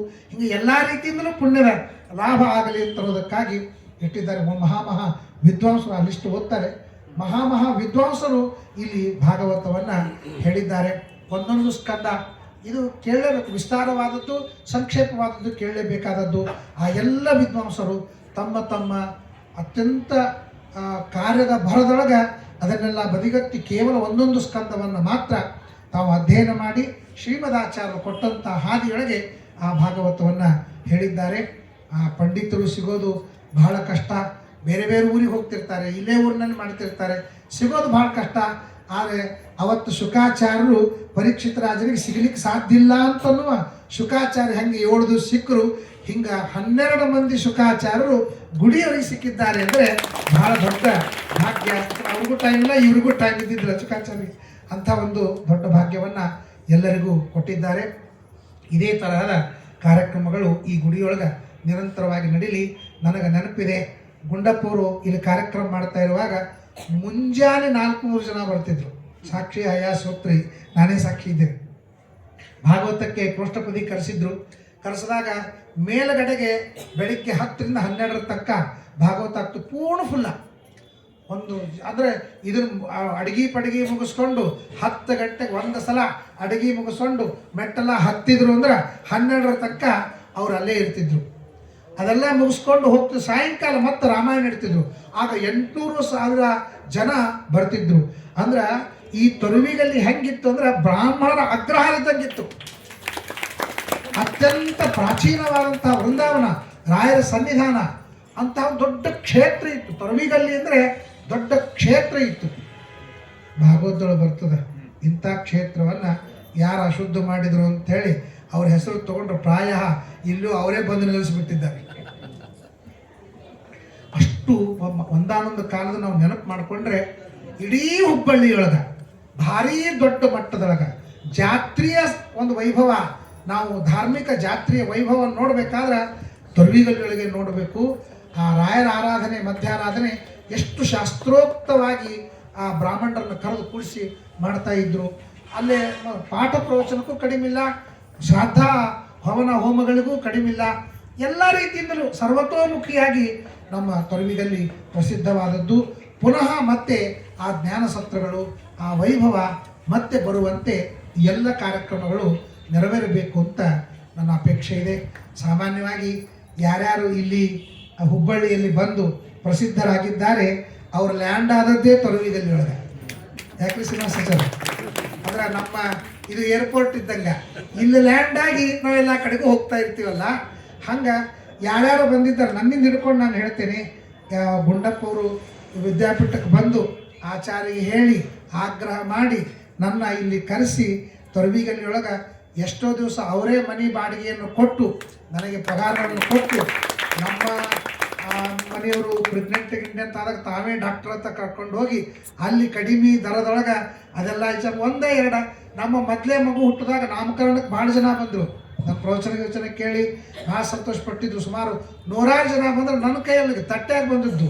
ಆಗ ತಟ್ಟಿ ಸಪ್ಪಳ ಆಗ್ತಿತ್ತು, ಸಪ್ಪಳ ಆಗ್ತಿದ್ದಿಲ್ಲ ಅಂತಲ್ಲ, ತಟ್ಟಿ ಸಪ್ಪಳನ್ನು ಚಿಲ್ಲರ್ ಬೀಳ್ತಿದ್ದು ಅಂತಲ್ಲ. ಆ ಸಂದರ್ಭದಲ್ಲಿ ನನಗೆ ಕೊಡಲಿಕ್ಕೆ ಅವ್ರು ಅಷ್ಟು ಮಂದಿ ಊಟಕ್ಕೆ ಇಟ್ಟನ್ನು ಮಾಡ್ತಿದ್ದಿಲ್ಲ. ಅವ್ರು ಏನು ಎಷ್ಟು ಬೇಕಾದಷ್ಟು ಮಂದಿ ಬರೀ ನಿಮಗೇನಾಗ್ತದೆ ಅಷ್ಟು ಕೊಟ್ಬಿಡ್ರಿ, ಉಳಿದೆಲ್ಲ ನಾನು ನೋಡ್ಕೋತೀನಿ ಅಂತೇಳಿ. ಅಂದ್ರೆ 100-200 ಮಂದಿ ಬರ್ಬೋದು, 400-500 ಜನ ಬಂದ್ರೆ ಯಾವುದೋ ಏನೂ ವಿಚಾರ ಮಾಡಲಾರ್ದೇನೆ ಎಲ್ಲರಿಗೂ ಸುಗ್ರಾಸ ಭೋಜನವನ್ನು ಹಾಕಿ ನಮ್ಮ ಮೊದಲೇ ಕುಡಿಯ ನಾಮಕರಣ ವೈಭವವನ್ನು ಗುಂಡಪ್ಪವ್ರು ನಡೆಸಿದ್ದಾರೆ. ಭಗವದ್ಗೀತಾ ಮಹಿಳಾ ಮಂಡಳ ಮೊಟ್ಟ ಮೊದಲು ಹುಬ್ಬಳ್ಳಿಗೆ ಬಂದಾಗ ಅವರು ನಮ್ಮನ್ನು ಮಗುವಿನಂತೆ ರಕ್ಷಣೆ ಮಾಡಿದಂಥ ಒಂದು ಮಂಡಳದ ಮಹಾತಾಯಿ ಅಂತಲ್ಲ. ಹಾಗೆ ಈಗೆಲ್ಲ ನಾವು ಬೆಳೆದಿದ್ದೇವೆ. ಆ ಮಾತು ಬೇರೆ. ಅತೀ ನೀರಡಿಕೆ ಆದಾಗ, ಬಿಸಿಲಾಗ ಬಂದಾಗ ಒಂದು ಕಪ್ ನೀರು ಯಾರು ಕೊಡ್ತಾರೆ ನೋಡ್ರಿ, ಅವ್ರು ಯಾವಾಗಲೂ ಜೀವನದ ಗ್ರೇಟ್ ವ್ಯಕ್ತಿ ಅಂತಂತಲ್ಲ. ಹಾಗೆ ನಾವು ಬಂದದ್ದು, ನಮ್ಮ ಕೈ ಹಿಡಿದದ್ದು, ನಮ್ಮ ಶ್ರೀನಿವಾಸಾಚಾರ್ಯ ಬಂದದ್ದು, ಅವ್ರ ಕೈ ಹಿಡಿದದ್ದು ಸಾಮಾನ್ಯವಾಗಿ ನೋಡ್ರಿ. ಇಲ್ಲಿ ಬಂದ ಕೂಡ ನಾವು ಬರೇ ವೈದಿಕರು ಪಂಡಿತ್ ನಾನು ಭಾಳ ಹೇಳಿಕತ್ತೀನಿ ಅವ್ರು ನಿಂತಿದ್ದಾರೆ ಅಂತ ಅನ್ನೋದಕ್ಕೆ ದಯಮಾಡಿ ತಪ್ಪು ತಿಳ್ಕೊಬೇಡ್ರಿ. ಅತ್ಯಂತ ವಸ್ತುಸ್ಥಿತಿ ಅದ. ಯಾರೇ ನೌಕರಿ ಮಾಡ್ಲಿಕ್ಕೆ ಬಂದರೂ ಇದೇ ಆಶ್ರಯ, ಯಾರೇ ಪಂಡಿತರು ಬಂದರೂ ಇದೇ ಆಶ್ರಯ, ಯಾರೇ ಊರಿಂದ ಪಂಡಿತರು ಬಂದು ಮಡಿಲು ಊಟಿಲ್ಲಲ್ಲ ನಮ್ಗೆ ಹೆಂಗೆ ಮಾಡೋದು ಅಂತಾರ ಇದೇ ಆಶ್ರಯ. ಸರ್ವತೋಮುಖಿಯಾಗಿ ಏನೇನು ಬೇಕು ನಮ್ಮ ರಾಯರ ಮಠ, ವಿಶ್ವಸ್ತ ಮಂಡಳಿ ರಾಯರ ಮಠ ಅಂತನ್ನೋದು ಆಶ್ರಯವಾದಂಥ ಒಂದು ಪ್ರಸಂಗ ಇದೆ. ಮೊದಲ ನಾನು ಬ್ಯಾಗ್ ಇಟ್ಟಿದ್ದು ಎಲ್ಲಿ ಅಂದರೆ ಈ ಗುಡಿಯಾಗ. ಮುಂಬೈಯಿಂದ ಬಂದ ಮೇಲೆ ನನಗೆ ಕರ್ನೂಲ್ಗೆ ಹೋಗಬೇಕಾಗಿತ್ತು, ಮತ್ತು ಕಟ್ಕೊಂಡಿನ ಮೇಲೆ ವ್ಯವಸ್ಥೆ ಒಂದು ಮಾಡಬೇಕಲ್ಲ. ಅದಕ್ಕಾಗಿ ಎಲ್ಲ ನೋಡಿಕೊಂಡು ಆಕಿನ ಎಲ್ಲಿಡಬೇಕು ಅಂತಂದಾಗ ಇಲ್ಲೊಂದು ಎದುರಿಗಿನ ಮನೆ ಇದೆ ನೋಡ್ರಿ, ಈ ಮನೆಯೊಳಗೆ ಇಟ್ಟು ತಾತ್ಕಾಲಿಕವಾಗಿ ನಾನು ಕರ್ನೂಲ್ಗೆ ಹೋಗಿ ಮುಕ್ತನಾಗಿದ್ದೆ. ಅಲ್ಲಿ ಹೋಗಿ ಬರೋ ತನಕ ಒಂದು 7-8 ದಿವಸ ತನಕ ಇದೇ ಗುಡಿಯೊಳಗೆ ಮೊಟ್ಟ ಮೊದಲು ಅವಳು ಸ್ನಾನ ಮಾಡಿ ದೇವರ ಸೇವಾ ಮಾಡಿದ್ದಕ್ಕೆ ಒಬ್ಬ ಪುತ್ರ ರತ್ನ ಹುಟ್ಟಿದ್ದು ಈ ವೆಂಕಟೇಶ ದೇವರ ಸೇವಾ ಮಾಡಿದ ಒಂದು ಪ್ರಭಾವದಿಂದ ಅಂತ ಹೇಳಬಹುದು. ಅದೊಂದು ಪ್ರಸಂಗ ಇದೆ. ನಾವು ಇದೇ ಪ್ರಸಂಗದೊಳಗೆ ನೆನೆಸ್ಬೇಕಲ್ಲ, ಟೈಮ್ ಆಗ್ಯದಂತ ಬಿಡ್ಲಿಕ್ಕೆ ಬರುವುದಿಲ್ಲ. ಅದಕ್ಕೆ ಪ್ರಸಂಗ ನೆನಪು ಮಾಡ್ಕೊಳ್ಳೋಕೆ ಇನ್ನೊಂದು ಪ್ರಸಂಗ ಇಲ್ಲ. ಆದ್ದರಿಂದ ಈ ಗುಡಿ ಏನದ ನೋಡ್ರಿ, ಅತ್ಯಂತ ಪ್ರಾಚೀನವಾದಂಥ ತಿರುಪತಿಯ ತಿಮ್ಮಪ್ಪ, ಮಂಚಾಲೆಯ ರಾಗಪ್ಪ ಇಬ್ಬರೂ ನೆನೆಸಿದ್ದು ಈ ತರುವಿಗಲ್ಲಿಯ ಒಂದು ಕ್ಷೇತ್ರದೊಳಗೆ ಸಕಲರಿಗೂ ಆಶ್ರಯವಾಗಿ ಇದು ಮೆರೆದದ್ದು. ಆದ್ದರಿಂದ ಗುಂಡಪ್ಪವರು ಸುಮ್ಮನೆ ನಿಂತಿದ್ದಾರೆ ಹೊರತು ಏನು ಮನಸ್ಸು ಅಂದರೆ ನೋಡಿದ ಕೂಡ ಸಾಕು, ನಾನು ಸಹಕಾರ ಮಾಡ್ತೀನಿ, ನಾನು ಉಪಕಾರ ಮಾಡ್ತೀನಿ ಅಂತ ಹೇಳಿ ಯಾರಿಗೇ ಏನಪ್ಪ ತಾವೇ ಸ್ವತಃ ಹೋಗಿ ಅವ್ರನ್ನ ಹೇಳಿ ಒಂದು ನಮ್ಮದು ಬೃಹತಿ ಸಹಸ್ರ ಹೋಮ ಮಾಡಿದ್ವಿ.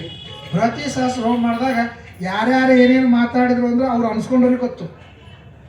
ಇಲ್ಲ ಪಂಡಿತರು ರೊಕ್ಕ ತಗೋತಾರೆ, ಏನು ಮಾಡೋಂಗಿಲ್ಲ, ಹಂಗಾಗಿ ಏನೇನೋ ಅಂದರು. ಆದರೂ ಕೂಡ ಏನೂ ಇಲ್ಲ. ಇಲ್ಲೆಲ್ಲ ನೋಡ್ಬೇಕು, ಗುಂಡಪ್ಪ ಅವ್ರು ಬಂದಾರ ಅಂದ್ರೆ ಗಾಬರಿ ಬಿಡ್ತಿದ್ರು ಎಲ್ಲರೂ, ಯಾಕಂದ್ರೆ ಏನೋ ಕಲೆಕ್ಷನ್ಗೆ ಬಂದಾರ ಅಂತ ಹಂಗೆ. ಯಾರೇ ಏನೇ ಕಾರ್ಯಕ್ರಮ ಮಾಡಿದ್ರು ನಾ ಕಲೆಕ್ಷನ್ ಮಾಡಿಕೊಡ್ತೀನಿ ಅಂತೇಳಿ ನಮ್ಮನ್ನು ಕರ್ಕೊಂಡೋಗಿ ಅಲ್ಲಿ ಕಲೆಕ್ಷನ್ ಮಾಡಿಸಿಕೊಡ್ತಿದ್ರು. 12,000 ಮಂದಿಯ ಬೃಹತಿ ಸಹಸ್ರ ಹೋಮ 36 ಭಕ್ಷ್ಯಗಳೊಂದಿಗೆ ಹುಬ್ಬಳ್ಳಿಯೊಳಗೆ ಮೊಟ್ಟ ಮೊದಲಾದಾಗ ಅದರ ಮೂಲ ಮೇನ್ ಪಾರ್ಟ ಗುಂಡಪ್ಪ ಒಂದು. ಅಷ್ಟು ಇದೆಲ್ಲ ಆಗಿದೆ. ಎಲ್ಲ ವಿದ್ವಾಂಸರಿಗೂ ಒಂದು ಸಹಕಾರವನ್ನು ಕೊಟ್ಟಂಥ ಸ್ಮರಣೆಯನ್ನು ನಾವು ಇವತ್ತಿಗೂ ಮಾಡಬೇಕಾದದ್ದು. ಇಂಥ ಪ್ರಸಂಗದೊಳಗೆ ನೆನಪು ಮಾಡ್ಕೊಳ್ಳಿಕ್ಕೆ ಸಾಧ್ಯವಿದೆ ಇಂದ್ರ. ಆದ್ದರಿಂದ ನಾವು ಎಷ್ಟೆಷ್ಟು ಸ್ಮರಣೆ ಮಾಡ್ತೇವೆ ಅಷ್ಟಷ್ಟು ನಮ್ಮ ಪುಣ್ಯ ಜಾಸ್ತಿ ಬರ್ತದೆ ಅಂತ ಹೇಳಿ ಪ್ರಥಮ ಸ್ಕಂದದೊಳಗೆ ಹೇಳ್ತಾರೆ. ಉಪಕಾರ ಮಾಡಿದವರ ಸ್ಮರಣೆ ಒಂದು ಸಲ ಮಾಡಿದರೆ ಗೋದಾನ ಮಾಡಿದಂಥ ಪುಣ್ಯ ಬರುತ್ತದೆ. ಅನಂತ ಉಪಕಾರ ಮಾಡಿದಂತಹ ಪರಮಾತ್ಮನ ಸ್ಮರಣೆ ಮಾಡಿದರೆ ಅನಂತ ಗೋದಾನ ಮಾಡಿದ ಪುಣ್ಯ ಬರುತ್ತದೆ. ಅದಕ್ಕಾಗಿ ದೇವರ ಸ್ಮರಣೆ ಮಾಡಬೇಕು ಅಂತ ಹೇಳುವುದ ಈ ಮಾತು ಹೇಳ್ತಾರೆ. ಆದ್ದರಿಂದ ಇದೇ ತರಹದ ಈ ವಯಸ್ಸಾದಂತಹ ಈ ವಯಸ್ಸಿನ ಮಕ್ಕಳು ಇಷ್ಟೇ ಅಲ್ಲ, ಈಗ ಒಂದು ತಮ್ಮದೇ ಒಂದು ಏನು ತೆಗೆದಿರಿ, ಜಿಜ್ಞಾಸ ಅಂತಕ್ಕಂತಹ ಒಂದು ಆ್ಯಪ್ ಮಾಡಿದ್ದಾರೆ. ಅದರೊಳಗೆ ಇದೆಲ್ಲ ಪ್ರವಚನಗಳನ್ನು ಬಿಡೋದು, ಆಮೇಲೆ ಏನಂತಾರೆ ಬ್ರಾಡ್ಕಾಸ್ಟ್ ಮಾಡೋದು, ಸಂದರ್ಶನ ಮೂಲಕವಾಗಿ ಬ್ರಾಡ್ಕಾಸ್ಟ್ ಮಾಡೋದು, ನಾನಾ ಮುಖಗಳಿಂದ ಪ್ರಶ್ನೋತ್ತರ ಅಂತ ಅಂದ್ಕೊಳ್ಳಿ ಎಲ್ಲರಿಗೂ ಉಪಕಾರವಾಗ್ತದೆ. ದಯಮಾಡಿ ಇಲ್ಲಿ ಯಾರ್ಯಾರು ಬಂದಿರಿ ಜಿಜ್ಞಾಸ ಅಂತ ಅನ್ನೋದನ್ನು ತಮ್ಮ ಯೂಟ್ಯೂಬ್ದೊಳಗೆ ಡೌನ್ಲೋಡ್ ಮಾಡ್ಕೊಳ್ರಿ. ಮಾಡಿಕೊಂಡಾಗ ಇಲ್ಲಿ ಆಗತಕ್ಕಂಥ ಪಂಡಿತರ ಪ್ರವಚನಗಳು, ಸಂದರ್ಶನಗಳು, ನಿಮ್ಮ ಮನಸ್ಸಿನಾಗೂ ಬೇಕಾದಷ್ಟು ಪ್ರಶ್ನೆಗಳಿರ್ತವೆ. ಆ ಪ್ರಶ್ನೆಯನ್ನು ಮಾಡ್ತಾರೆ, ಅವರು ಪಂಡಿತರು ಉತ್ತರ ಕೊಡ್ತಾರೆ. ನಿಮ್ಗೆ ಅನಾಯಾಸೇನ ದುನಿಯಾ ಮೇರಿ ಜೇಬ್ ಮೇ ಅಂತನೋ ಹಂಗೆ ಇಡೀ ಮೊಬೈಲ್ ನಿಮ್ಮ ಕೈಯೊಳಗದ ಅಂತಂದ್ಮೇಲೆ ಎಲ್ಲ ಪಂಡಿತರನ್ನು, ಎಲ್ಲ ಡಾಕ್ಟರ್ಗಳನ್ನು ನಿಮ್ಮ ಕಿಸೆದಾಗ ಇಟ್ಕೊಂಡಂಥ ಮಹಾನುಭಾವರು ನೀವು ಅಂತಂದಮೇಲೆ ಆ ವೈಭವ, ಆ ಲಾಭ ನಿಮಗೆ ಆಗ್ತದೆ. ಜಿಜ್ಞಾಸ ಅಂತದನ್ನು ಮಾಡಿ ಎಲ್ಲ ಧಾರ್ಮಿಕ ಆಧ್ಯಾತ್ಮಿಕವಾದಂಥ ವಿಚಾರಗಳನ್ನು ಕೊಡಲಿಕ್ಕೆ ಅವರು ತಯಾರು ಮಾಡಿದ್ದಾರೆ. ಅನೇಕ ಪಂಡಿತರನ್ನು ಈಗಾಗಲೇ ಒಂದೆರಡು ಸಂದರ್ಶನಗಳು ಕೂಡ ಮುಗಿದಿವೆ. ಆ ಜಿಜ್ಞಾಸ ಅಂತ ಅನ್ನೋದು ದೊಡ್ಡ ಅಧಿಕರಣವಾಗಲಿ ಅಂತ ಟೀಕಾಕೃತ್ಪಾದರಿಗೆ ಜಿಜ್ಞಾಸಾಧಿಕರಣ 2 ವಾಲ್ಯೂಮ್ಗಳು ಮಾಡಿದ್ದಾರೆ. ಈ ಜಿಜ್ಞಾಸ ಅಂತನೂ ಅಧಿಕರಣವೂ ಕೂಡ ದೊಡ್ಡ ಮಟ್ಟದಲ್ಲಿ ಆಗಲಿ ಅಂತ ಭಗವಂತನಲ್ಲಿ ಪ್ರಾರ್ಥನೆಯನ್ನು ಮಾಡ್ತಾ, ಅವರ ಕುಟುಂಬದವರಿಗೂ ಈ ಪ್ರಾಚೀನವಾದಂಥ ನಾನು ಅವ್ರ ಮಾತು ಕೇಳಿದೆ, ಅಲ್ರಿ ಎಲ್ಲರೂ ಹೋಗ್ಯಾರ, ಸುಮ್ಮನೆ ಯಾಕೆ ಹೋಗಲ್ಲ, ಇಲ್ಲಿ ಅವರೆಲ್ಲ ಹೇಳ್ತಾರೆ, ಅವ್ರು ಕೂತಾರೆ, ಅವರು ಅದನ್ನೇ ಅಂದರು. ಇಲ್ಲಿ ನಾವು ಬಿಟ್ಟು ಹೋಗೋದಿಲ್ಲ. ಇಲ್ಲಿ ವೆಂಕಪ್ಪ ಪ್ರಾಚೀನ ವೆಂಕಪ್ಪನ ಅವತಾರ, ಅಲ್ಲಿ ರಾಯರು ಅದ್ದಿ ಪ್ರಾಚೀನ ರಾಯರು. ಇಲ್ಲಿ ಬಿಟ್ಟು ನಾವು ಹೋಗೋದಿಲ್ಲ. ಏನೇ ಇದ್ರು ನಾವು ಇಲ್ಲೇ ನಾವು ಬದುಕ್ತೀವಿ, ಇಲ್ಲೇ ಸಾಯ್ತೀವಿ ಅಂಥ ಹಠ ಇಟ್ಕೊಂಡು ಇಲ್ಲಿದ್ದವ್ರು ಎಷ್ಟೋ ಜನ ಇದ್ದಾರೆ ಅಂತ ನನಗೆ ಸಂತೋಷ ಆಗ್ತಾ ಇದೆ. ಆ ರೀತಿಯಾಗಿ ಅತ್ಯಂತ ಪ್ರಾಚೀನವಾದಂತಹ ಈ ವೆಂಕಟೇಶ ದೇವರು ಪ್ರಾಯ ನಾನು ಬಂದು ಕೂಡಲೇ ಹುಬ್ಬಳ್ಳಿ ಇಳಿದ ಕೂಡಲೇ ವೆಂಕಪ್ಪನ ದರ್ಶನ ಮಾಡಿಕೊಂಡಿದ್ದಕ್ಕಾಗೇನೆ ನನ್ನ ವಿದ್ಯಾಪೀಠದಲ್ಲಿ 6 ಫೂಟಿನ ವೆಂಕಟೇಶ ದೇವರು ಬಂದು ನಿಂತಿದ್ದಾರೆ ಅಂತ ನನಗೆ ಅನಿಸ್ತಾ ಇದೆ.